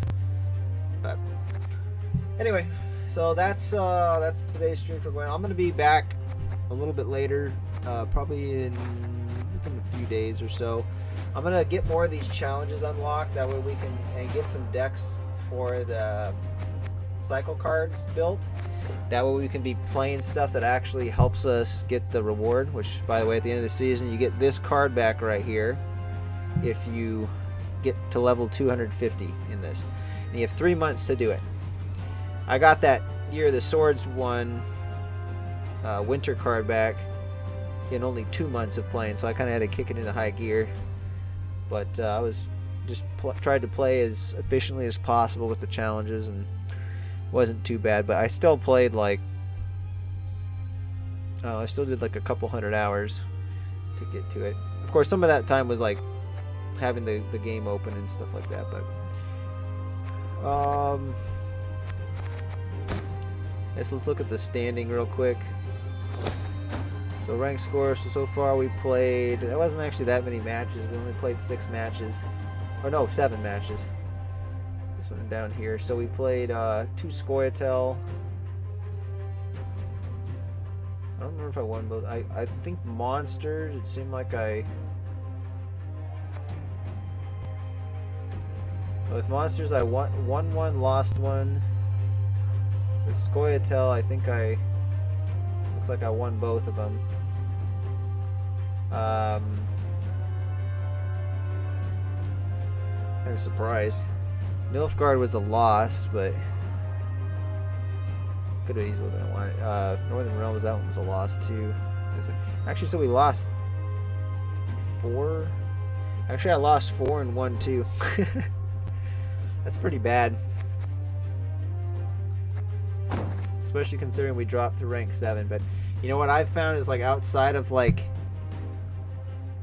being in, like, I mean, it's like every 5 to 8 ranks or so, you kind of notice a bit of a change in difficulty because people start playing, like the meta shifts a little bit and they start playing more powerful decks. But then you can kind of adapt to it and play something, like if you notice you're encountering a particular deck, you just play something that counters it more easily. But until you get to, like, the top 3 ranks, from what I've heard, like, that's where you're starting to get close to pro rank. Because if you're in pro rank, which is rank 0, or even if you're in top 3, because, like, anybody that's not in the top, I think it's top 200 in pro rank, they lose pro rank status. If you're in the top 200, you finish there for the season, you just stay in pro rank. Otherwise, you lose 3 ranks. So people that were in pro rank, if they're not top 200, will get reset to rank 3. So if you get to rank 3, you're actually playing with people who are in pro rank and are pretty much playing at or nearly at the highest level of the game. So I haven't been there yet. I've been at 5, but, like, if somebody, like a pro rank player, took a couple seasons off, they're gonna drop further. So I've probably played with people that have been in pro rank before. I'm pretty positive of it, but it's there's not that much of a difference, I think, between rank 7 and rank 5 from what I could tell you. So anyway, we should be able to grind back to rank 7 within, I don't know, probably back to rank 5 within about a week. And then so from there we're going to climb, and my goal is to get to pro rank this season potentially, but I'll be happy if I get to rank 1. So the ideal is pro rank, but we'll just shoot as high as we can go. But I have a feeling around rank 3 it's going to get pretty challenging. So I'm going to have to get some really meta decks together. I need to get a better Scoia'tael deck together for sure. Dwarves is actually my strongest Scoia'tael deck right now. But I kind of want to play a Dryad deck before it's unplayable, because the pure Dryad decks are not playable really. And I'll just kind of open one up while we're talking about it. Pure Dryad decks are not playable in, like, the higher ranks from what I can tell. They're just not quite strong enough, and there's, like, other things that can outplay them. But Scoia'tael movement decks are very doable. See, this deck's even under provision by 2, and I had a lot of cards. This is before I started really optimizing my decks.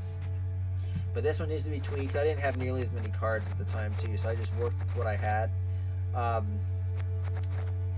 We need to mostly, though, get a Harmony deck together, because the Harmony archetype is very strong. It's, I would say, definitely in top 3 archetypes in the game. Assimilate would be one of them. Harmony is arguably even stronger than Assimilate, just because there's to a degree there's a limit on what Assimilate can copy, because a lot of the Harmony type decks, or things that rely on playing nature cards, like, so even like the Symbiosis type decks too, those are somewhat immune to Assimilate decks, because the Assimilate decks don't have a way of copying the special cards, and a lot of the value from the Harmony or Symbiosis decks comes from playing special cards. Harmony inherently doesn't. Harmony just means every time you play a unit with a different primary category, a unit with Harmony will get a 1-point boost. So that one just uses a lot of different categories in it. But there's typical plays with, like, a Simless. It's like this elf character where you can, like, get multiple. You can play certain, like, rebukes would be one of them, like this card, Nature's Rebuke. There's another one, I forget what it's called. Actually, it's a neutral card, but anyway, he can put multiple copies of it into the deck later, and then he, like, plays, because he plays all copies of a particular card you have. So you'll play those 2 cards earlier, and then you do a thing where you can put them back in the deck, and then you can spawn 2 more copies of them. So he'll play, like, 4 special cards of the same. It's just like this big point slam at the end. So that's pretty. Those decks are pretty strong, and Assimilate can't copy everything about them, because they won't have the cards in hand that give the unit card's extra value. Also, just any decks that are like low interactivity. So there's some Maddock bomb decks, stuff with precision strike. There's even some neutral, like there's like a Nilfgaard Imperial Formation version of it. Anyway, they just like have very low interactivity, focus on a lot of control, and then they have like a few like point cards for the late round. There's even a version I played against it recently that I had not seen any YouTubers cover, but I'm sure they have. This opponent was using a bunch of dragon cards at the end, and it was pretty crazy. And I didn't really, like, I kind of saw what was happening from like a mile away, and I'm like, yeah, I don't really have anything that I can respond to this properly. Like, I just have to hope that like I can get enough points on the board and that they'll stick, and I can just outpoint them. And I think I might have had, I don't remember which deck I was playing, because I might have had a tall punish option, but they had multiple dragon cards that would go kind of tall. So that's like, that deck had more points than the most low interactivity decks would have, like the control decks. But yeah, a lot of the Maddock decks are really strong right now, so that's something else I need to do. But I want to experiment with vampires this season. I almost thought about doing a cursed deck tonight, and I want to do a knights deck later too. But in terms of the stuff that's like really ultra competitive, ultra meta, like Renfrey decks, symbiosis decks, or not symbiosis, harmony decks, assimilate decks, kind of like Maddock decks, and some like, I think Skellige Magic Compass decks. I don't feel confident enough in the play style of those yet, so I'm not going to be probably using those, but eventually I might have to use them. So Skellige was kind of strong. That's why they got nerfed so hard this archetype, but this last patch. But I don't think the archetype is, at least at this rank, is not broken. I think at like a very high pro rank, Skellige probably is great, because they're kind of like Northern Realms control. They got a lot of the same control options, but they have more sticking. Let me put it to you this way: the points are generally a little bit higher, and a lot of their abilities take place on deploy. They're a little bit more conditional at times, but they're deployed, so they can't be locked as much. And yeah, so that's that. But yeah, there's a few different decks that I need to get together if I get closer to pro rank, but we'll worry about that. For now, I think the best decks that I have that could work at pro rank, my Ogroids deck is actually pretty good. I would only make a couple small tweaks to it. The Assimilate could use a little bit of improvement. That would be good. The one I just played, the Melisignut deck, that one would be good. A V deck could work, and I think a different version of my Northern Realms control deck would work, and either a Scoia'tael movement deck that has like Saskia and is optimized, or what was the other deck?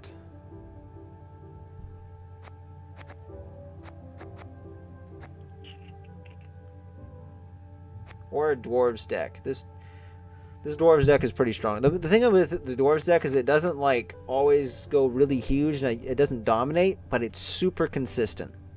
And there's no consistency cards in it, but the thing is the value plays from like across the board on all the cards. Like the gold cards that you get, almost no matter what other bronze cards you get, you're going to be able to get similar combos. So my score with Dwarves deck, assuming I'm not playing against like a heavy control deck versus the next game not being a heavy control deck, but like similar types of decks, my score with this deck is almost always like, it's very close. It's around the same score, probably give or take like 12 points or something, it seems like. So it's just really consistent, and it's because of that too, it's like super relaxing to play. You don't have to think too hard about it. You just kind of put the cards down. You get some big point boosts on a variety of units. You have also some indirect control options. You got a few like point slam type things. Like it has a little bit of everything. It's kind of like a jack of all trades, master of none, and that's why it kind of gets so consistent. I guess the other thing I could do if I got like a syndicate deck, like one of the bounty decks is pretty strong. But those are pretty much the decks that we would play at the higher level, and I haven't done a bounty deck yet. So, all right, well I'll put some new decks together, and we'll probably be back in I don't know, probably later in the week with a stream, maybe like Thursday. So, thank you for everyone who did watch. Those of you that are still up, have a good night. I hope to see you next time. So, alright, bye guys.